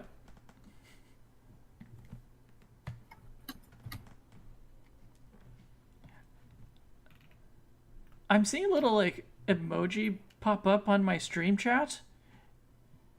Is someone doing that? Uh, I saw like little hearts come up earlier. Now I saw some movements there, but by the time I looked, it was gone. I don't know what that was. I'm not sure either. I did not see it. Or someone's making it happen. There's a laughing emoji. I can see it now.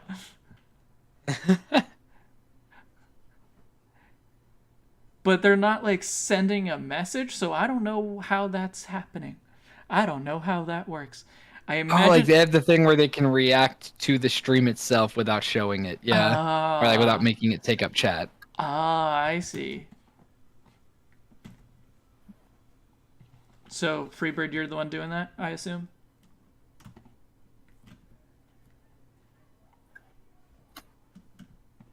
You can do it on mobile. I see.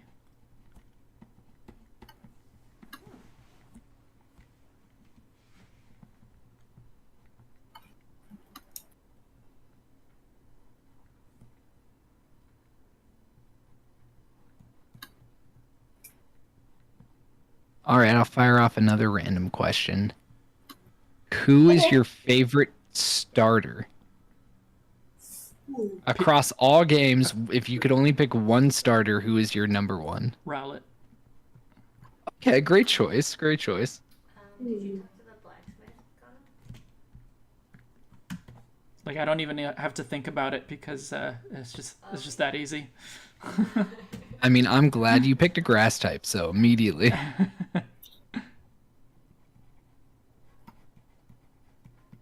I really like Finnegan because Fox, but Fair. Venusaur. Oh, another good grass pick. Let's go. Venusaur, I'll go ahead Venusaur and is say not one I Trico for me. expected. Round us out. It's because it's also a poison type. There you go. And yeah, I'm going to say first stages specifically. Alright. Oh. Bulbasaur. First stage Let's go. specifically, still Rowlet. Yeah. Grass trio, let's go.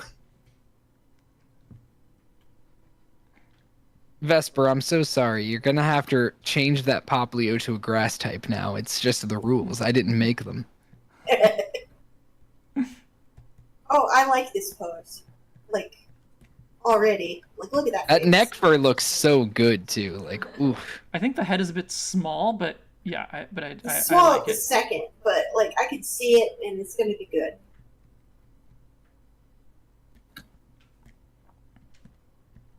Oh, I see. Terra grass type. You know what? I'll accept that. A Terra grass Poplio. Not proficient with it. All right, what about this then?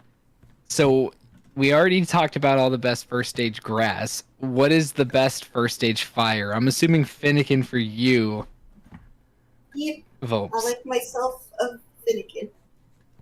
Great choice. First, But Torchic is also very cute. I know, that's what I'm stuck on right now. Torchic is fantastic. It's adorable. first stage specifically. My fiance just said Tepig.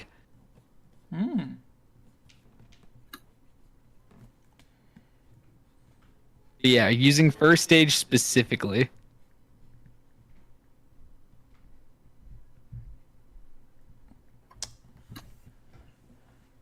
I think I'm between the same ones as you. It's not Charmander.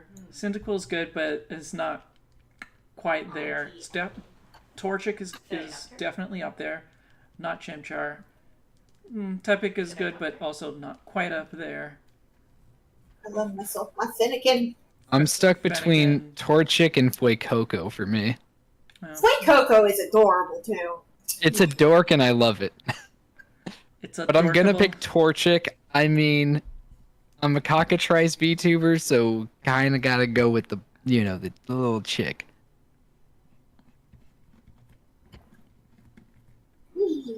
Fennekin's great too. It is adorable. I'm of the opinion that Charmander is overrated. Well, specifically Charizard. I like Charmander more than Charizard. Waiting for Gunno to say something in the chat, even though he's playing Baldur's Gate. Yeah.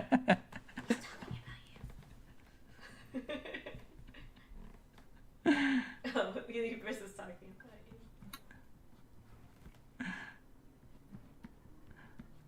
you.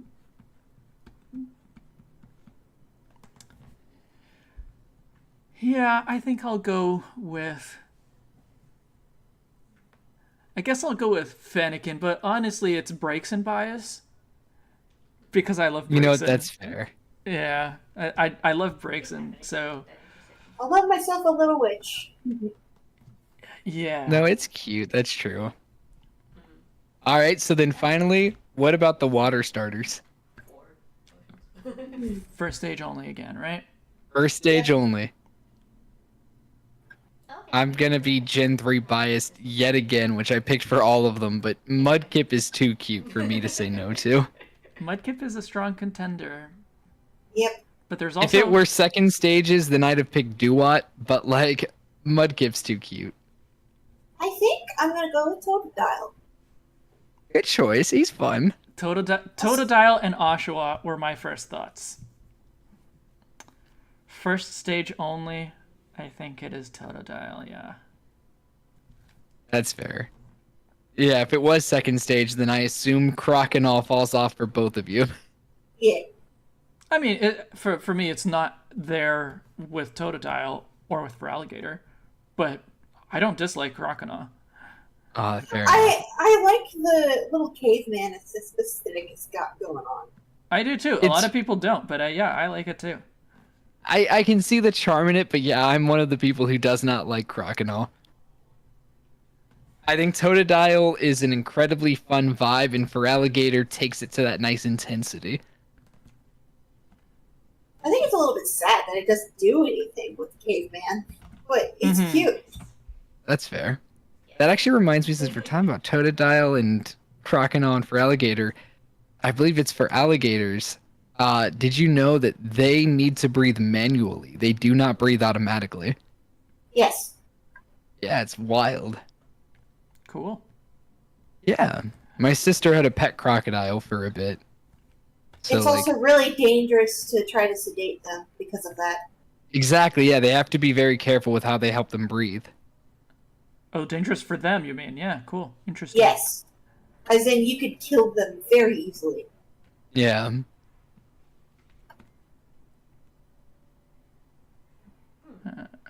And they don't sleep. They do not. They go into torpor. So That's it. I'm not hearing Mhm. like chunks of the dialogue, and I noticed that my little like mic is muted on the top left. How do I like undo that? I'm just a little bit Do you like, remember? overall, I like the pose, but there's something that's not quite. I do Right think the for head me. could be a bit bigger still. Bigger Or still, like you maybe it's think? not sketched out. Yeah. I should Like maybe when it's sketched out, I'll feel more okay with it. But it does feel like the body is much more heavy than the like your preliminary version of this, or like than the initial like sketches you did. Yeah, I guess I did have a fairly large head there. Okay.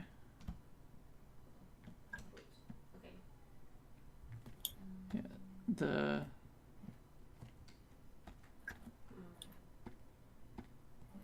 the neck needs to be thicker, but I think the only way for me to do that properly will be when I redraw it.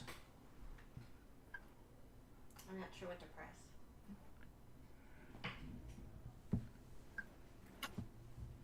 That's what I I see your chat. That's fair. Feraligatr has some powerful glutes.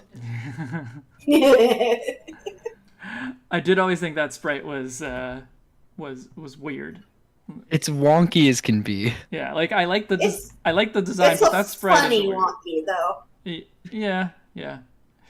I mean, yeah, I guess it's funny for me now. When I was a kid, I thought this is hurting me. I really like the Chikorita line too. Oh yeah, the Chikorita line is fantastic. Well, I love Chikorita, and like if not for Rowlet, it would be my pick for grass type first stage. And I absolutely adore Bayleaf, but Meganium just does not do it for me. I think Meganium's okay. I If do it- agree Bayleaf is better than Meganium. If it had the leaf, would it be Yeah, better? subtitles are on. Yes. I think Instead that's of the just, like, stamens? main character Yes, stuff.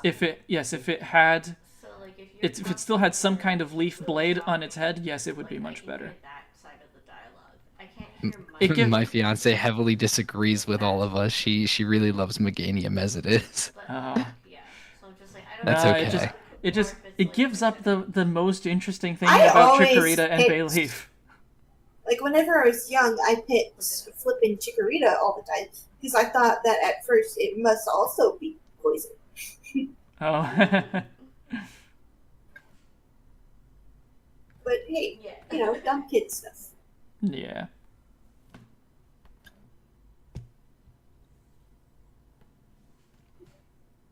Freebird is really pushing this idea that I love reboot.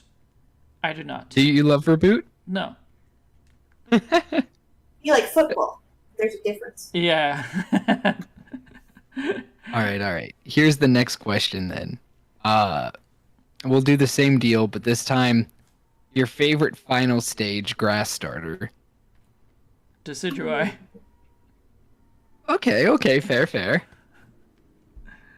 I'm gonna say in my case, as much as I love Sceptile, I actually like Rillaboom more than Sceptile. I still like myself a Venusaur. Yeah, there's your poison, yeah. All right, what about fire? Ooh, fire's hard. Okay. I have to like cycle through them in my head.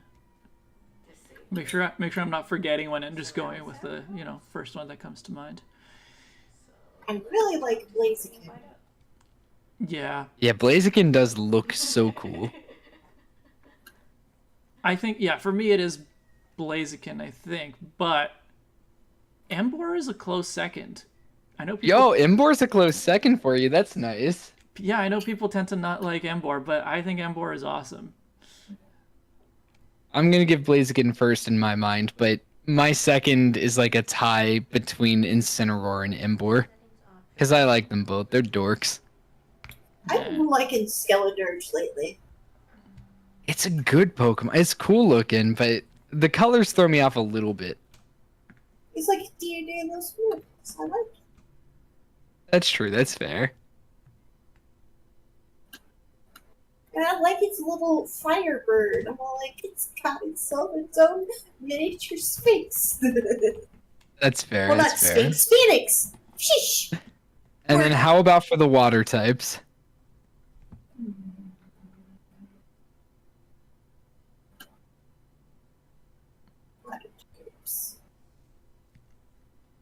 I'm gonna go ahead and be obvious here. I think Swampert does it the best. He's a pretty good one. I love Swampert. If it wasn't Swampert for me, it would be like probably Samurott. But I like Swampert too much. No, it's not working. I don't know. Yeah, Swampert, It Samurott. looks I it's do like just what other Greninja. people have with early access, I guess. That's okay. It's just weird. I What can think I say? Hopefully next time It's really hard. I load up the game, it'll. I just love that no one said Primarina for Vesper. Sorry. I was Vesper. thinking Primarina, but I'm thinking Empoleon also. Empoleon's fun. Um, Let's see. I think for me it is Hisuian Samurott. Hisuian Oh, that's Samurot's really good. It is nice. It looks very. Yeah. I don't But even know the word. My favorite Hisuian starter, though, is Typhlosion. Agreed. For me, it's definitely Samurott. But like, the main fault of Hisuian Samurott is that it looks too much like normal Samurott. That's true. It didn't feel like they took it in enough of a different direction. Yeah, but like, considered on its own, it is better. I do like it better. So. I want to agree with you, Freebird, but I can't because I love the grass final stages a lot. Dream Arena is my close second for like water types. That's fair. That's fair. Oh.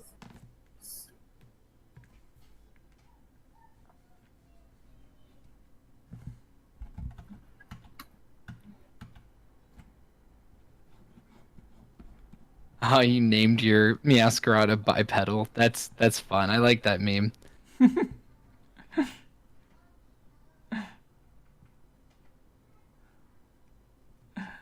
Yeah, that's cool.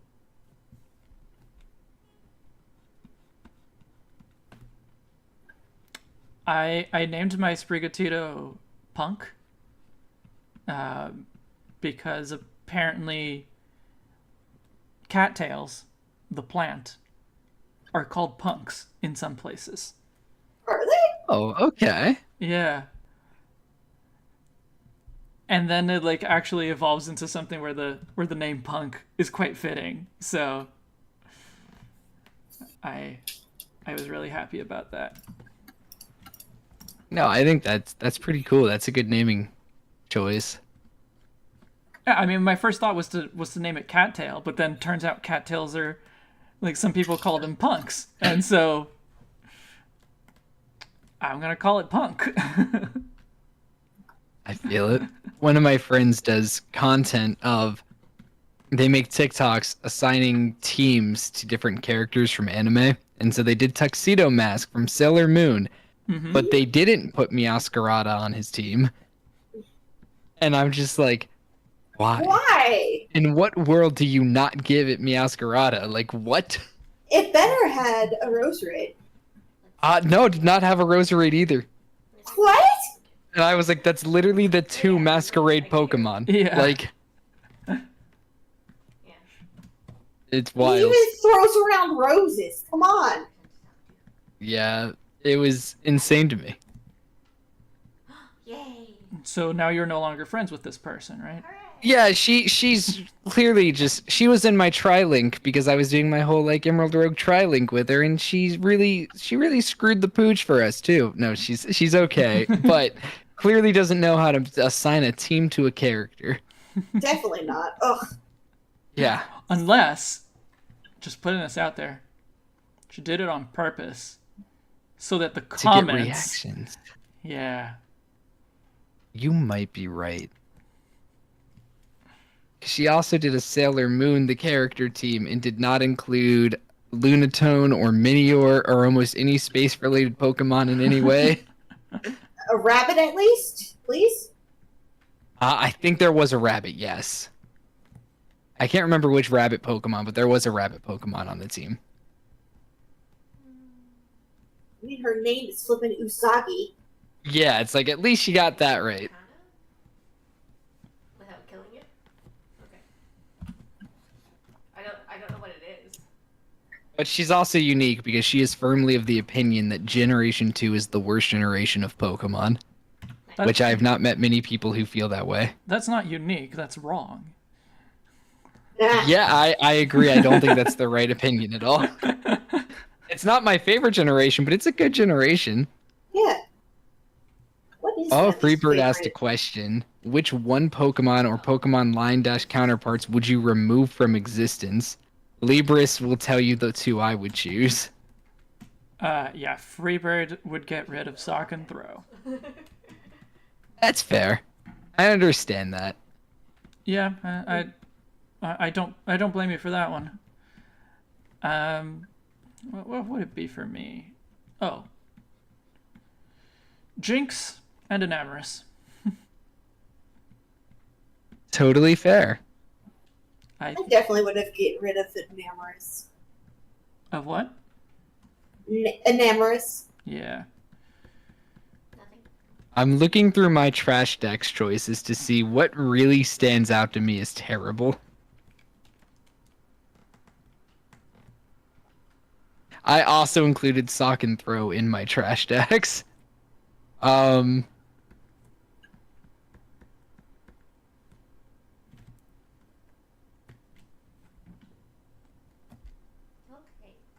What would I throw away besides Amaris? Oh, right, you did say that.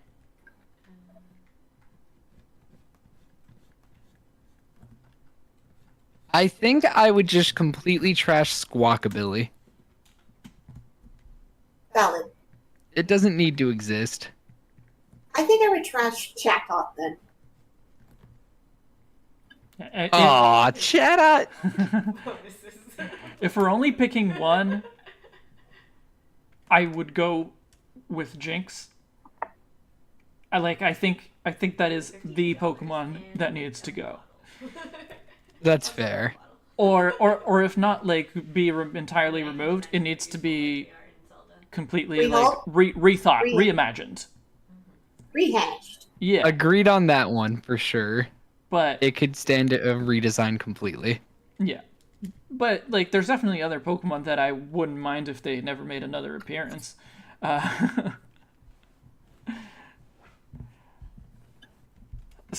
don't like Ambipom. Ambipom. I think Ambipom was a downgrade from Apom. It is. I wish that Yeah. didn't exist. Same. I wish Apom they is never made it. fine. Ambipom is not. I agree that it's a downgrade, but I don't resent its existence.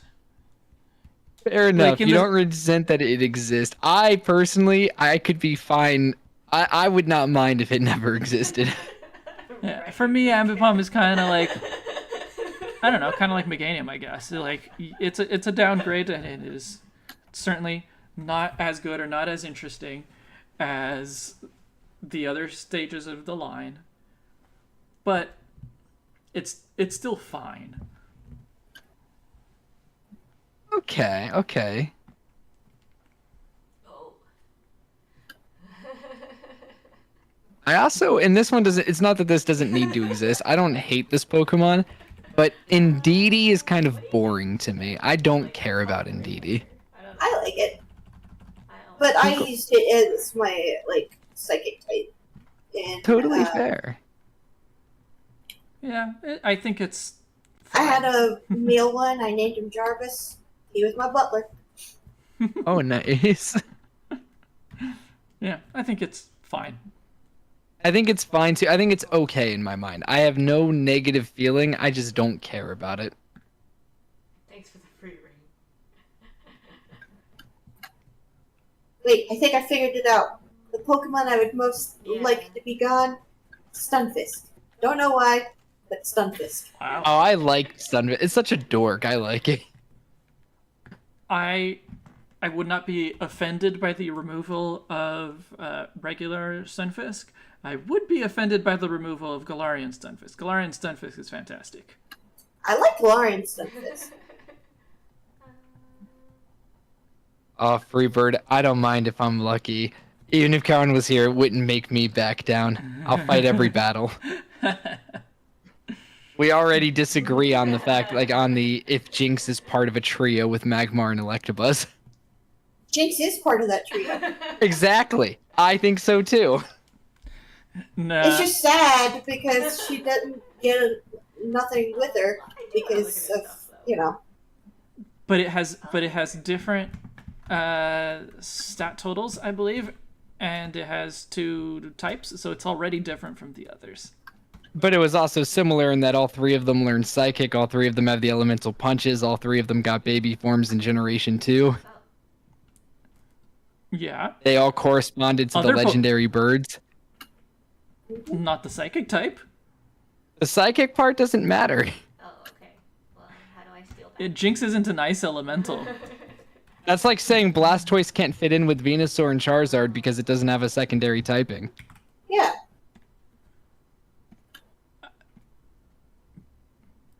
And that's not the only reason, but so If that was the only reason, sure. But that's There are not a lot of reasons that indicate that it definitely fits with them. Well, it has some similarities, yeah. But like other Pokemon also Let's see.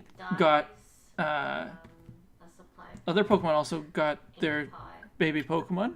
shrimp soup, In That's Gen true 2. as well. Like- The other Pokemon who did, a plate. I don't think anyone would have ever confused for being part of that trio. Aren't A shovel. they close to each other in the Pokédex order? Close maybe, but I don't think they're together. I'll take the thieves' tools.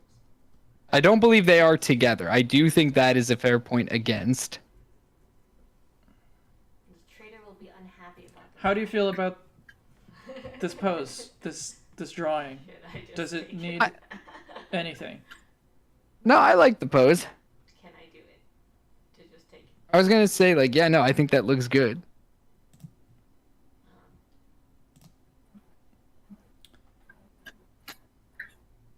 I guess maybe the chest could be slightly thicker, but I think it looks fine. No, I think so too. I think it needs more heft in the body. Yeah, I think it could It use a looks little too more that slight makes right it now. feel Yeah. bigger. Yeah. And wait, no, you were right. Jinx, Electabuzz, and Magmar, they're all next to each other in the Pokedex. Yeah. I was like, aren't they right next to each other in the decks? Yeah, it's 124, 25, 26. All three of them are special types.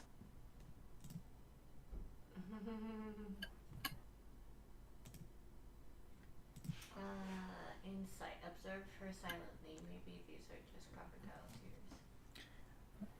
But it didn't get an evolution. That's because by that point, I think the controversy of Jinx had kind of come out. I think the Yeah. controversy over Jinx had come out long before Generation 2. It didn't. I don't want to see. Well, maybe not Yeah. long before, but before. Yeah, I was gonna say, no, I don't think it was before Gen 2. No.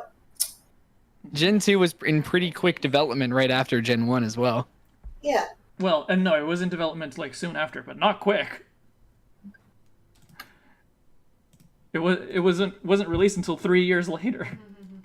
I mean, that's fair, but it was in development, was originally intended to be an expansion to Gen 1. Yeah, no, I know that.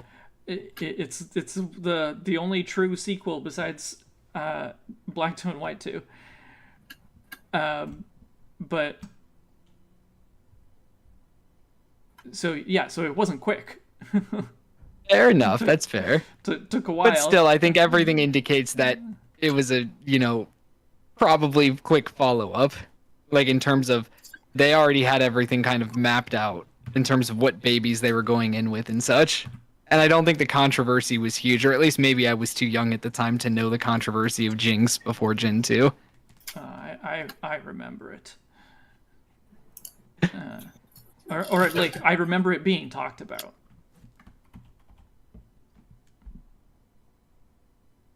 Give me a percentage of your take. But that's fair. I understand where people say that it can't fit into them, and I do think it was removed from the trio idea. But I think it was originally intended to be part of a trio with those two. Yep.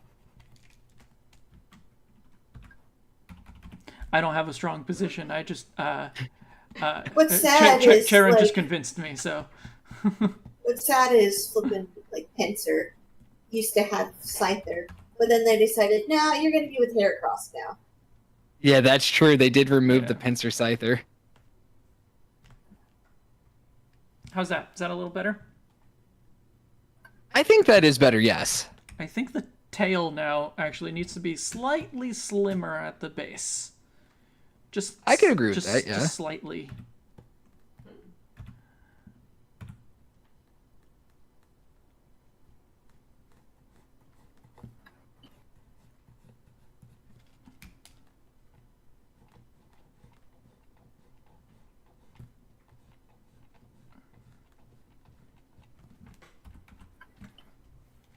Yeah.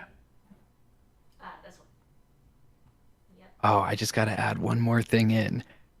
Just so maybe I can sway you to our side. They all fall into the egg group human-like together. They all have the same catch rate, the same hatch time. Yep. Mole. Alright. Oh, that's this one. They can all breed together. Yep. so can ultimately every Pokemon.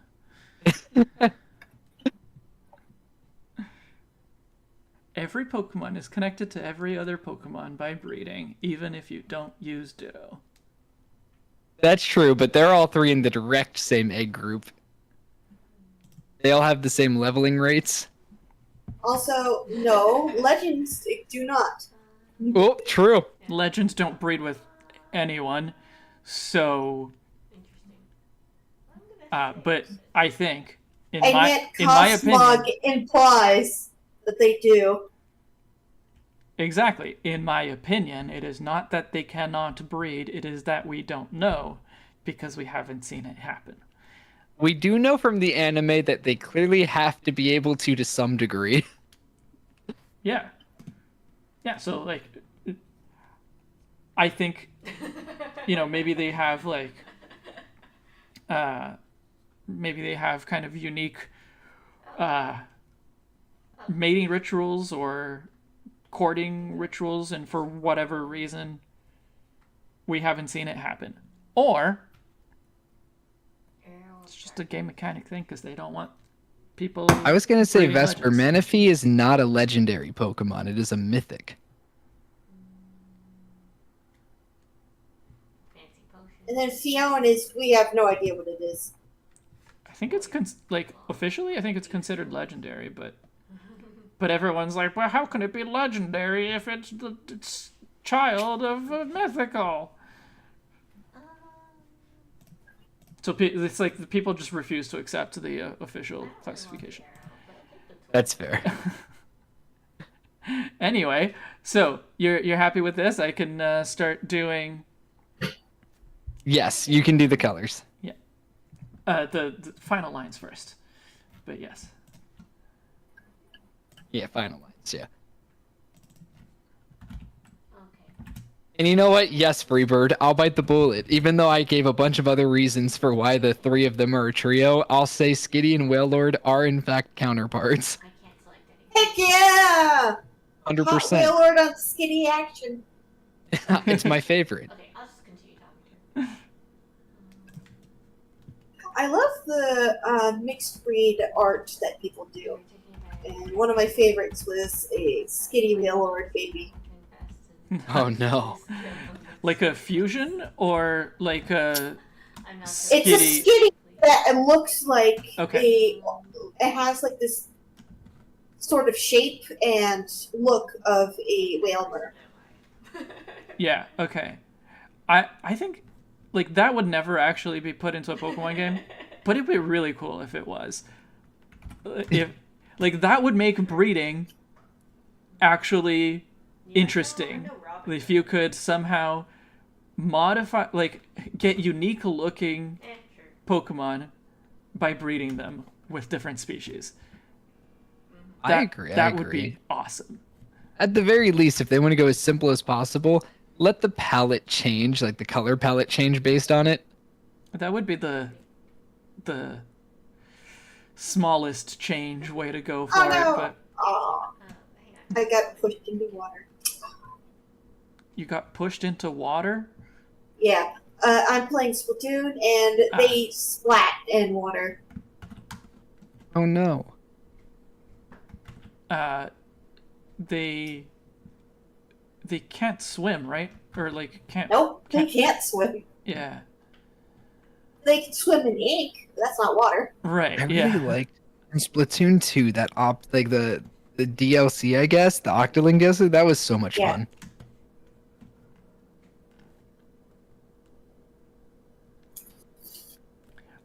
I've never played it, but I have a friend that likes the franchise a lot, so It's awesome.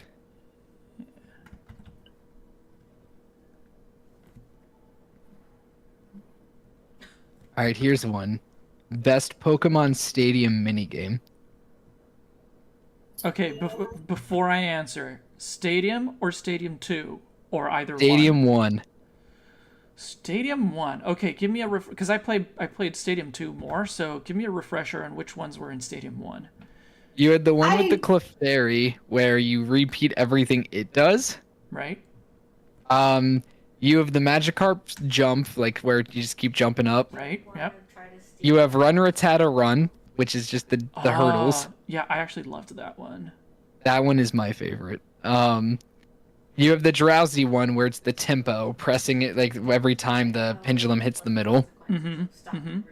You have the electric charging one with Pikachu's, where it's like button mashing. Yep. I thought that was Pichu's. Oh, it's Pichu. Oh no, it was Pikachu's. This was before Gen 2. Yeah, it was Pichu. Okay, got it. It was Pichu's or Pikachu's actually. You could get Pikachu if you connected to a game in Stadium 2. Okay, and then you have the wasn't it- Lickitung one where it's competing to get the best, like the highest points. The sushi. Yeah, the sushi thing. You have the Ekans one where you're, ring tossing. Onto Diglets. onto Diglets. Yeah. Yeah, then you have the Kakuna and Metapod one where you're hardening to block rocks. But But like they're at also perfect good. tempo, and every time you harden, you lose some of it, like your usage. Yeah. What about the Scyther Pinsir one?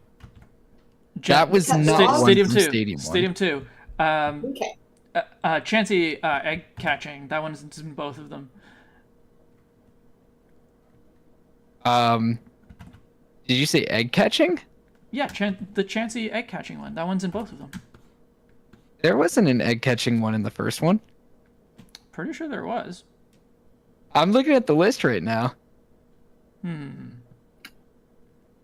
The games are the Clefairy Says, Dig Dig Dig, where you're the sand shrews digging, Ekans Hoop Hurl, where you're doing the ring toss, Magikarp Splash, then there's the Rock Harden with Metapod Kakuna, Run Rattata Run, the Snore War with Drowsy using Hypnosis with the Pendulum, Sushi Go Round with the Lickitungs, and Thundering Dynamo where you're Pikachu or Voltorb and you press the buttons. Whereas the Chansey one is in Pokemon Stadium 2. Yeah, I thought it. I know it was in Stadium 2. I thought it was in both of them. But Nah. I think my favorite one has always been the Lickitung sushi. Yeah, it's Oh, either that's a fun one. it's either Lickitung or the Rattata one.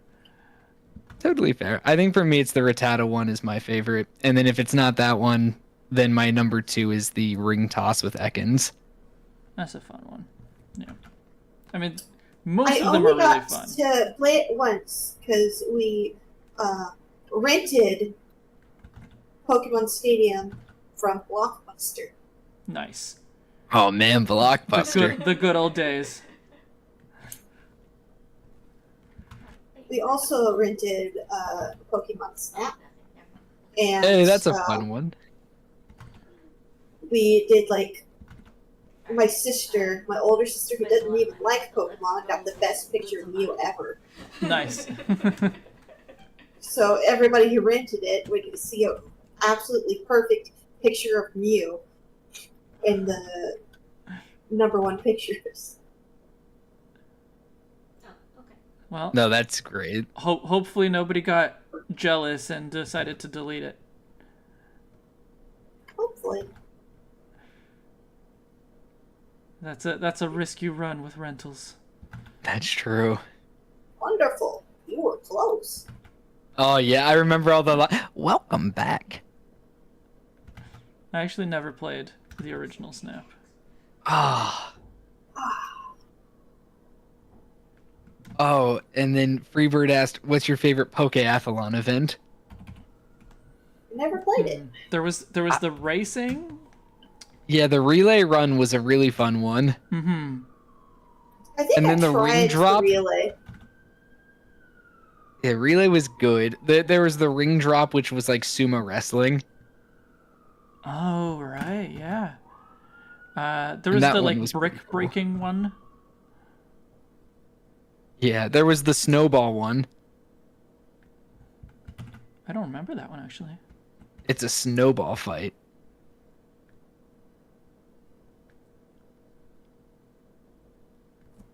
Yeah, no, don't remember it. Yeah, no, like it was. I think for me, my favorite was probably doing the relay run, You just wanna because know it the was interest- fun to see fast Pokemon. Want to know the interesting thing about us renting Pokemon Snap? Hmm. My mom was the one who finished it. Nice. Yeah. She played it first and finished it and figured out like all the things we needed to do. And we were all like, wow. That's so fun though. That's sweet. Vesper's right. These are getting obscure. They said the next one's going to be what's your favorite contest accessory? Back in But my mine- day, contests didn't have accessories. They did. Oh yeah. My favorite thing though is like the random fluff. Oh, okay. All right, let's get even more obscure. So when you would do your throwing out the Pokeball custom animation thing from, Diamond and Pearl, what did you like to do? I didn't bother. You mean the capsules? Yeah. Words. Go dick butt or something like that. Yeah. All right, what's your favorite Pokeball? Here's one that's easy enough.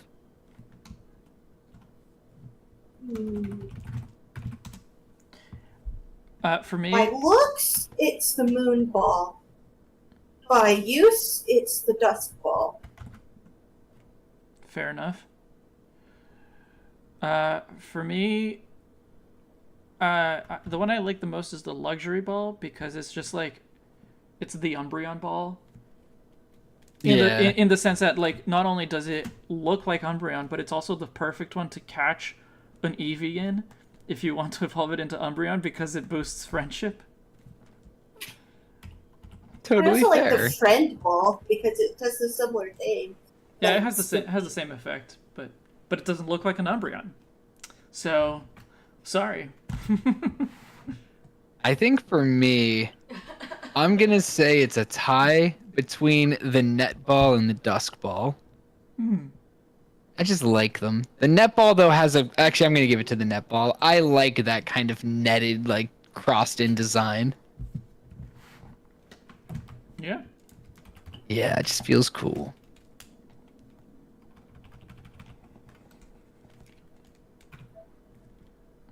Yeah, see, Freebird, we agree on so there we go. the net ball Oh, is so cool. they got the next one. Favorite Pikachu wearing a hat. The Pokemon card of Pikachu dressed as Mario. My favorite is this stuffed Pikachu I have that's dressed up like a vampire, but it's like based off of a Golbat. Is it like one of the Halloween? Yeah, it's cute. I love him. Nice. That's fair. Because I couldn't find a Golbat plushie, but I found that Pikachu. Nice. Oh, I just realized, yeah, because the body is blue, but the wing is gray, so at some point there needs to be a division. There needs to be a transition. So let's draw that in.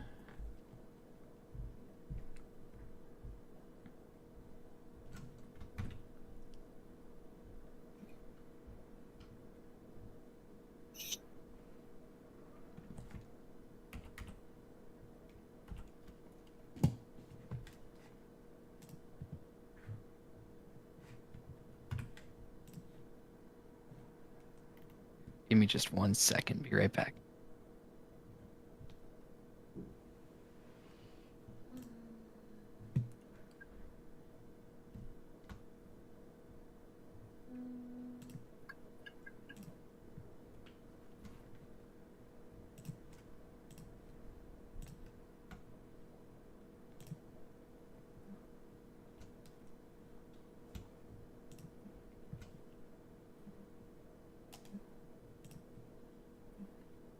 Pretty sure it's already been more than 1 second.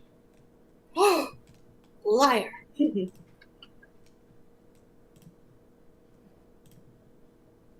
How can we trust anything he says now? Dun dun dun.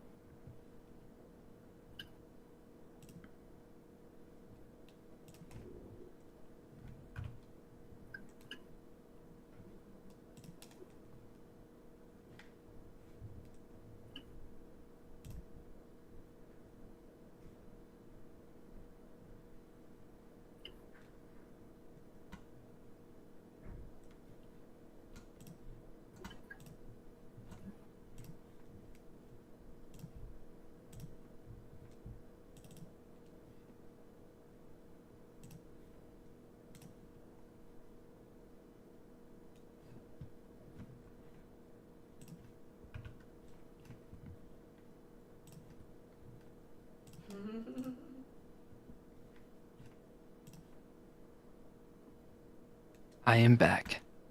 Welcome back. Are you Thank really? you, thank you. Let me double check. Okay, yeah, I'm back. Okay, because you said a second, and it was a lot longer than a second, so I'm not sure if I can trust. Oh, you What sound is just it? like my kids. I don't have any kids as far as I'm concerned. Oh, that makes me think of it. So, if you're going off of just design alone, not their story, who is your favorite Pokemon professor? Just design alone. If you're just thinking of appearance and you look at them, you're like, I really like that professor. Who is the one that stands out to you, that gets you? All I can see in Sycamore, he's hot. Yep. He is. He is a hot guy. Sycamore is the only one that makes me feel less straight. I understand that. I'm gonna say for me though, I have it as a big toss-up between Professor Rowan, who makes me want to make him proud, even though I never could, and Professor That's sad. Birch, because he's such a dad dork. I don't know. He's so friendly looking. Like, I think like the weakest out of all the professor designs is Elm. yeah, Elm. He's not a good one. I don't know. I think he looks a little bit bumbling, and he's supposed to. So like, maybe it's just because I like Gen 2, but he works for me. I'm glad he works for you. I wish I could feel the same. He's just a little off. That's true. Professor Handsome from France and Professor Gorgeous from Alola. They are both fantastic. Juniper's good too. I like her.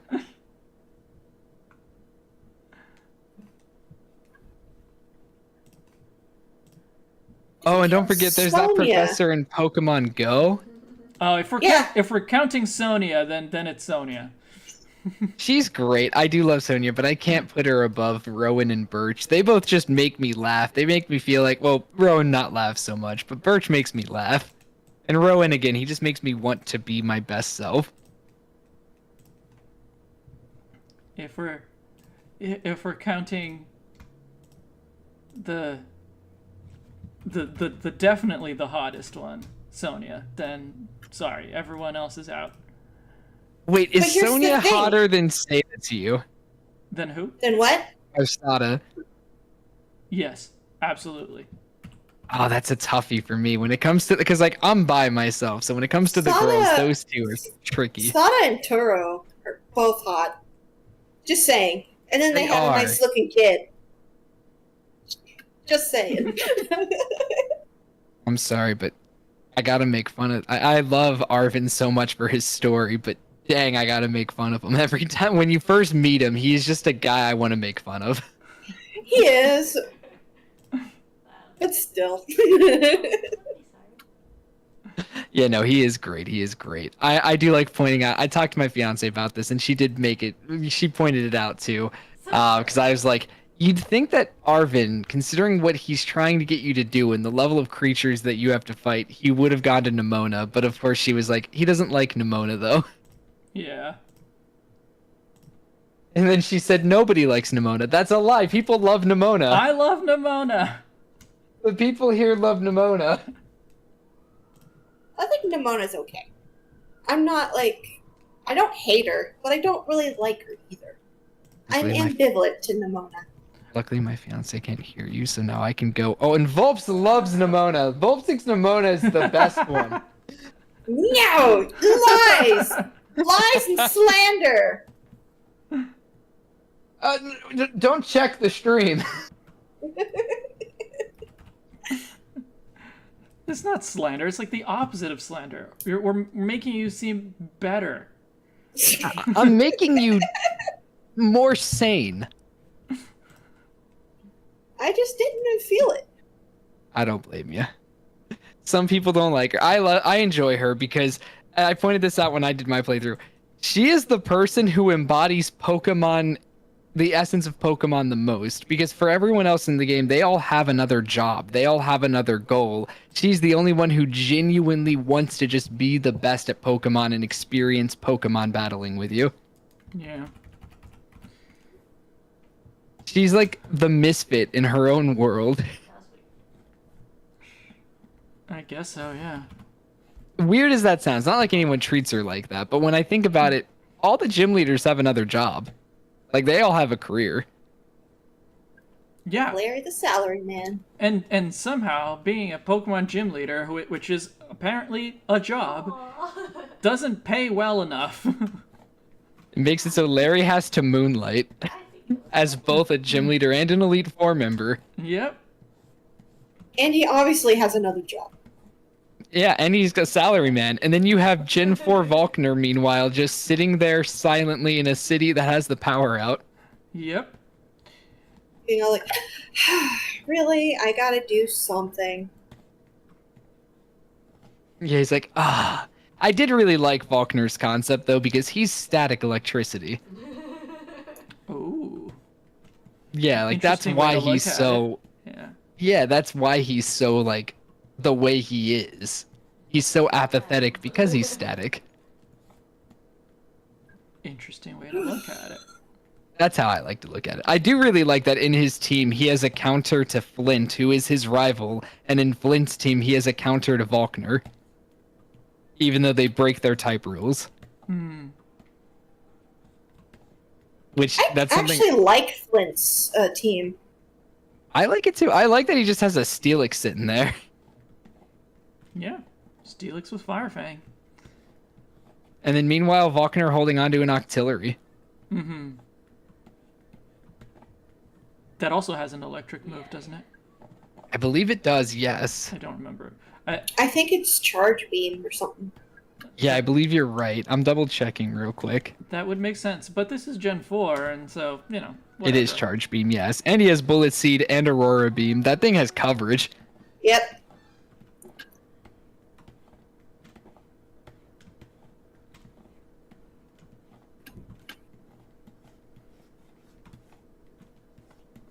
Octillery is a cool Pokemon, if only it wasn't so boring. Yep, I agree. If only it got to be an actual weapon like it was supposed to be. Tankmon. So, Trist, I noticed something about the drawing. What's up? And my question for you is, does it bother you enough that I should fix it? Oh, I guess I can't. The feet look wrong. The back claw of the foot that is closer to us extends farther back than the back claw of the foot that is farther away from us. It is not natural. Extend the one that's farther away. Well, no, I'd have to move the entire foot. Same. That's fair. I'm thinking now that you pointed that out. Yeah, like if Because this, now it's hard to unsee. for sure. If this was a drawing for me, like if just like one of my own redesigns or whatever, I would not bother changing it. But this drawing is for you, so your decision. Oh, you want to know something that bothers me, like an official drawing? Sure. Sprigatito's eyes. Really? Does not bother me at all. I see it every single time I look at it. I can see that its eyes are definitely not level at all. And it's supposed to be looking at us, so it's like. Yeah. No, I'm gonna say you can leave the feet as is. Are you sure? I think it's fine. What I will ask for, though, in exchange too, is can I have also the original sketches you did of both both forms? Yeah. Okay, cool. I can send Because you- I really like those two to show the process and stuff. Oh, well, Concept art. Yeah. the stream will be public, so will remain that's public, totally so you fair. can always just share the stream. But yeah, I can send you any exports you'd like. Okay, cool. No, I think that's all. Like, I think it's good. Okay. Ah, I don't know how obvious it is what I'm currently doing, but come on, Photoshop, work with me. When I did my like auto Photoshop, hello.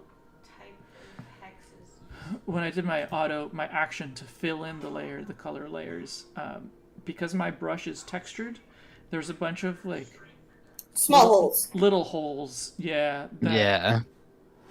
looking up close are super obvious. On the stream, I don't know how obvious they are.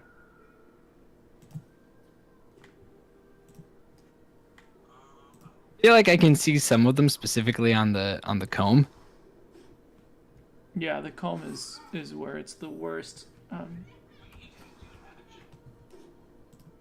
Oh, I see. So Photoshop is just not responding properly to me, which is unfortunate because it means I have to close Photoshop and open it again, and then I have to like reset up the stream layout.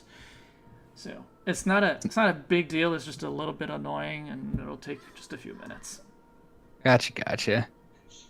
That makes it a good time to rehydrate, stretch, and look away from the computer for a little bit. No, I won't look away from the computer. Can't make me. Oh, but I am out of water, so I guess I will look away from the computer to go get water while Photoshop opens again. That's fair. All right, headphones off, so I won't hear you. My eyes are protected. My fiance works on eyes. She can take care of mine.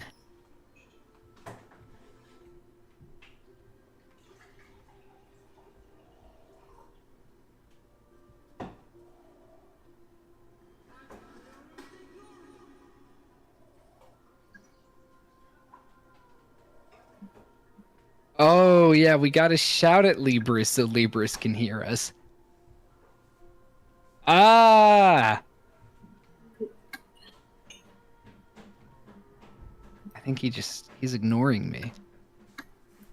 Would you like a brownie? I would like a brownie, yes, thank you. How's he going to deliver it, though? I'll give him my address. I'm sure he was offering it to me, even though he doesn't have his headphones on. Would you like a brownie? Yes, I would love a brownie.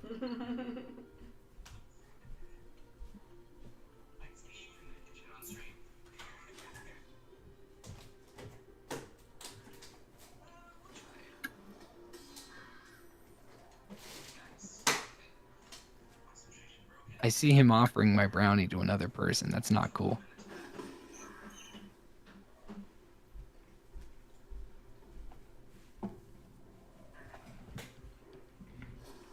Indigo gets first pick of all brownies. That's fine. Indigo gets first pick, but then there better be a spare brownie for me. Oh dear.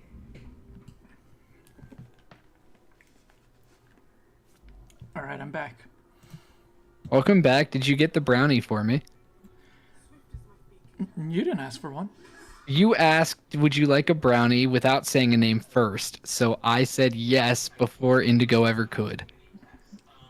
I'm sorry, I didn't hear you. I yelled it. I didn't have my headphones on. I yelled so loud. Okay. That was weird.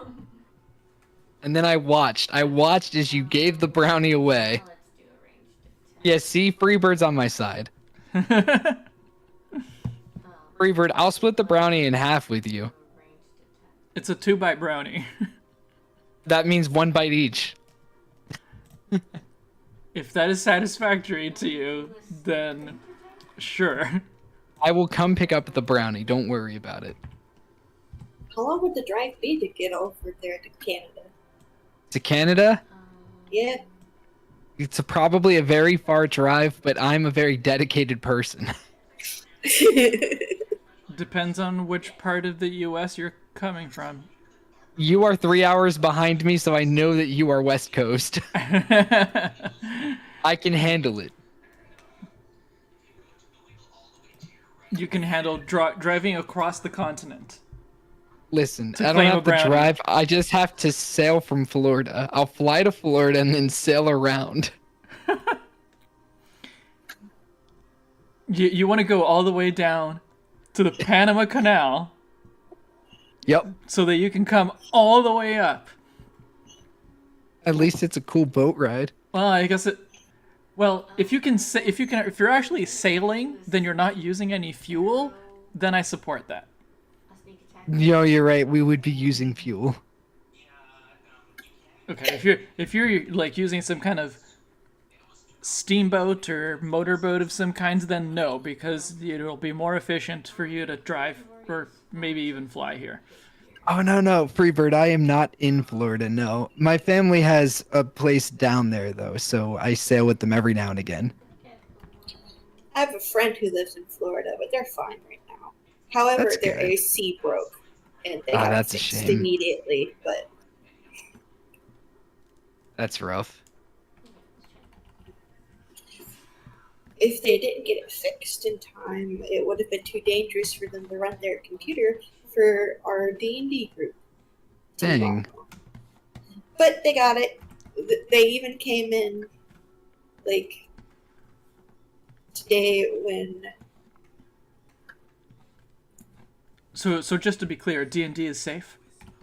Yes. Okay. Whew.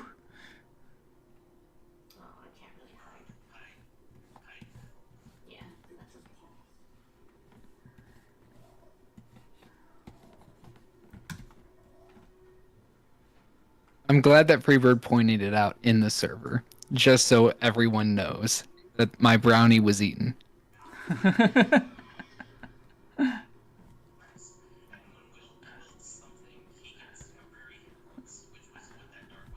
I guess I'll have to deal with that later. I know. This means war. And I'll have you know I lose many wars, but I keep going to them. Okay. That's the energy I want to embody. Like a first boss character that no matter how many times you beat them, they just think, nah, another round when I see you. Some Joey with his Rattata energy. Glass Joe. Yeah, Glass Joe's not competent enough. He tried at least. He tried. I gotta be cocky to the point that you're gonna wreck me, and I shouldn't be cocky anymore, but I still am somehow. Definitely Joey with his Rattata. Yup. I think it of like does evolve into Eradicate if you do all the rematches. Mm-hmm. it does, yeah. It actually gets pretty tough. Like It learns Hyper Beam, doesn't it? I think so. Whether it gets tough depends a little bit on your definition of tough, though.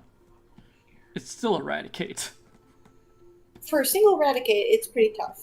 It's got Hyper Fang, Hyper Beam, Quick Attack, and Pursuit, and it's level 37. Now this is after you've become champion, admittedly. I think it depends on how often you call him, or how often you actually battle when he calls you, rather. Yes, it doesn't matter with that. Yeah. Yeah, it's number of battles, but it's also based on every time that you, or based on game progress, is how his team changes. So it's both the mix. I see. So, milestones. Yeah, it's milestones. But I know someone did like the whole having all of the trainer AI fight each other, and Joey fought well above its level, which is pretty wild. But that's because Eradicate's pretty dang good. Next, he's gotta do it with all of them level 50. Ooh, that would be fun to see. I mean, with just one Eradicate, I don't know if he could hold up then. But he is the best. But yeah, that's the energy I want to go for. I also think of like anime high school bully characters who are like, huh? Right before they get wrecked by the protagonist. The like, I guess you're pretty tough.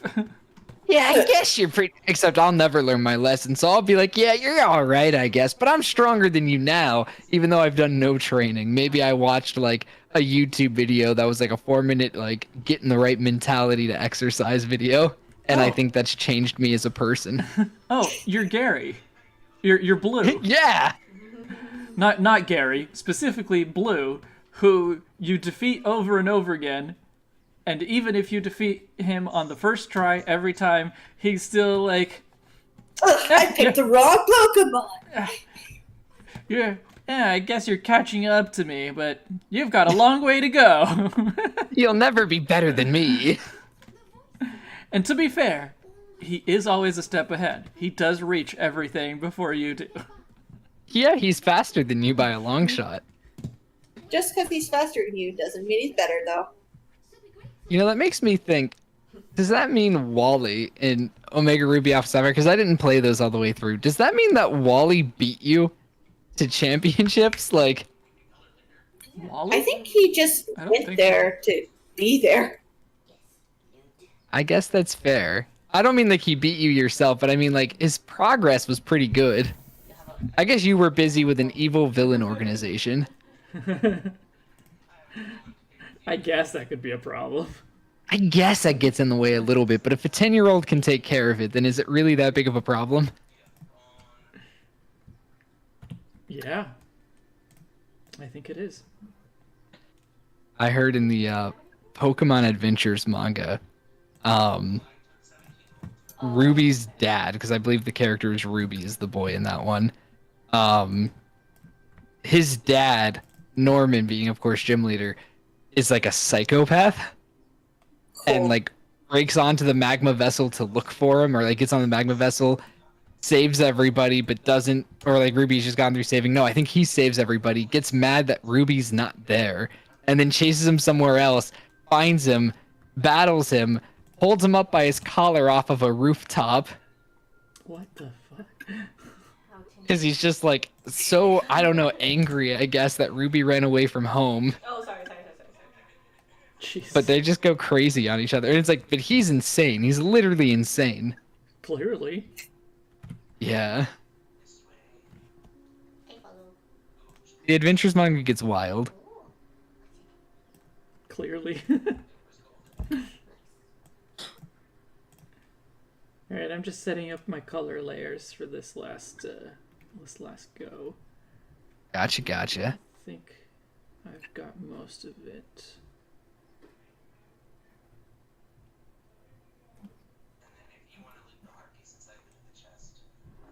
Have you figured out a name for these yet? I have not, to be honest.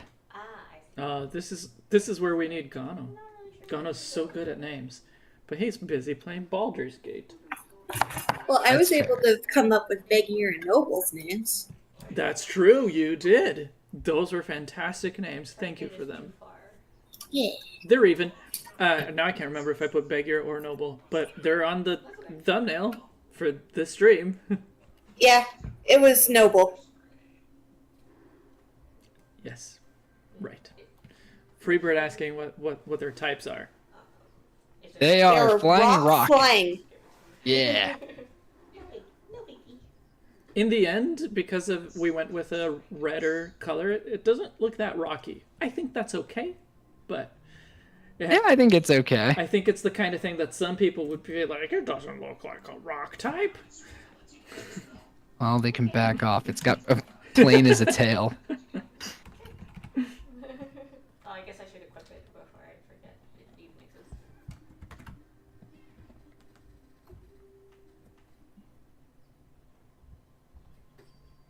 Okay. I'm thinking it's a cockatrice, so we have a rooster snake creature. Probably Cockpitatrice. wrap it up because The cockpit. Oh, The thing that makes that's a good using connection. the thing that makes using the caca part bad is in the Pokemon or in the Pokemon games, you can't have that as like a prefix, if I recall. They're like as a sequence of letters. Well, you couldn't trade a Coffagrigus. Coffagrigus without a nickname, so That's true. They fixed that. Eventually. Yeah, fair enough. Got pushed. So yeah, no, it's been even though like I don't really know like half of what's going on, it's been a lot of fun. So it's good. Yeah, for sure. So it's fine. Okay, so pilot, cockatrice. Okay, I should get going. Bye. Yeah, I'm trying to think of variations for it.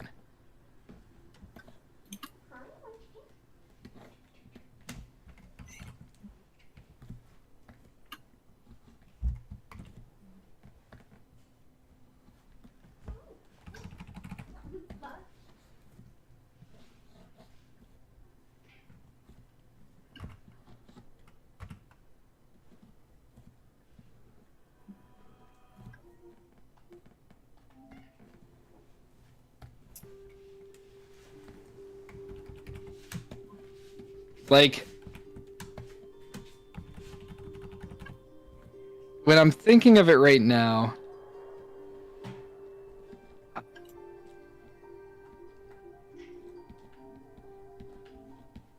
something that could play to it being snake-like and also still a bird, in this evolved state at least, could be something like Viperial, because it's like Viper and Aerial. But then that doesn't necessarily incline rooster, but it implies flying snake. Mm-hmm.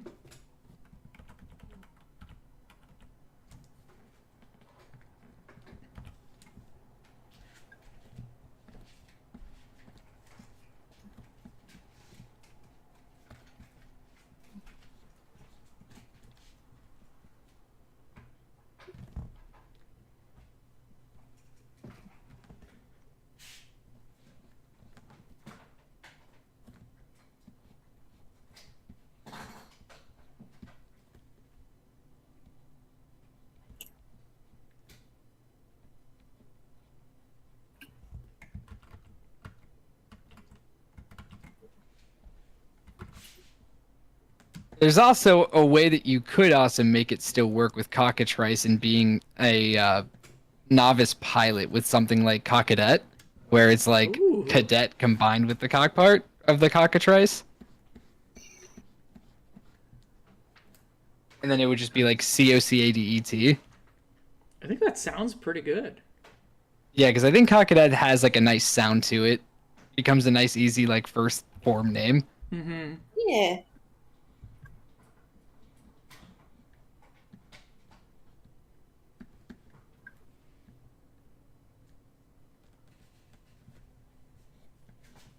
Although we did just have Charcadet. We did, but that doesn't matter. Okay, it doesn't have to matter. That's true. Doing it with a K start could always work too.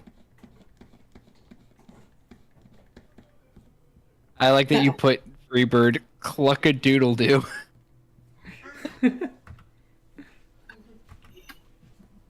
What about like instead of caw, it's walkadet. Bockadet. No, like blah. I like Cockadet more.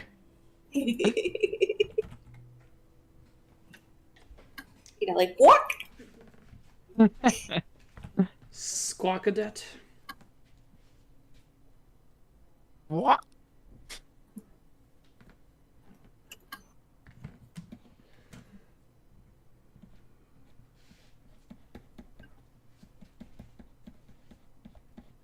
Oh, Captain, my Captain. Cock Captain. It goes from Cockadet to Cock Captain. I feel like that's too close of a naming.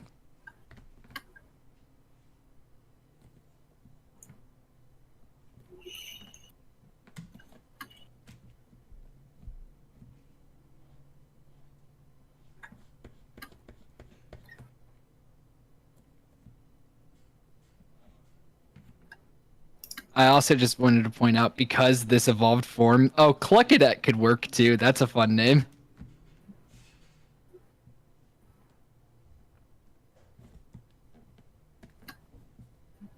But I wanted to point out too, because this evolved form reminds me a bit of like a veteran, or like a drill sergeant. It would definitely, being a flying type, have to have drill peck. Nice. Yeah. I love it.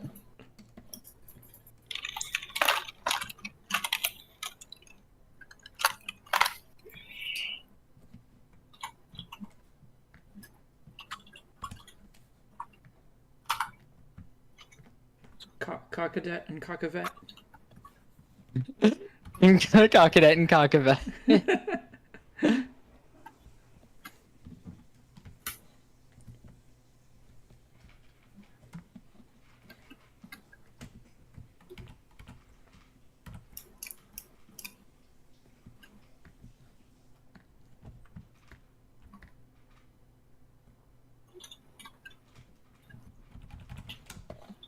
If it was just a snake in an airplane, then it could be biplane. But no. Cockadet, of course, is I think the best first form name.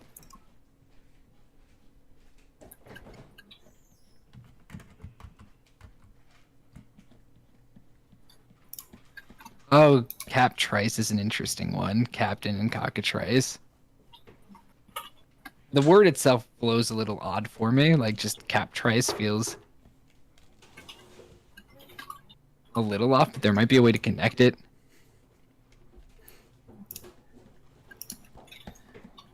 Hi, Ethan. Welcome.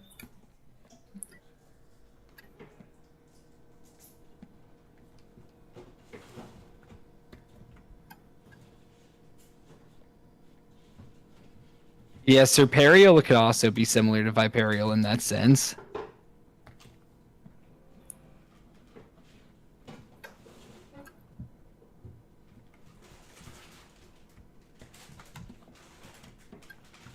Aviatrice?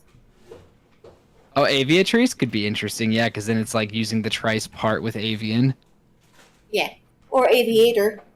Yeah, or Aviator being connected there. I like that. That's pretty cool.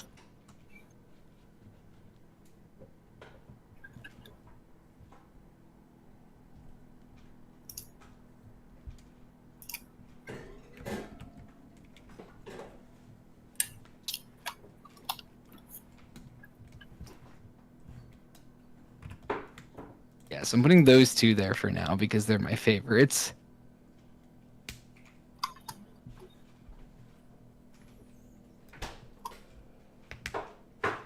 That could be first stage and second stage.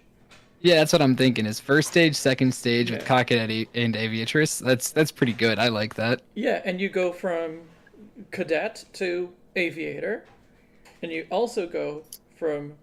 You also have both parts of cock and atrice. Yeah, that's true. I like that.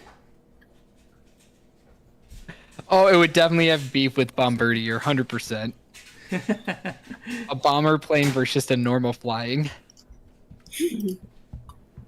Also, as it turns out too, which I already like knew this, but I double checked it too. It was often believed that with the cockatrice, if it encountered a weasel, that was the one creature that could kill it. So weasel Pokemon could be a problem for it, which being a flying rock, weasel would be a problem. Perfect. And then that's the air versus the sea, the Navy versus the Air Force. I think for this one, I think it actually does need that dark,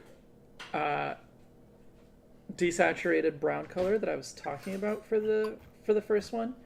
I think it needs it in this one because the color of the wing is just kind of getting like it loses the body shape where the wing connects with the body. It makes it seem like the wing is coming out from the neck. It does. Yeah, we could use that then. So I think Let's do it. I got to darken that little corner over there, and then I can also use it for the lines. So. Sounds good.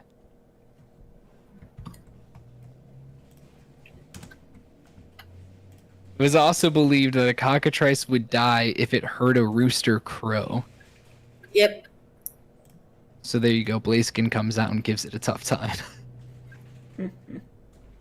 They would both give each other a tough time now that I think about it, because the flying type against Blaziken and the fighting type against the cockatrice. But I guess the cockatrice has a better shot at beating Blaziken. Yep. Guess so. Yeah. Let's go. Put it in the dirt. You trying to find a good brow? I found one. I just gotta like put it in and see if it actually still looks good. But I think it does. And I can put it back here as well. Since I've got it, I might as well use it. Yeah. What do you think? I like it. I think that's good. It does help. Yeah. All right. Now I'm gonna add that to the.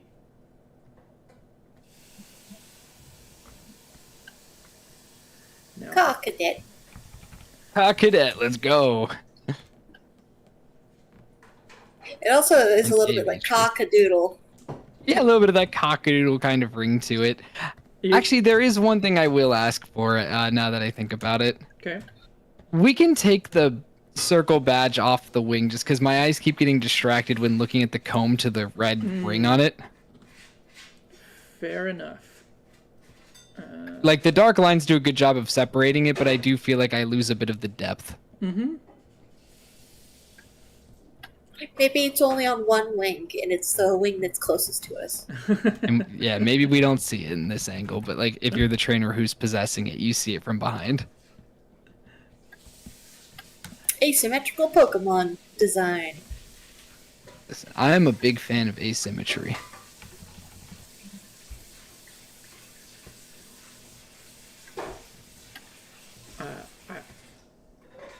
I will do it. Just let me. Oh yeah, no worries. I Get believe to in it. you. Although now I think this is either too light or too desaturated for it to work on the red. I think I might need to make it a little darker. Okay. Because it looks a little off there. So. Yeah, it doesn't look right. I think. Yeah, that's true. Jackets don't have badges on each side. That's true, yeah. I'm thinking of every Pokemon, though, who's related to planes and how this thing wants to fight all of them. So, like, Dragapult, of course, has to be an opponent. Garchomp. Garchomp, yeah, there we go. Salamence, especially Mega. Will it win that fight? Absolutely not, but it'll do it. Try anyway. Try and fail, but try anyway. Exactly. Well, I mean, that's how it evolved, was trying and failing until it tried and succeeded.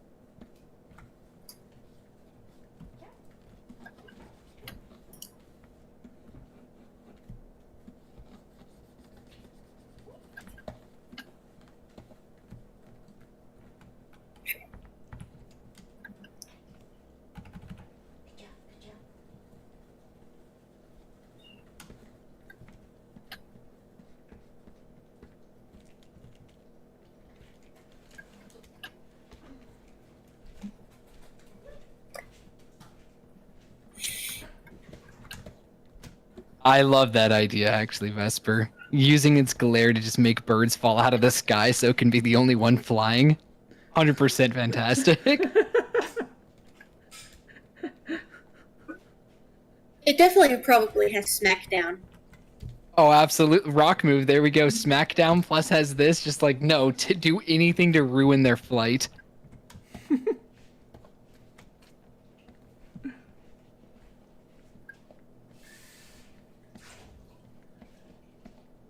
other flying Pokemon don't like to fly around its rock. Yeah, I wouldn't either. Absolutely.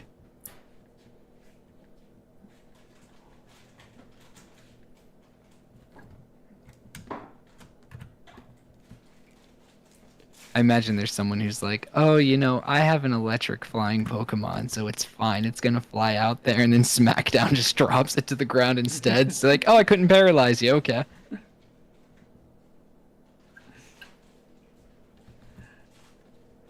They would still have the type advantage, but what does it That's matter true. if you're in the sky? It has the type advantage at the same time. Not rock on electric. On the flying part of electric. Because I said like a flying electric Pokemon up there. Oh, yes. Like a Molga Yeah, something like a Yes. Molga flying up there. or Kilowattrel. Zapdos. Okay, Zapdos might have a bit of an advantage. Maybe. That's why I give it a focus sash. All right. What do you think?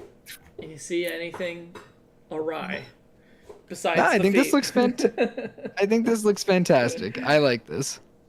Awesome. I do really like the design. I especially like the execution on the first stage. 100%. I agree. It looks great. Look at him. When Precious Nintendo boy. reaches out to you and asks for permission to use this design, go for it. Give it to them. No, it belongs to you. Well, then I'll give it to them. I'll refer them to you. I'll be like, nah, Thank you. I Tell can them to you get in their guy touch. in touch with my guy. Yeah. It's Use adorable it though. as- It looks great. Use it as your mascot. You know what? I will have it as a mascot along with my like stream stuff. Whenever I'm doing my Pokemon streams, I'll have it pop up with me. Nice.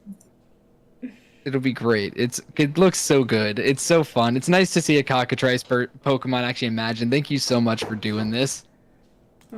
Thank you for hiring me. Of course. And of course, yeah, as long as you remember, if I can also get those sketches too, those preliminary sketches of them as well, it'll be nice. Of course. But yeah, the first stage is pretty perfect. It's adorable. It's something you just want to pat its head. I just now saw you have it pop up behind the first stage, pop up in between the wings, and I was like, that's scary. That thing looks huge now. I was just trying to find a way to have both of them on screen, but I think I drew both of them too big for that to work. So, I mean, Okay. I can put them both on screen. They're just going to be covering each other a lot.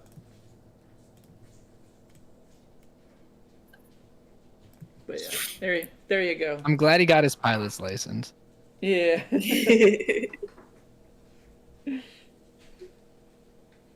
All right. Great, thank you so much. This was great, and thank you for being here, Volps. It was nice to be able to talk. Yeah. Yeah, it's always nice to have extra people in voice chat as well. Freebird says that he would have it on his team. With a name like Freebird, I'd have been offended if you wouldn't. But thank you so much. I'm glad to hear that. Alright. All right.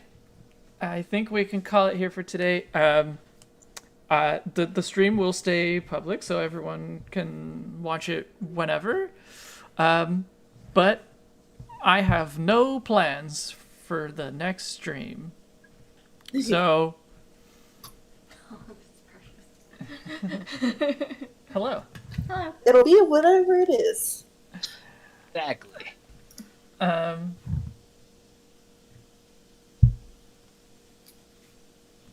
Streaming is fun, but it's also tiring. So I want to do it, but I also sometimes I'm like, ugh. So much I don't effort. blame you. It's a lot. Yeah. So we'll see. It'll happen again. I just can't tell you when. So thank you for being here. Thank you for hanging out with us, and we'll see you in the next chapter. Thank you so much. And Indigo, I will get that brownie back. I'll explain later. Yeah, All no right. worries. Thank you. Thank you. All right. Bye, everyone. Bye, everybody. All right, catch you guys later. Later. All right, stream ended. Mm-hmm. I'll export the files for you now.